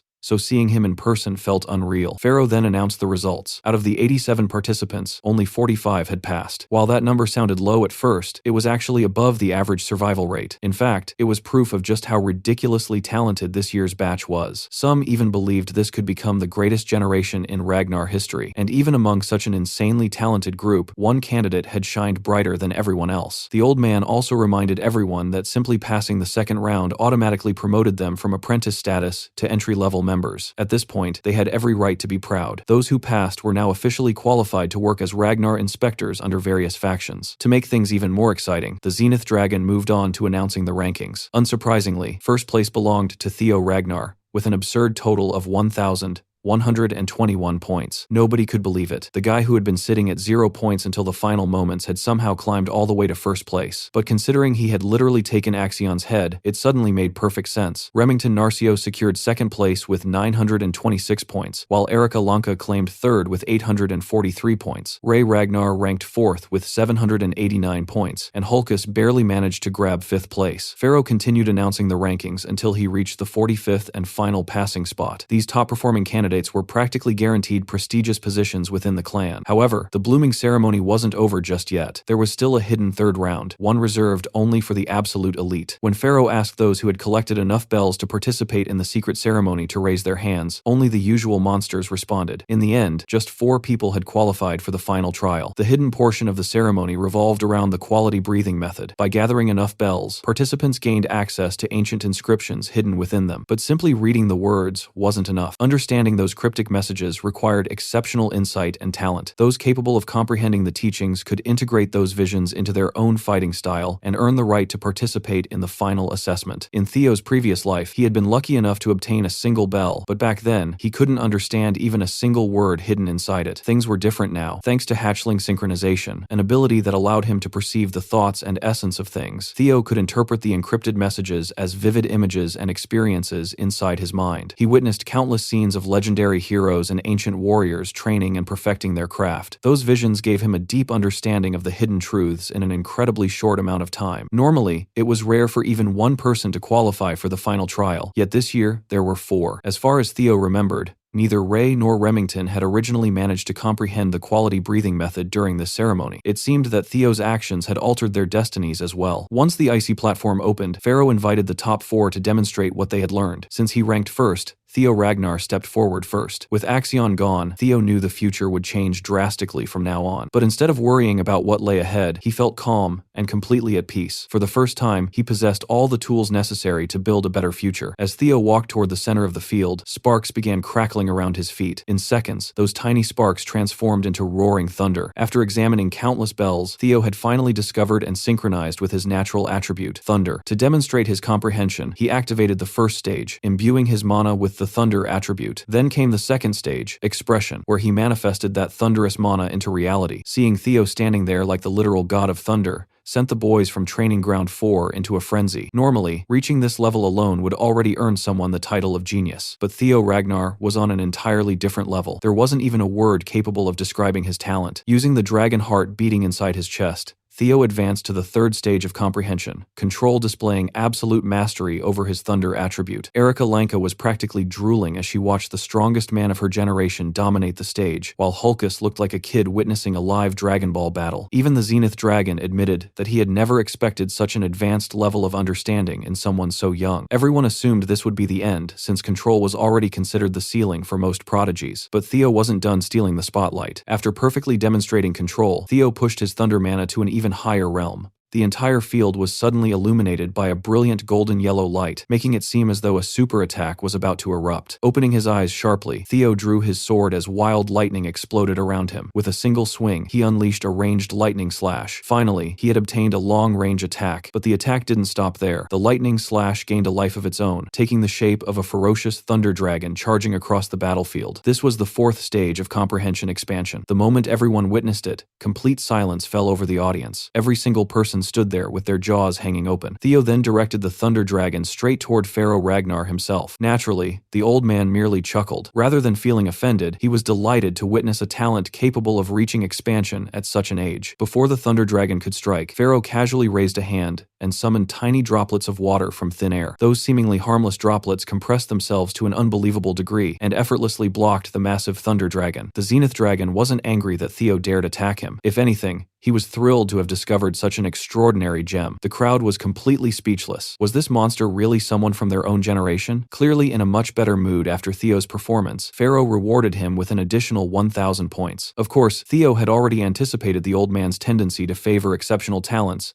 and had intentionally planned this stunt. With the bonus, Theo's score skyrocketed to an unbelievable 2,121 points. Reaching 1,000 points alone was usually enough to dominate an entire generation, yet Theo had more than doubled that. His achievement could only be compared to the legendary Lord Thorkel himself. Inspired by Theo's performance, Pharaoh then invited the remaining candidates to demonstrate their abilities. Remington Narcio, who had synchronized with the water attribute, successfully reached the third stage, control, earning an extra 500 points. Ray Ragnar attained the second stage, expression, perfectly matching her icy personality and gaining 300 additional points with her ice attribute. Likewise, Erika Lanka also reached expression, earning another 300 points while showcasing her fire attribute, which suited her fiery personality perfectly. The Zenith Dragon couldn't hide his satisfaction. In most years, even a single candidate crossing the 1,000-point mark would dominate the entire ceremony. This year, however, there were 4 individuals who could have easily claimed first place in any other generation. Still, the gap between first and second place remained absurdly massive. Theo Ragnar simply couldn't be compared to ordinary geniuses. Once the demonstrations ended, everyone except the 4 third-round candidates was dismissed to prepare for the upcoming nomination ceremony scheduled for the following week. Meanwhile, Theo, Remington, Ray, and Erica stayed behind to receive instructions for the next stage of their journey. Suddenly, an overwhelming killing intent erupted from the peak of the snow-covered mountain, instantly blanketing the entire region. The pressure was so terrifying that the top 4 candidates nearly collapsed to their knees on the spot. Even with all the knowledge Theo possessed about the future, he had never heard of anything like this happening before. Standing beside them with an unusually serious expression, the Zenith Dragon officially announced the beginning of the next stage of their lives. However, Theo wasn't just shocked by the pressure itself. He could feel something incredibly familiar hidden within it. The energy pouring down from the mountain was unmistakable. It belonged to Lodbrok. According to the Zenith Dragon, the final stage of the blooming ceremony was a secret trial reserved only for a select few. The candidates who qualified would have a face-to-face meeting with the family head himself. Nobody knew exactly what happened during this meeting because everything depended entirely on the patriarch's mood. Sometimes, this encounter could even result in a candidate being selected as a future contender in the battle for the clan head position. In fact, every one of the current 5 frontrunners in the succession race had participated in this very trial. Being chosen as a candidate for the throne was considered one of the greatest honors in the Ragnar clan. This meant that Kyle Ragnar himself was currently waiting at the summit for this year's top talents. But Theo couldn't stop thinking about the familiar energy. If Lodbrok's power was really coming from the mountain peak, then only one possibility remained. A chilling thought suddenly crossed his mind. Could his father be the one who had taken the ancient dragon's heart? After giving the signal, the Zenith Dragon instructed the top 4 to climb the mountain, overcome their fear, and meet the family head. Unfortunately, that was much easier said than done. The pressure crushing them was so immense that none of them could even take a single step forward. Seeing his fellow candidates struggling, Theo quickly shared an idea. Instead of resisting the pressure head-on, they should synchronize their mana with the pressure's wavelength and neutralize it. Remington immediately understood what Theo meant. In theory, if they could create an opposite wave using mana, they could cancel out the hostile force. Essentially, this trial was also testing whether they possessed sufficient control over their mana. Erica, meanwhile, listened to their discussion with complete confusion. She had absolutely no idea what the 2 brainiacs were talking about. Remington enthusiastically began explaining the vibrational properties of mana, but Erica just stared at him as if he were speaking some alien language. Finally, she cut him off and bluntly summarized the solution in the simplest way possible. Just use mana with the opposite properties to counter the pressure. Then she scolded Remington for overcomplicating something so straightforward. While the others continued arguing, Theo had already closed his eyes and focused entirely on finding a solution. Mere seconds later, a thick and powerful aura erupted around him as he successfully neutralized the crushing pressure. When the others asked how he solved the puzzle so quickly, Theo shamelessly declared that such a feat was only natural for the future clan head. His outrageous confidence left the other candidates speechless, while the Zenith Dragon simply maintained his usual unreadable expression. Without waiting for anyone else, Theo dashed straight toward the snowy forest leading to the summit, leaving everyone behind in the dust. Seeing this, the Zenith Dragon warned the remaining candidates to hurry up because the points for this trial would be awarded based on the order in which they reached the top. Those words immediately lit a fire under everyone. The race had officially begun. Once the last candidate disappeared into the forest, the Zenith Dragon quietly chuckled to himself. Even at his old age, he had never wanted to take a disciple as badly as he wanted Theo. Meanwhile, back at Camellia Palace, a certain elf came charging through the front gates while laughing loudly. It was none other than Kirsten, the legendary demon craftsman, and she was once again searching for her daughter, Cecilia. Kirsten practically kicked open every door in the palace while shouting Cecilia's name. Judging from the maid's reactions, this had become an almost daily occurrence ever since young Master Theo had risen to fame within the clan. Eventually, Kirsten barged straight into an important meeting and finally found Cecilia. For what felt like the 100th time, Cecilia reminded her mother to maintain proper decorum inside the palace. But Kirsten couldn't care less about formalities. Why would she? She was about to become disgustingly rich. Although she was already wealthy by normal standards, Theo's rise had caused orders to flood into her workshop non-stop. Her business had finally exploded in popularity across the entire clan, and considering she was practically the living embodiment of capitalism, Kirsten couldn't have been happier. Cecilia was naturally happy for her mother, but her own thoughts were elsewhere. She had always believed that Theo would achieve great things, and seeing him succeed made her proud. However, watching her son constantly place himself in dangerous situations filled her with anxiety. As a mother, she couldn't stop worrying. What if he got seriously injured? What if the pressure and attention became too much for him? Standing on the sidelines while Theo risked his life made Cecilia feel helpless. Since she couldn't directly protect him, she decided to focus on the one thing she could do: too, making sure her son always looked absolutely flawless. While Kirsten excitedly rambled about expanding her business into accessories alongside weapons, claiming that this move alone could increase her profits tenfold, Cecilia suddenly came up with an idea. Hoping to help Theo in a more meaningful way, she asked her mother to create a special prosthetic arm. At the same time, high atop the snowy mountain, Kyle Ragnar burst into laughter after hearing Theo boldly proclaim himself as the future clan head. Speaking to a small blackbird nearby, Kyle calmly stated that he wasn't the type of father who would crush his child's ambitions. In fact, youthful ambition was something that needed to be tested. After all, he himself had once possessed the same burning desire as Theo. The endless graveyard of ownerless swords covering the mountaintop stood as proof of that relentless ambition. More than anything, Kyle Ragnar desired the prosperity of the Ragnar clan, and to achieve that goal, he was willing to eliminate absolutely anyone who stood in the way. Looking across the endless sea of swords, he casually remarked that adding one more grave to the collection wouldn't make much difference. Strangely, the little blackbird seemed genuinely worried about this year's candidates. Kyle simply responded that when the greater good of the clan was at stake, his blade recognized no blood ties. And then came the shocking revelation. Kyle Ragnar already knew that Theo was a regressor. At long last, father and son finally met at the mountain's peak. The moment Kyle Ragnar saw Theo's battered and exhausted state, the playful smirk on his face vanished. The cheerful and carefree father Theo knew was nowhere to be seen. Standing amidst the countless swords of his fallen enemies, Kyle looked less like a man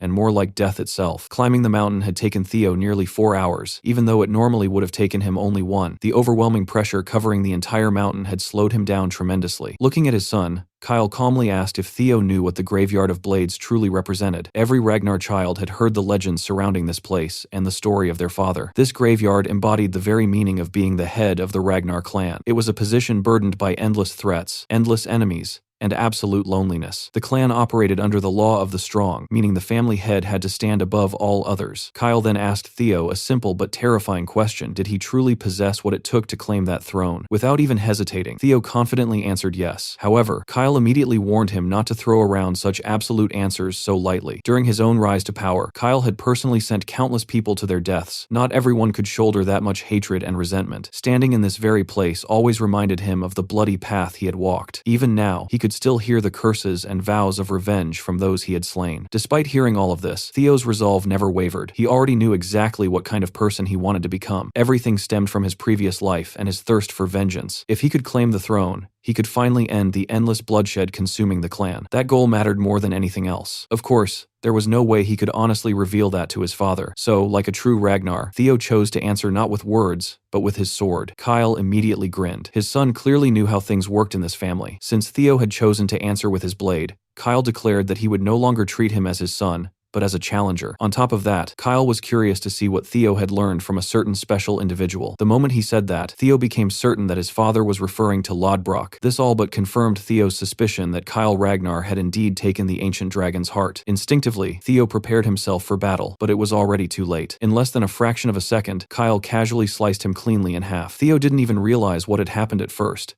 Suddenly, he couldn't feel the lower half of his body anymore. Death had come for him once again. Split apart like nothing more than a piece of meat, Theo slowly felt his life slipping away. Kyle hadn't been holding back in the slightest. This terrifying ability was known as the Heart Sword. After cutting down his own son, Kyle turned toward the worried blackbird nearby and calmly assured it that there was no need to panic. Only those with truly unbreakable resolve could escape the effects of the Heart Sword. While it was undeniably a cruel trial to impose on someone still undergoing their awakening ceremony, Theo should be able to return if his determination was genuine. However, if Theo possessed only half-hearted resolve, then it would be better for him to die here and become nothing more than an empty shell. Kyle had no use for a regressor who might one day bring disaster upon the clan. Theo's soul soon found itself drifting inside an endless void located somewhere between life and death. He could once again feel the familiar sensation of death slowly grinding away what remained of his existence. Quickly accepting reality, Theo understood why he had died. After all, surviving an attack from a demigod was never realistic to begin with. As he floated in that endless darkness, Theo reflected on everything he had accomplished in this life. He tried convincing himself that he had already done enough. He had successfully taken Camellia Palace away from the Troivans. He had killed Rendon and Axion, the very bastards responsible for ending his previous life. Anything beyond those accomplishments would have simply been a bonus. Compared to his first life, this second life had been much shorter, but it had also been far happier. Maybe it wouldn't be so bad to finally let go and rest peacefully. As Theo gradually accepted death, his will began fading away. One by one, the final fragments of his soul started evaporating like morning morning dew. Just as the last traces of his existence were about to disappear forever, the griffin residing inside his sword suddenly intervened. The giant bird forcibly entered the endless void and immediately started scolding Theo. If Theo was seriously planning to give up this easily, then the griffin was going to be extremely pissed. Hearing the bird's sarcastic voice trash-talking him reignited something deep inside Theo. That single spark, combined with the griffin's harsh words, was enough to snap him out of his loser mentality. No way was this place going to become Theo Ragnar's final resting ground. Drawing upon his indomitable will, Theo's soul rapidly reconstructed itself. He had already surrendered once in his previous life, and he absolutely refused to let his story end here. After restoring his soul, Theo pushed himself even further and manifested a sword capable of cutting through the endless void itself.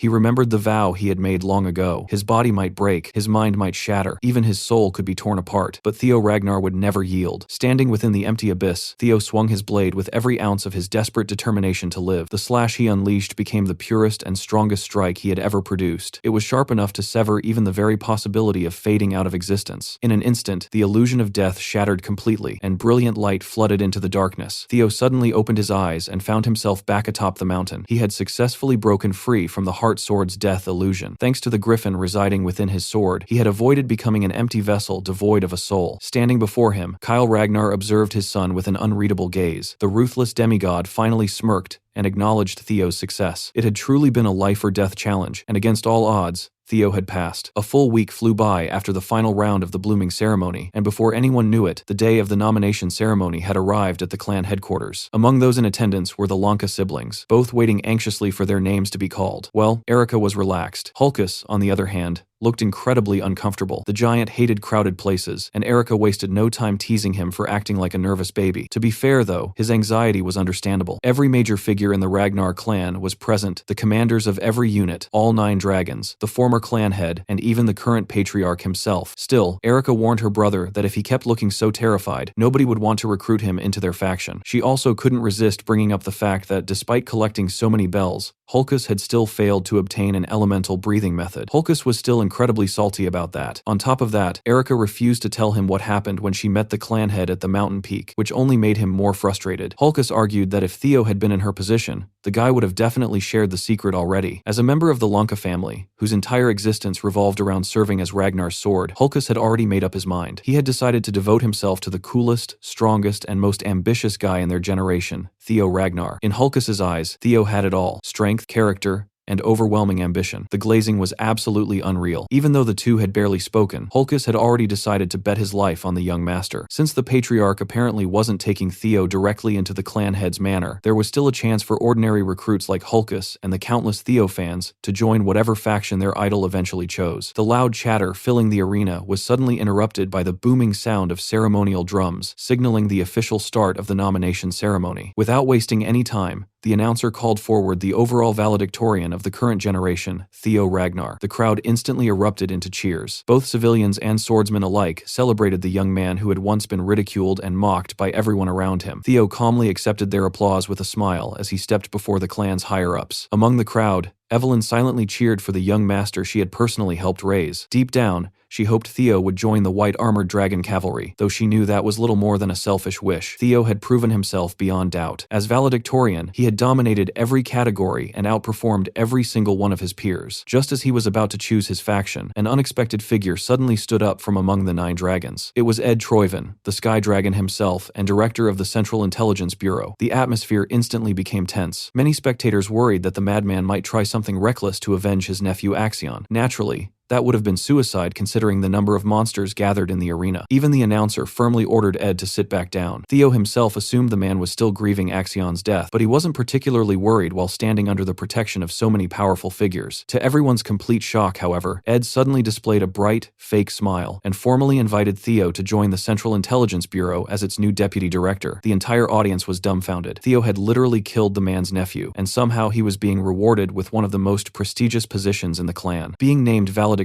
carried tremendous significance within the Ragnar clan. Once sitting at the very bottom of the succession hierarchy, Theo had finally spread his wings and soared upward. Stories about his accomplishments had already spread throughout the clan like wildfire. Everyone was talking about how he had killed Axion and fought evenly against senior proctors. His rise from complete failure to top genius resonated deeply with countless apprentice swordsmen. The public's perception of Theo had completely flipped. The so-called idiot of Ragnar no longer existed. In his place stood a monstrous genius with limitless potential. As Theo stood at the center of the stage, the system suddenly chimed. He had successfully completed the third scenario quest and received an ether core as his reward. Theo was pleasantly surprised. It had been so long since he last heard from the system that he had almost forgotten about the quest entirely. Considering how long it had taken to complete, this ether core had to be something incredible. Unfortunately, before he could even examine his reward, he still had to deal with Ed Troiven's suspicious offer. Activating observation on Ed, Theo confirmed exactly what he had already suspected. The Sky Dragon intended to take him under his wing and use him as a pawn to uncover the secrets surrounding the primordial dragon relics. Ed likely suspected that Theo already possessed one of those relics. Of course, there was absolutely no chance Theo would ever bow his head to a Troiven. Crushing that cursed family was literally one of his life's greatest goals. The demon dragon, Julius Ragnar, immediately called Ed out, accusing him of disguising his desire for revenge behind official business. Ed simply laughed off the accusation. While he admitted to harboring some resentment as Axion's uncle, he insisted that as director of the Central Intelligence Bureau, he only wanted to recruit the most talented candidate available. Julius merely clicked his tongue. Ed Troiven was still the same slippery bastard as always, constantly scheming behind the scenes. Before the argument could escalate further, the announcer quickly intervened and ordered the 9 dragons to stop interrupting the ceremony. When Theo was asked whether he already had a faction in mind, he calmly answered that he had not made a final decision yet. Instead, he wanted to hear what every faction had to offer first. In other words, he had effectively started a bidding war for his services. The first person to jump in was the sword dragon herself, Osa Ragnar Plunus, the director of the Plum Blossom Palace. She offered to take Theo as her direct disciple and make him a junior lord. Since Lady Plum Blossom had no children of her own, becoming her disciple was essentially the same as becoming her adopted son and future successor to the Sword Dragon title. It was an absurdly attractive offer. Unsurprisingly, other major figures soon joined the bidding war, but before anyone could continue, a thunderous figure suddenly crashed down from the sky. Wrapped completely in bandages and wearing a mask, Robert Ragnar, the Black Dragon and leader of Black Snow, had arrived. The audience was stunned. Most people had never even seen the man appear publicly before. Apparently, he had been observing Theo since the very beginning of the awakening ceremony. Robert admitted that Kyle had been right about the boy being interesting. If Theo joined Black Snow, Robert would immediately grant him the title of Null Snow. Within Black Snow, agents typically operated in complete secrecy. However, Null Snows were different. They were the highest-ranking officers in the organization and were allowed to maintain public identities and gain fame. In Theo's previous life, there had only been 8 Null Snows, and reaching that rank had been nearly impossible. Yet now, the title was being handed to him on a silver platter. Not wanting to miss out, the Zenith Dragon Pharaoh Ragnar also made an offer, inviting Theo to join Zenith Academy after being thoroughly impressed during the third trial. 4 of the 9 dragons had now personally extended offers to Theo, proving just how valuable he had become. Naturally, Julius Ragnar, commander of the White Armored Dragon Cavalry, also stepped forward. Unlike everyone else, however, Julius refused to offer Theo any special privileges. His own subordinates nearly exploded in frustration, yelling that this wasn't the time to cling to principles. Evelyn, however, wasn't surprised in the slightest. The White Armored Dragon Cavalry lived by a simple creed: honor had to be earned. Julius wanted to remain fair to every recruit, but he proudly promised Theo full support and the honor of becoming a true dragoon. Theo respected that honesty. Just as he was about to finally make his decision, a seductive voice suddenly echoed directly inside his mind. It belonged to none other than the former clan head, Hilda Ragnar. Completely out of nowhere, she asked Theo whether he was a regressor. Judging by her tone, she already knew the answer. Keeping his composure, Theo pretended not to understand what she meant. Hilda merely praised his acting skills and wondered aloud what kind of life he had lived during his previous cycle. The mention of cycles immediately shook Theo. Did that mean regression wasn't limited to a single do-over? While Theo internally suffered an existential crisis, the rest of the arena was still waiting for his decision. Asking for more time, Theo tried to organize his thoughts. Hilda found his reaction amusing and assured him there was no need to hide. After all, she herself was also a regressor. The difference was that she had already exhausted all the cycles available to her. In other words, his ridiculously attractive fine-ass grandma had lived through multiple regressions. That revelation completely shattered Theo's understanding of reality. Hoping for answers, Theo immediately asked her what exactly these cycles meant. Hilda seemed genuinely surprised that he didn't know something so basic. Apparently, Kyle had never told him anything, which honestly wasn't surprising considering the Patriarch's deep hatred toward regressors. In fact, Hilda thought it was strange that Kyle had allowed Theo to live at all, even if he was his own son. That probably explained why Theo had been forced to undergo such a brutal life-or-death test atop the mountain. Pleased by Theo's hunger for knowledge, Hilda promised to explain everything later. If Theo truly wanted to uncover the secrets of the Ragnar clan and the world itself, then he needed to seek her out after the ceremony. Suddenly, Theo realized that during their mountain encounter, His father had given him nothing but the merciless heartsword treatment. Knowing now that Kyle hated regressors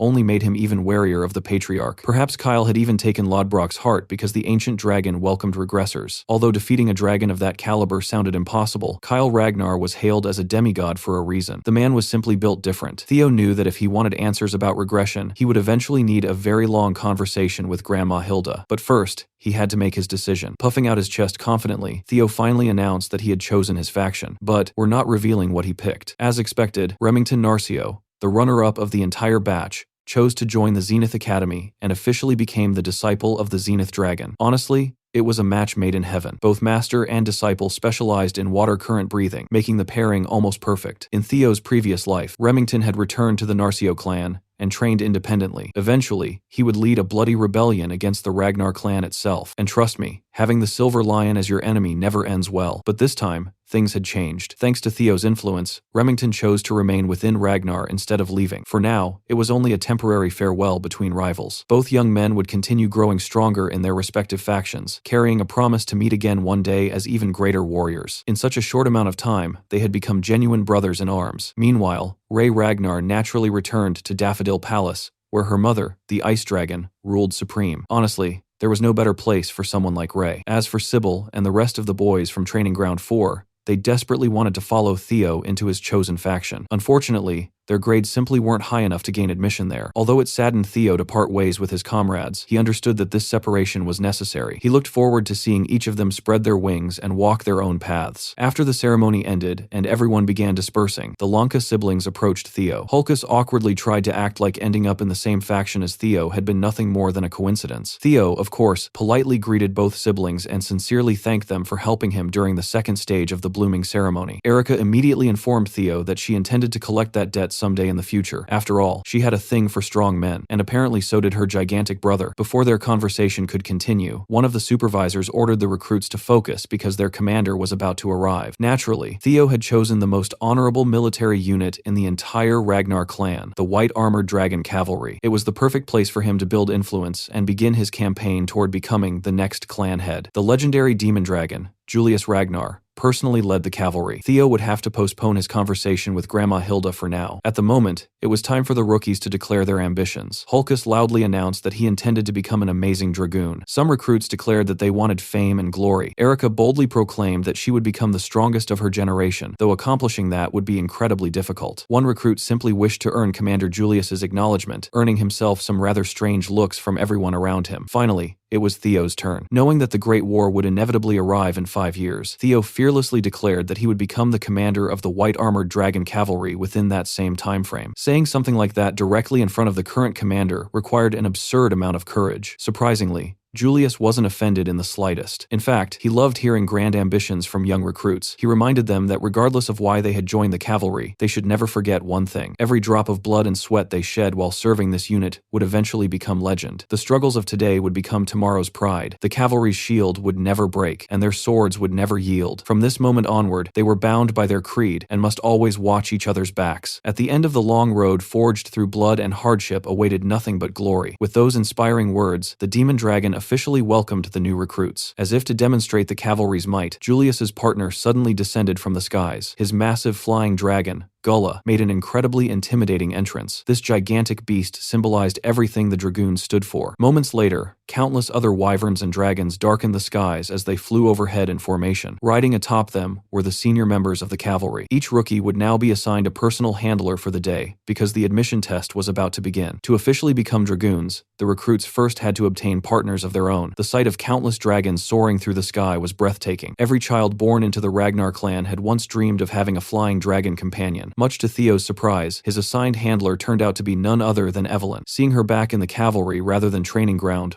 shocked him. Curious, Theo asked whether she had finally returned to active duty. With a bright smile, Evelyn revealed that she had indeed resumed her duties thanks to her brand new prosthetic arm, crafted by the demon craftsman Kirsten herself. A few days earlier, Cecilia and Kirsten had personally visited Evelyn to thank her for supporting Theo all this time. At the time, Evelyn had been in the middle of training the boys from Training Ground 4. True to her nature, Evelyn immediately downplayed her own contributions, insisting that Theo's achievements were entirely the result of his natural talent. Cecilia, however, disagreed. She believed that Evelyn's encouragement and unwavering support had played an enormous role in shaping Theo into the person he had become. Knowing that her son had someone as dependable as Evelyn by his side, Cecilia wanted to repay her somehow. Even then, Evelyn continued speaking poorly of herself. Kirsten didn't like hearing that. The elf explained that people who shine brightly enough to guide others through darkness often fail to realize just how radiant they truly are. Kirsten could see that hidden brilliance inside the one-armed swordswoman and wanted to help her shine even brighter. Now, thanks to her new arm, Evelyn had reclaimed the life she loved most as one of the white-armored dragon cavalry's elite dragoons. Apparently, Cecilia had even told Evelyn that Theo himself was responsible for arranging the favor, allowing her to ride her beloved dragon once again. Theo had absolutely no idea any of this had happened behind the scenes. Even without him knowing, his mother continued proving that she was simply the best mom in existence. Deeply moved by everything that had been done for her, Evelyn swore her loyalty to Theo and pledged to become his personal sword. Theo gladly accepted her oath as the two flew toward the dangerous nesting grounds of the white-armored dragon cavalry. The White Dragon Nest was an incredibly hostile place and hardly suitable for human habitation. Despite its name,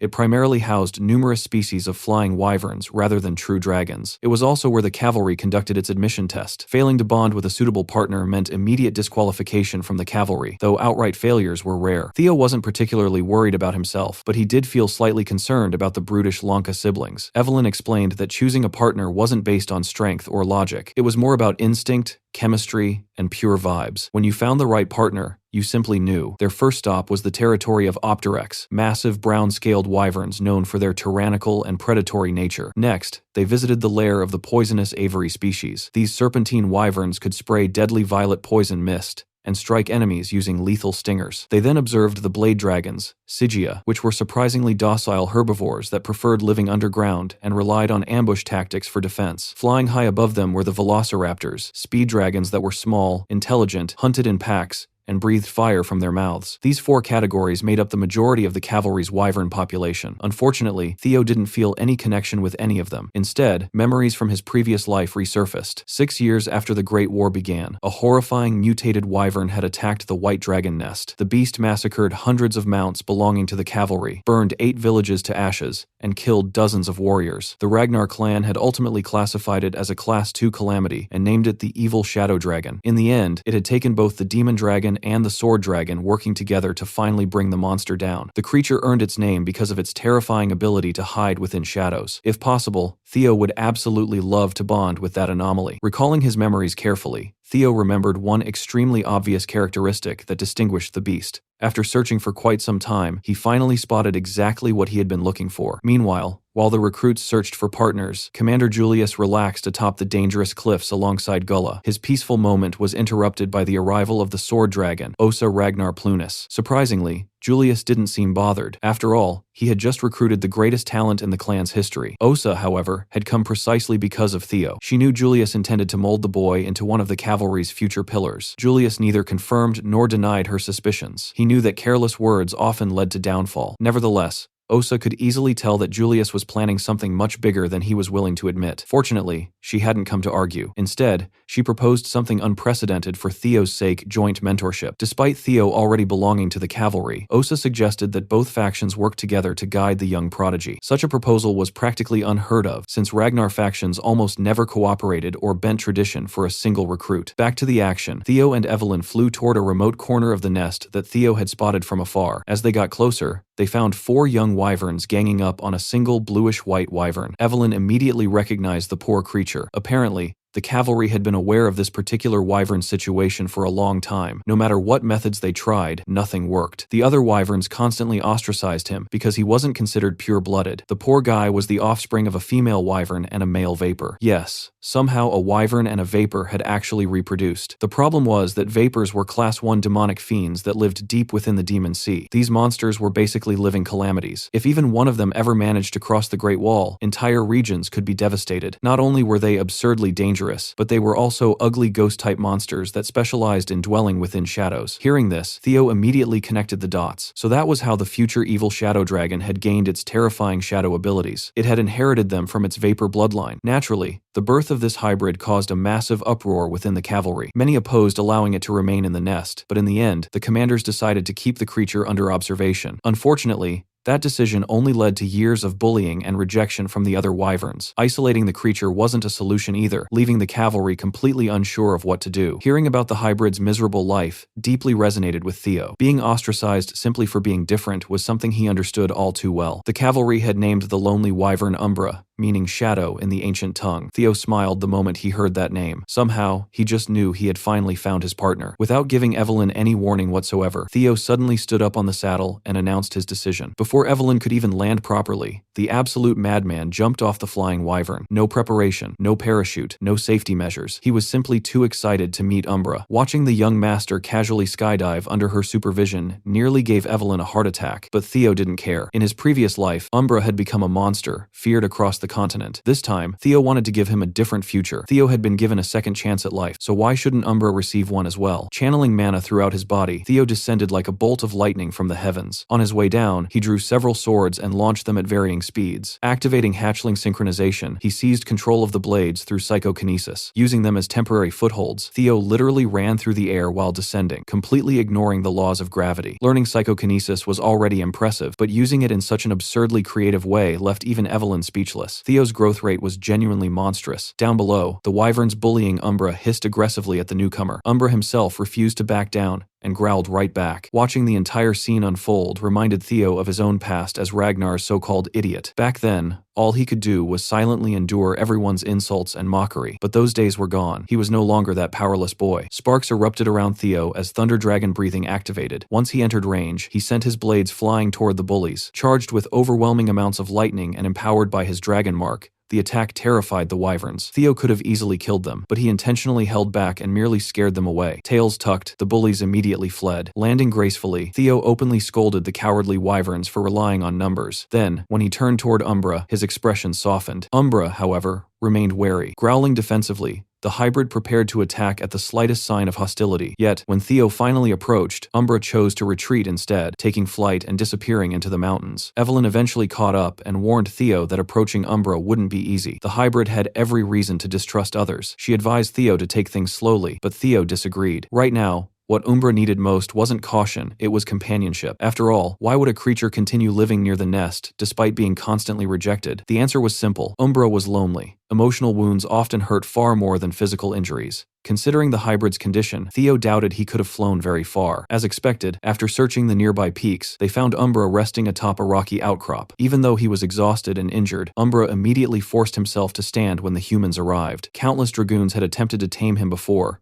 but every single one had failed. Given his experiences, Umbra's caution toward humans was understandable. Theo asked Evelyn to fetch some food while he tried connecting with Umbra personally. Slowly walking forward, Theo was immediately met with wyvern fear. Without hesitation, he countered with Lesser Drake's fear. For a moment, man and beast clashed through pure aura alone. Eventually, Theo's overwhelming presence steadily suppressed Umbra's. The hybrid braced himself for violence, but instead, Theo gently poured a healing potion over his wounds. As the medicine worked its magic, Umbra felt his injuries rapidly heal, and some of his strength return. Once the worst wounds had been treated, Theo gently petted the lonely hybrid. Umbra was completely confused. His entire life had consisted of nothing but pain, rejection, and loneliness. Yet now, a human was showing him genuine kindness. Thanks to his dragon heart, Theo could actually feel Umbra's emotions. He sensed the burning rage Umbra held toward the herd that had rejected him. At the same time, he could feel the heartbreaking sadness born from Umbra's desire to still belong among them. But stronger than anything else was the crushing loneliness buried deep inside the hybrid's heart. Theo also sensed Umbra's conflicted feelings toward him. The wyvern remained wary of this strange human who had suddenly appeared and offered warmth. Yet deep down, Umbra desperately hoped that warmth wouldn't disappear. He didn't want Theo to leave. In response, Theo solemnly promised that he would never abandon him. Then, to solidify their bond, Theo presented Umbra with the precious gem he had received from his previous mission. The shiny treasure instantly captivated the hybrid. Although Umbra tried acting like a tsundere and resisting temptation, there was nothing he could do when Theo personally placed the gem around his neck. Theo sweetened the deal even further by promising that if Umbra stayed with him, there would be plenty more treasures in the future. He even proposed decorating future saddles and armor with priceless gemstones, creating the flashiest equipment imaginable. They might even need to rob someone's grandmother to afford it. Ironically, that grandmother would probably be Theo's own grandma. Somewhere far away, Kirsten suddenly felt an ominous premonition that her savings were in grave danger. Completely won over by promises of friendship and endless shiny treasures, Umbra roared joyfully and officially accepted Theo as his master. The moment their bond was formed, Theo unlocked the wyvern taming skill. The skill would increase in power as Umbra's trust grew, and would also provide both rider and mount with a permanent 10% boost in strength. A short while later, Evelyn returned while dragging 2 bulls behind her. She was utterly shocked. The supposedly untamable hybrid was now cuddling affectionately with Theo. After happily devouring the bulls, Umbra even offered some of the meat to Theo like an affectionate puppy. When Evelyn asked how Theo had accomplished the impossible, he simply replied that he had treated Umbra's wounded heart first. The gift had merely finalized everything. At this point, Evelyn had accepted that Theo was simply a natural charmer, whether dealing with people or beasts. Seeing Umbra willingly lower his neck and back as a sign of complete trust, Evelyn congratulated Theo on officially passing the test. Then she suddenly realized that Theo wasn't planning on simply sitting ceremonially on Umbra's back. He fully intended to fly. Evelyn panicked immediately. Theo had never received any formal flight training, and riding a wyvern without reins or a saddle was basically begging for death. Theo simply grinned and reassured her that the wyvern taming skill would compensate for his lack of experience, and so, man and wyvern took to the skies. Watching Umbra soar through the air with childlike excitement, Theo couldn't help but wonder how such a pure-hearted creature had eventually transformed into the dreaded evil shadow dragon. After flying across the entire nest, Umbra led Theo toward a gigantic waterfall. Passing straight through the crashing water, they entered a hidden crystal cave concealed behind it. Despite all his previous experience working with black snow, Theo had never known this cave existed. Looking around at the countless shimmering crystals, he immediately understood why Umbra loved this place so much. But then Theo discovered the true reason Umbra would eventually become the evil shadow dragon. The hybrid had been feeding on ghost spirit flowers growing throughout the cave. These flowers normally thrived deep within the demon sea by absorbing demonic energy. Since dragons and demons supposedly possessed opposing energies, Theo couldn't understand how Umbra had survived consuming them. Regardless, the flowers needed to be destroyed.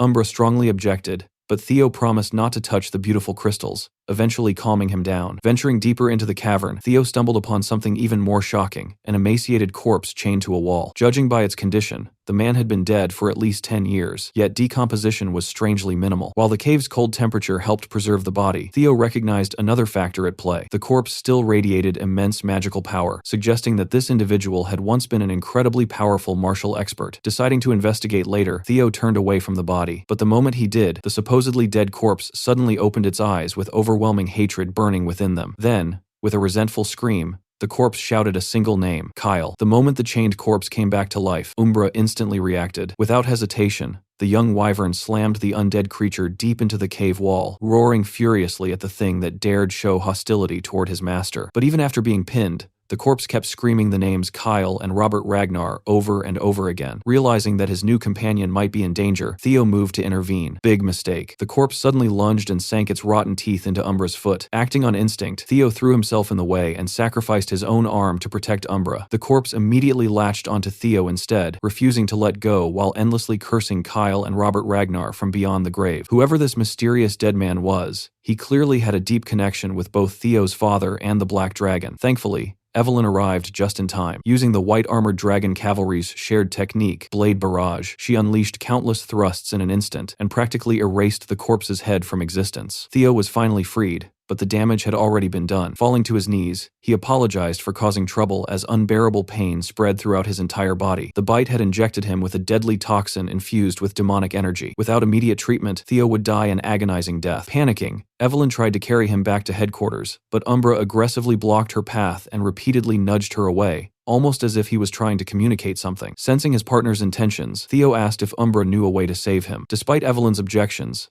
Theo decided to put his life entirely in Umbra's hands. According to everything Theo knew, even conventional treatment offered less than a 30% survival rate. Since Umbra had evolved into a Class 2 demonic fiend by feeding on ghost spirit flowers, Theo reasoned that the wyvern must have encountered this corpse before, and somehow learned how to counter both corpse toxins and demonic energy. Before losing consciousness, Theo asked Evelyn to trust Umbra and follow his lead. Acting immediately, Umbra gathered numerous ghost spirit flowers from around the cave and broke off several crystal fragments before bringing them to Evelyn. Understanding what the wyvern wanted, Evelyn crushed the materials together using mana, creating a dark purple concoction. With no better options available, she carefully fed the mixture to Theo. Then, both Evelyn and Umbra anxiously waited. As soon as the mixture reached Theo's chest, his dragon heart suddenly began beating violently. Mana exploded from his body, rapidly overflowing into the surroundings. Slowly, the lightning attribute surrounding Theo started changing. The once brilliant electric energy became darker and darker until it eventually transformed into pure black lightning infused with corpse poison. Once the the process was complete, the black lightning re-entered Theo's body and activated his system. Body cleansing purification had begun. At the same time, Theo successfully acquired the trait of the evil shadow dragon. While Theo was literally fighting for his life, Commander Julius Ragnar was receiving devastating news back at headquarters. Black Snow had thoroughly verified a recent report and confirmed its authenticity with an 89% certainty. Overcome by emotion,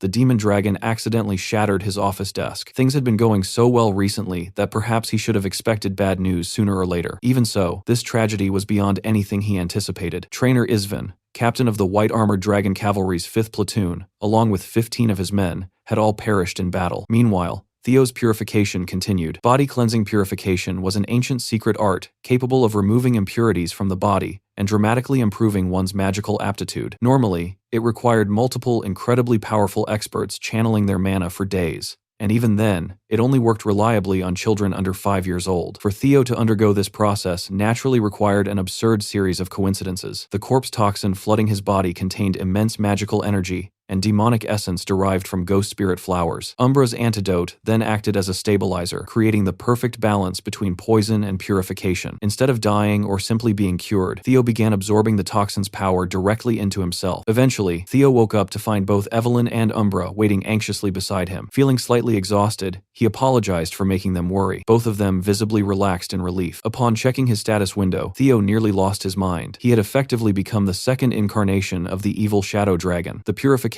process alone had granted him 85 additional stat points, an absolutely ridiculous amount. Theo now understood that the crystals filling the cave were concentrated masses of pure energy. Their power had diluted the ghost spirit flowers' toxicity, transforming them into potent medicine. Trusting Umbra had been one of the best decisions Theo had ever made. A Ragnar body was already considered nearly perfect, but after undergoing body cleansing purification and inheriting the evil shadow dragon's traits, Theo now possessed the potential to reach the absolute peak. The next mystery to solve was the identity of the corpse itself. Looking more closely, Evelyn noticed that the cave walls were covered with neatly inscribed writings. It turned out to be a journal left behind by the dead swordsman. According to the journal, the man had hidden in this cave after being defeated by Kyle and Robert Ragnar. He had intended to recover, bide his time, and eventually take revenge. Unfortunately, Robert had severely damaged his mana haul, and surviving solely on ghost spirit flowers only accelerated his decline. Over time, the man's sanity completely deteriorated before he could enact his revenge. Realizing that he would die carrying eternal resentment, he eventually chose to leave behind everything he had. Melting down his treasured emerald serpent sword, he sealed away his legacy, hoping that someone in the future would inherit it and fulfill his final wish. The journal then described the flying sword technique of the god of Tempest. Theo and Evelyn immediately realized the truth. This corpse belonged to none other than Hector Ragnar, the legendary Wind Baron. 40 years ago, history claimed that the Wind Baron had died after losing to Kyle Ragnar during the Succession War. In reality, he had survived, only to spend his final years alone in a hidden cave before dying a miserable death. The revelation left Evelyn utterly shaken. Overcome with guilt, the ever-loyal swordswoman immediately fell to her knees. Even though Hector had lost the battle for succession, he was still a legitimate Ragnar heir and former throne candidate. From Evelyn's perspective as a vassal, killing him even in his deranged state was a capital offense worthy of execution. Theo immediately dismissed her concerns. In his eyes, the creature she had destroyed was no longer Hector Ragnar, but merely a mad spirit consumed by hatred. Besides, she had only acted to save Theo's life. Wanting to resolve the issue completely, Theo ordered Evelyn to forget everything that happened inside the cave. However, if she still felt guilty, he had a different proposal. Theo wanted Evelyn to inherit Hector Ragnar's legacy. Naturally, she vehemently objected. She believed herself unworthy of wielding techniques that rivaled even those of the 9 dragons. But Theo refused to budge. In his opinion, there was nobody more deserving of carrying on the Wind Baron's legacy. By inheriting it, Evelyn would also allow Hector to finally rest in peace. More importantly, becoming a legacy disciple would erase any possibility of her being punished for Hector's death. Since Evelyn had already sworn herself to Theo's service, he believed this path was only natural. Deeply moved by Theo's trust, Evelyn Nereville bowed with absolute reverence and formally pledged her eternal loyalty as his vassal. This time, Theo chose to indulge her strict adherence to tradition. Drawing his blade, he formally knighted Evelyn and accepted her oath, engraving their bond upon both heart and soul. From that moment onward, Evelyn officially became Theo Ragnar's first sword, with Umbra serving as witness to the newly forged lord-vassal relationship. By the time sunset arrived, Most of the recruits had already returned to White Armored Dragon Cavalry headquarters. Hulkus proudly boasted about returning before Theo, only for his confidence to be instantly shattered when Theo finally arrived, riding the most bizarre mount anyone had ever seen. Many veteran dragoons immediately recognized Umbra as the troublesome half-blood nobody could tame. Seeing that Theo had succeeded where everyone else had failed, they simply chalked it up to him being the greatest prodigy of the millennium. After submitting their report, Evelyn asked about Commander Julius's whereabouts. Other dragoons explained that the commander had rushed to his office after receiving urgent news. Moments later, Julius himself returned alongside Gula, making an intimidating entrance. The atmosphere instantly became heavy. Julius apologized for delivering bad news immediately after the admission test, but every veteran and rookie present would be deployed to Fort Blanky at once. Confusion spread through headquarters. Only Theo understood what was happening. The Ceres Merchant Guild hostage incident at Fort Blanky had finally begun. Behind the scenes, this entire operation was connected to the theft of the Dragon Slayer sword, Balmong, an essential piece in Ed Troiven's future coup. One dragoon questioned how untrained recruits could possibly be deployed so soon. Julius bluntly revealed the truth. Trainer Isvin and the entirety of 5th Platoon had disappeared. Since Black Snow estimated their deaths with 89% certainty, all available personnel would temporarily assume the identity and responsibilities of 5th Platoon. Evelyn was assigned as acting captain. The rookies now had only 3 days to cram all of their basic training. Although Julius refused to believe that the legendary Isven had truly fallen, he burned with the desire for revenge. With that, the commander left. Theo couldn't shake the feeling that these changes might be another butterfly effect caused by his own actions. If his interference had altered history, then he intended to see things through personally. At that exact moment, the system notified him that a hidden quest had begun. The quest to obtain the Dragon Slayer sword, Balmong, had officially started. After enduring 3 brutal days of non-stop basic training, the newly formed 5th Platoon was finally deployed. The weather around the northern stronghold was freezing to the point of being unbearable. On top of one of the watchtowers, a lone bandit guard suddenly noticed something enormous blocking out the moonlight. At first, he couldn't make sense of what he was seeing. Then realization hit him. It was an entire battalion of wyverns from the White Armored Dragon Cavalry. Before the terrified guard could even raise the alarm, the watchtower exploded into pieces. Under Evelyn's command, bombs rained down from the skies as the dragoons turned their wyverns into literal World War II-style bombers. The aerial bombardment was executed with terrifying precision, reducing key sections of the stronghold to rubble almost instantly. Panicked bandits desperately rushed inside the fortress, hoping its walls would protect them. Unfortunately for them, they were far too slow. The dragoons had already dismounted and begun cutting down every surviving straggler. Evelyn calmly directed her troops, and the cavalry slaughtered every bandit they encountered. This was the price of provoking the White Armored Dragon Cavalry. Meanwhile, the man responsible for smuggling the legendary Dragon Slayer sword, Balmong, was feeling incredibly lucky. He had left the stronghold before the attack began and believed all that remained was to deliver the sword, collect his reward, and spend the rest of his life enjoying unimaginable wealth. Sadly for him, he had been doomed from the very beginning. A mysterious hooded figure casually beheaded him before he could even celebrate. With Balmong successfully smuggled out, the hooded figures could finally move on to the next phase of their plan. Rolling out long-range cannons, they prepared to exterminate the cavalry. Back inside the fortress, the dragoons had already secured complete victory over the bandits. Many of the veterans were laughing and joking about how ridiculously easy the operation had been. Theo, however, couldn't shake the feeling that something was terribly wrong. There was no way the original 5th Platoon had been wiped out by enemies this incompetent. Activating hatchling synchronization, Theo peered into the memories of one of the captured bandits. He confirmed that Balmong had indeed been stolen, but surprisingly, none of the bandits had ever actually seen the sword. Even the higher-ranking bandit leaders had been operating blindly. While the veteran dragoons dismissed Theo's concerns as simple rookie nerves, Theo's instincts screamed that disaster was coming. Suddenly, Theo was struck by a horrifying premonition. Without saying a word, he sprinted away from his comrades and slashed at an ordinary-looking wall. Hidden behind the bricks were massive stockpiles of highly volatile explosives. The entire operation had been a trap from the very beginning. Theo immediately took charge, screaming for everyone to evacuate and abandon the fortress. But before anyone could react properly, the unmistakable whistle of incoming artillery echoed through the air. Theo desperately shouted warnings, but his voice was drowned out by thunderous explosions as cannonballs struck the fortress with deadly accuracy. The first barrage hit its targets perfectly. Then the mysterious hooded attackers began reloading. From every direction, they bombarded the already explosive-filled fortress, determined to exterminate the new 5th Platoon completely. Their orders were absolute. Not a single survivor could be allowed to escape. Elsewhere, the mastermind behind the operation sat alone beneath the moonlight. It was Emil Ragnar, the former mistress of Camellia Palace. Cradling the headless corpse of her son Axion in her arms,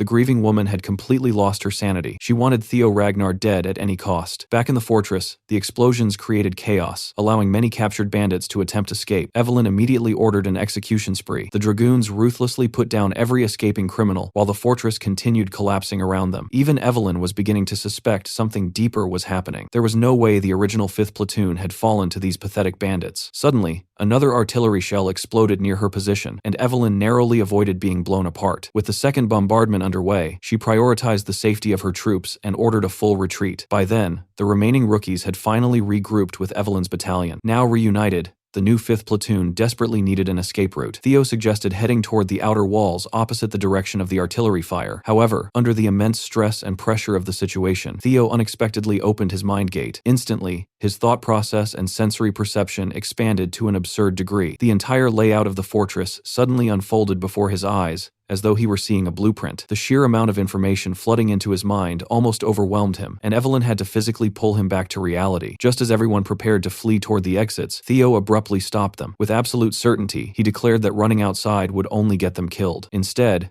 they needed to move deeper into the fortress. Trusting Theo completely, Evelyn immediately ordered everyone to follow him. 21 lives now rested entirely in Theo's hands. Thanks to his enhanced perception, Theo had already seen the final trap awaiting them outside. More artillery combined with a coordinated ambush force. By combining his newly unlocked mind gate with hatchling synchronization, Theo was essentially reading the memories of the very buildings themselves. He was seeing the Matrix. Hidden explosives waited to the left. Incoming artillery targeted the right. The only safe path lay down the central staircase leading underground. Following Theo, everyone sprinted for their lives, while Evelyn stayed at the rear to ensure nobody was left behind. Unfortunately, their escape route ended in a dead end. Panic spread instantly. To make matters worse, the ceiling above them began collapsing as enormous chunks of debris rained down. Outside, the hooded Troivan agents celebrated what they believed was a successful extermination. Having exhausted every artillery shell, they prepared to enter the ruins personally. Even if Theo's body had been blown apart, they intended to gather enough remains to prove his death. But things didn't go according to plan. At the last possible moment, Theo unleashed a desperate slash that shattered the floor beneath the platoon. Everyone plummeted into a hidden underground chamber, narrowly escaping death. Below,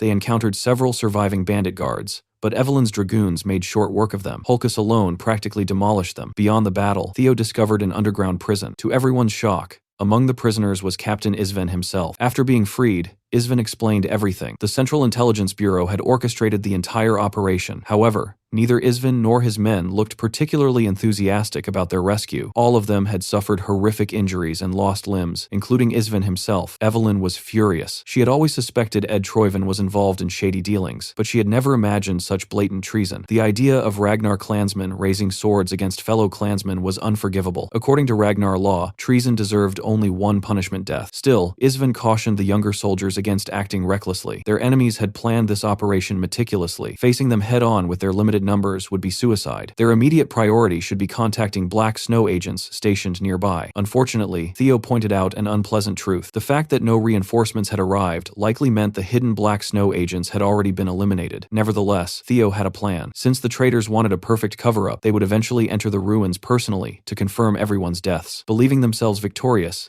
they would inevitably lower their guard while searching through corpses. The cavalry could exploit this by hiding among the rubble and launching an ambush of their own. Captain Isvan carefully studied Theo as the young prodigy explained his strategy. The old captain immediately realized that Theo had recently opened his mind gate, an astonishing achievement for someone so young. Feeling both old and inspired, Isvan admitted that he had nearly given up too soon. Thankfully, the next generation clearly possessed exceptional leaders. Reignited by Theo's courage, Isvan rose to his feet, literally standing on his one remaining leg, and rallied his men. The original and new 5th platoons would fight together. Soon afterward, Troivan agents flooded the ruins, methodically searching for bodies. They overturned every piece of debris, brutally executing any survivors they found. Yet, despite searching for quite some time, they discovered only dead Black Skull bandits and not a single dragoon corpse. The western sector was empty. The eastern sector yielded nothing. Even the ambush teams stationed outside reported that nobody had escaped. Realizing something was wrong, the enemy commander immediately ordered his men to halt the search, but it was already too late. Blood erupted across the battlefield as the hidden cavalry launched their counterattack. Evelyn nearly pierced the traitorous captain's head with her opening strike. A fierce clash erupted between the two opposing captains. The Troivan captain attempted every dirty trick imaginable, but Evelyn was far too skilled to fall for such tactics. Gracefully evading his attacks, she quickly regained control of the battle. The captain desperately screamed warnings to his men, ordering them to reform their ranks, but most of them had already been cut down by the elite dragoons. With the truth of their betrayal now exposed, Evelyn declared herself the executor of Ragnar law, and sentenced every traitor to death. Refusing to surrender, the Troivan captain fought desperately, exchanging blows with Evelyn and launching surprisingly competent counterattacks. Deep down, he couldn't understand how these wyvern-riding bastards had survived total annihilation. That brief confusion proved fatal. Seizing the opening, Evelyn unleashed a devastating strike that narrowly missed decapitating him. She relentlessly pressed her advantage, carving through his flesh and leaving him bleeding from countless wounds. Finally, Evelyn addressed the surviving members of the Central Intelligence Bureau and demanded their surrender. The moment the ambush succeeded, the battle had already become checkmate. Any remaining resistance was completely futile. Those who surrendered willingly would be spared and await proper judgment. Before any of his subordinates could even consider surrendering, the Troivan captain roared out an order authorizing the use of their secret technique. Every dragoon immediately froze in shock. The fact that the Troivans still had a hidden trump card this late into the battle was incredibly alarming. Moments later, one of the agents suddenly went completely feral and launched himself straight at Theo. The difference was immediate. His physical abilities had skyrocketed to an unnatural level. Theo instantly recognized the technique, reverse blood surge,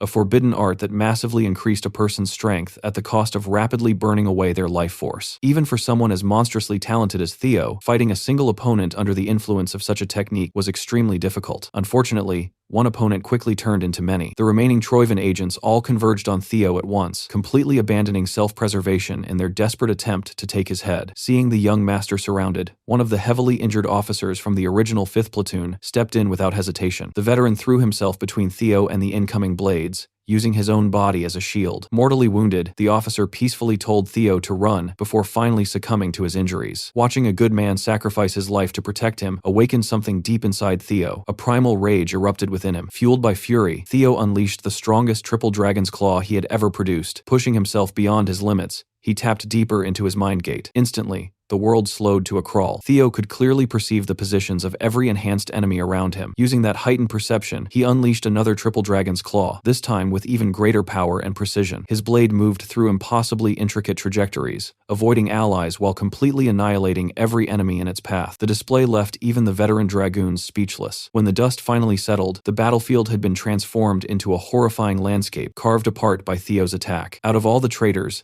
only the Troivan captain remained alive. Seeing firsthand how terrifying Theo had become, the captain abandoned all thoughts of survival. The young master had grown into far too great a threat to the Troivan family. Even if it cost him his own life, he was determined to drag Theo into the grave alongside him. Activating reverse blood surge on himself, the captain shot forward like a human missile. Meanwhile, Theo's senior dragoons were still standing around in complete awe, too busy admiring the rookie to notice that Theo himself was barely conscious. Opening his mind gate and unleashing such a powerful technique had exacted a devastating toll. His mana hull had become twisted and unstable, making further combat almost impossible. To make matters worse, the fanatical captain was now showing signs of mana hull detonation. The madman intended to sacrifice himself and blow up everyone in the area. Theo tried preparing a defensive response, but his body simply wouldn't cooperate. Thankfully, his first sword finally stepped onto the battlefield. For the very first time, Evelyn unleashed the God of Tempest technique she had inherited from the Wind Baron. Using a technique called Squall, she launched the suicidal captain high into the sky. After tossing him into the air,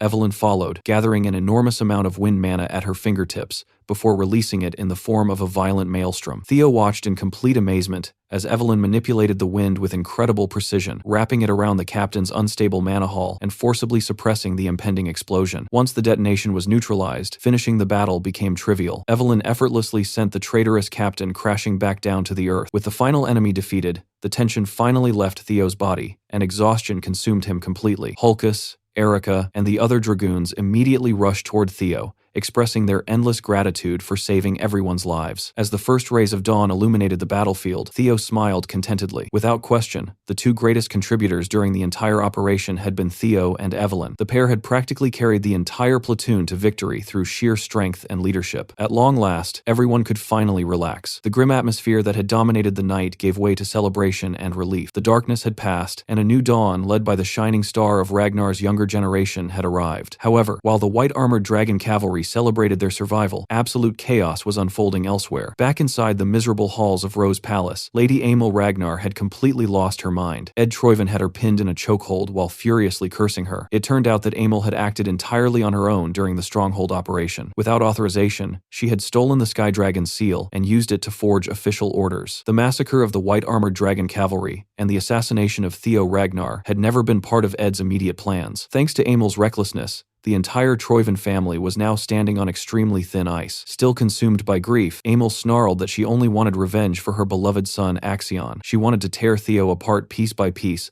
and slaughter everyone connected to him so that Axion could finally rest in peace. Ed found her behavior utterly pathetic. In his eyes, abandoning one's duty to the family over the death of a single child was unforgivable. In a fit of rage, Ed crushed Axion's already rotting, headless corpse beneath his foot. Worse still, they had now lost Balmong, the Dragon Slayer sword, the single most important piece in the coup they had spent decades preparing. From this moment onward, Emil would no longer be recognized as a daughter of the Troyven family. As she looked into her brother's cold eyes, she felt as though their terrifying father himself was staring down at her. Before leaving, Ed ordered the palace attendants to lock Emil away permanently. She would never be allowed to see the outside world again. Since the possibility of information leaks could not be tolerated, all remaining palace attendants would also need to be eliminated. The moment Emil realized she was truly about to be sealed away and forgotten forever, her madness vanished and she desperately begged for mercy. Ed, however, showed absolutely none. He casually slaughtered every attendant inside the palace, venting his frustration over the collapse of his meticulously crafted plans. Thinking back on everything that had gone wrong recently, Ed realized that nearly every failure could be traced back to a single person, Theo Ragnar. The Sky Dragon had finally reached his limit. More than anything else, he now wanted to personally rip that boy apart with his own hands. With the first mission officially ending in success, Theo finally got some breathing room to check out the loot he had picked up. During all the chaos at the stronghold, he had managed to secure the legendary Dragon Slayer sword,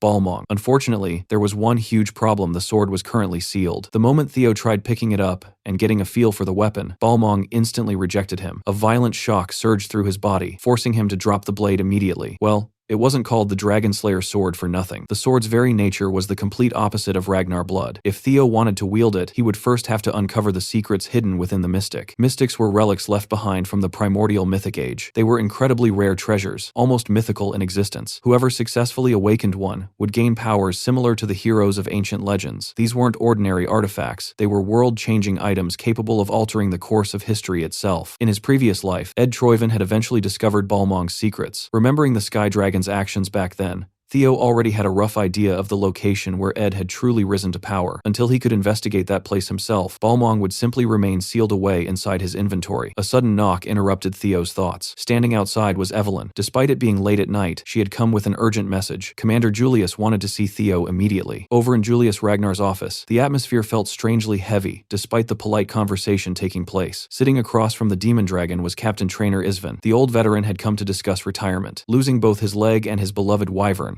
Rosinante, during the last mission, had finally convinced him that his days in the cavalry were over. He admitted, albeit reluctantly, that he was no longer the warrior he used to be. With the years he had left, Isvan wanted to return home and spend his remaining days mourning the countless comrades he had outlived. Julius could see that the old man's mind was made up, so he quietly approved his retirement. While sipping tea, Isvan brought up Theo and revealed that the boy had already opened his mind gate. Hearing this instantly put Julius in a good mood. Theo had crossed the boundary, separating ordinary humans from true monsters. Even more impressive, Isvan was certain Theo hadn't been born with an opened mind gate. He had forcefully broken through the bottleneck himself. That meant Theo's vessel for power was about to expand dramatically, perhaps to a degree even Julius couldn't imagine. The commander was already looking forward to helping Theo fill that larger vessel and accelerate his growth even further. Having delivered his final report, Isvan left Julius with one last piece of advice. The future of both the white-armored dragon cavalry and the entire Ragnar clan now rested in Julius's hands to guide and shape. Later that night, Julius met Theo in the headquarters training ground. The commander praised him for his incredible performance during the recent mission, but Theo humbly credited his comrades instead. Julius then suddenly asked Theo about his martial theory. Theo misunderstood the question and began talking about combat strength and techniques. Julius immediately stopped him. That wasn't what he meant at all. Combat techniques were merely surface-level concepts. Martial theory was much deeper. It represented the world one's sword sought to create. Hearing it phrased that way completely stumped Theo. Up until now, he had only focused on chasing after the clan head's sword sword that he had witnessed firsthand. Julius expected that answer. Everyone started out that way. To broaden Theo's perspective, the commander drew his sword. In an instant, the entire arena transformed. The surroundings melted away and were replaced by a nightmarish hellscape, the demon dragon's isolation zone.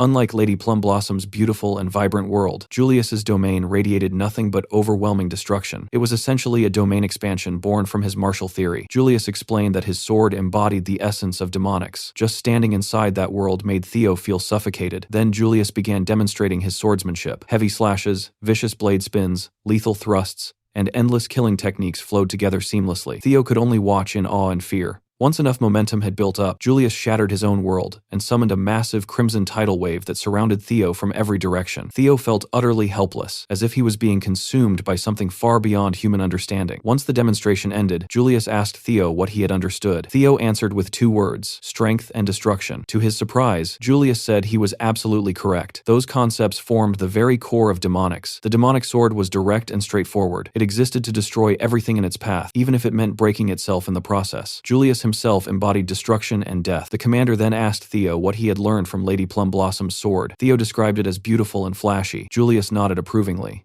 Osa's sword represented life itself. Like a seed sprouting into a flower, it grew slowly, adapted endlessly, and continuously expanded until it finally bloomed. Theo had now witnessed 2 completely different interpretations of martial theory. Seeing him deep in thought, Julius posed another question. Were life and death truly opposite concepts? Most people would immediately answer, yes. Julius hinted that reality might be much more complicated than that, but spoon-feeding the answer wouldn't be fun. With that, he dispelled his isolation zone and prepared to leave. Before walking away, Julius tossed a book toward Theo. The book contained an extensive written debate between Julius and Lady Osa regarding the principles of the sword. Somehow, Theo had unintentionally become the disciple of both the demon dragon and the sword dragon. The debate itself had taken place shortly after their conversation at the White Dragon Nest. Back then, after finishing the book, Julius had sulked because he realized he wouldn't be able to monopolize Theo's talent anymore. Osa simply wanted what was best for the boy, and Julius couldn't deny that. Theo's talent had already reached a level comparable to the other successor candidates. He was growing at an unprecedented speed, which meant he would inevitably hit a wall sooner than anyone else.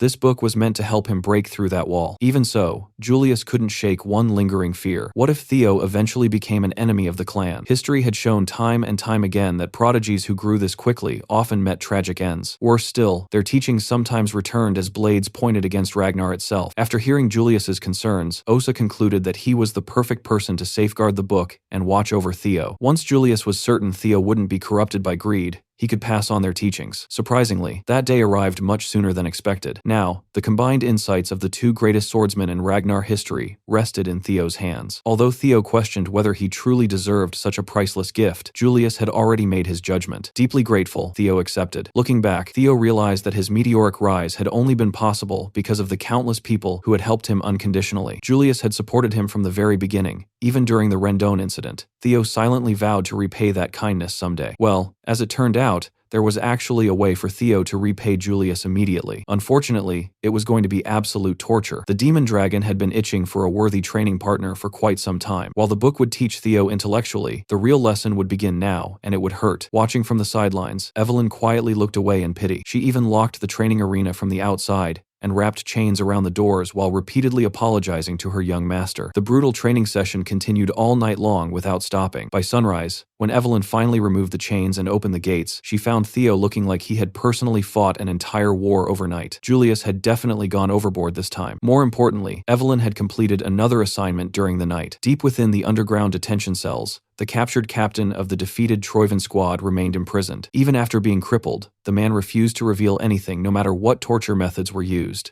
So the cavalry simply left him to rot while Theo prepared an entirely different strategy. Leaning in close, Theo quietly whispered to Evelyn about the chain of events that would soon unfold over the next few days. A few days later, Theo finally paid a visit to the training grounds of the Plum Blossom Palace. As soon as he arrived, he politely greeted Lady Osa Ragnar Plunis, who had been waiting for him. After all, she had already heard that the book she and Julius wrote had greatly helped the young prodigy. Naturally, She wanted to see the results for herself. Without wasting time, Lady Plumblossom summoned a training sword into her hand. The moment she grasped the blade, the entire training ground was enveloped by the manifestation of her martial theory. Osa wanted to continue teaching Theo about the most fundamental aspects of swordsmanship, the tiny building blocks that people often overlook, despite them being the true roots of the sword. By the end of today's lesson, she hoped to have a deep discussion with Theo about how one could use a sword to nurture and blossom life itself. Before beginning, however, Lady Osa once again formally asked Theo to become her official disciple. But before giving his answer, Theo had a question of his own. He wanted to know whether she was asking as Lady Plumblossom or as the Heaven Dragon Swordmaster. Osa was genuinely surprised. Very few people even knew about that secret title. The Heaven Dragon Sword was an extremely secretive lineage that only ever accepted a single successor at a time, and currently, Osa herself was the sole inheritor. She immediately understood that Theo wanted to know her true intentions, so she answered honestly. There were no schemes, no hidden agendas, and no ulterior motives. From the complete teachings of Plumblossom swordsmanship all the way to the Heaven Dragon Sword itself, she simply wanted to pass everything she possessed onto Theo.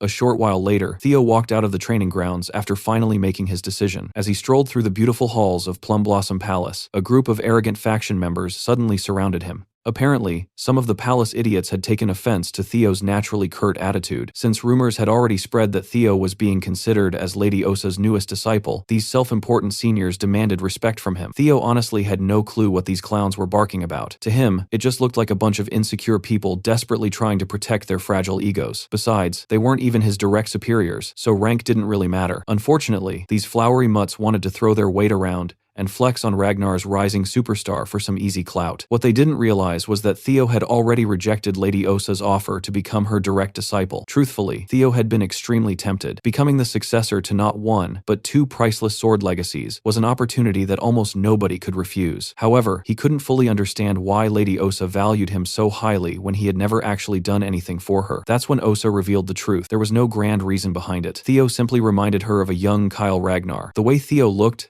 acted, and relentlessly pursued his goals mirrored exactly what Kyle had once been like in his youth. Back then, Kyle had constantly chased his dreams and ideals without ever giving up. Every single day had been filled with endless hardships, yet Kyle never bent his principles or surrendered to despair. When Osa looked at Theo, she saw the version of Kyle she had once fallen in love with. How could she possibly sit back and do nothing? After hearing her honest feelings, Theo finally gave his answer. Although her offer was incredibly attractive, he chose to decline. Right now, he already had far too many teachers shaping his path. Julius had taken him under his wing. His senior dragoons, Evelyn, Selford, and Aaron, guided him constantly. Even his friends and comrades Remington, Hulkus, Erica, and the boys from Training Ground 4 had all helped shape the person he had become. Heck, Theo even considered Axion and Ed Troyven among his teachers, much to Osa's complete disbelief. Despite being his enemies, the hardships they forced upon him had played a huge role in forging the current Theo. His sword was constantly evolving because of everyone who had either loved him or tried to destroy him. Because of that ever-changing nature, Theo didn't feel worthy of inheriting and preserving a rigid sword tradition. Osa immediately understood. Theo's sword was wild, ever-changing, and impossible to confine. Hearing that was both disappointing and strangely beautiful. Even so, Theo still offered her something else. If he couldn't become her disciple, then he would gladly become her son. Those words deeply moved Lady Osa. After Theo left, Osa retreated to enjoy some wine, looking happier than she had in years. Even her attendant noticed the dramatic improvement in her mood. Fate had denied Osa children of her own, yet now a boy like Theo had willingly called himself her son. Naturally, she couldn't be anything but overjoyed. Seeing her master happy was enough to make the attendant happy as well. Wanting to thank Theo for effectively making her a mother, Osa decided to send a letter to her husband. More importantly, she intended to accelerate Theo's promotion exam. Her attendant immediately advised caution. Theo had only recently completed the awakening ceremony, and forcing him into the spotlight even faster would only attract more danger. But Osa wanted exactly that. The great storm approaching Ragnar was drawing closer, and she wanted to elevate Theo as quickly as possible before everything descended into chaos. This way, she could give her newly adopted son as much support as possible. Meanwhile, deep within the underground dungeon of the white-armored dragon cavalry, their lone prisoner finally woke up. The help he had been waiting for had arrived, an assassin sent by the Troivens to eliminate all loose ends. Without hesitation, the captured captain willingly exposed his neck, prepared to die in service to the family one final time. However, just as the assassin was about to strike, A violent sword wind exploded through the dungeon. Evelyn burst straight through the ceiling and immediately intercepted the assassin. She had been expecting this exact scenario from the very beginning. This entire setup had been Theo's trap all along. Without the advantage of surprise, the assassin stood absolutely no chance against Evelyn's swordsmanship. The Troivans had completely underestimated her, and now they were about to pay the price. Realizing things had gone south, the assassin desperately searched for an escape route, but Evelyn wasn't letting him leave so easily. Activating a secret technique of the god of Tempest, she unleashed Whirling Squall and trapped him inside a raging storm. Since they were fighting in the confined space of a dungeon, dodging became almost impossible. Left with no other options, the assassin attempted to destroy all evidence by detonating his own mana hall. Unfortunately for him, Evelyn had already seen this exact stunt once before. It hadn't worked back then, and it certainly wasn't working now. She effortlessly subdued the Troivan cleanup operative. Elsewhere, hidden deep within an isolated forest, a secret black snow safe house hosted a very important meeting. Present were Theo, Evelyn,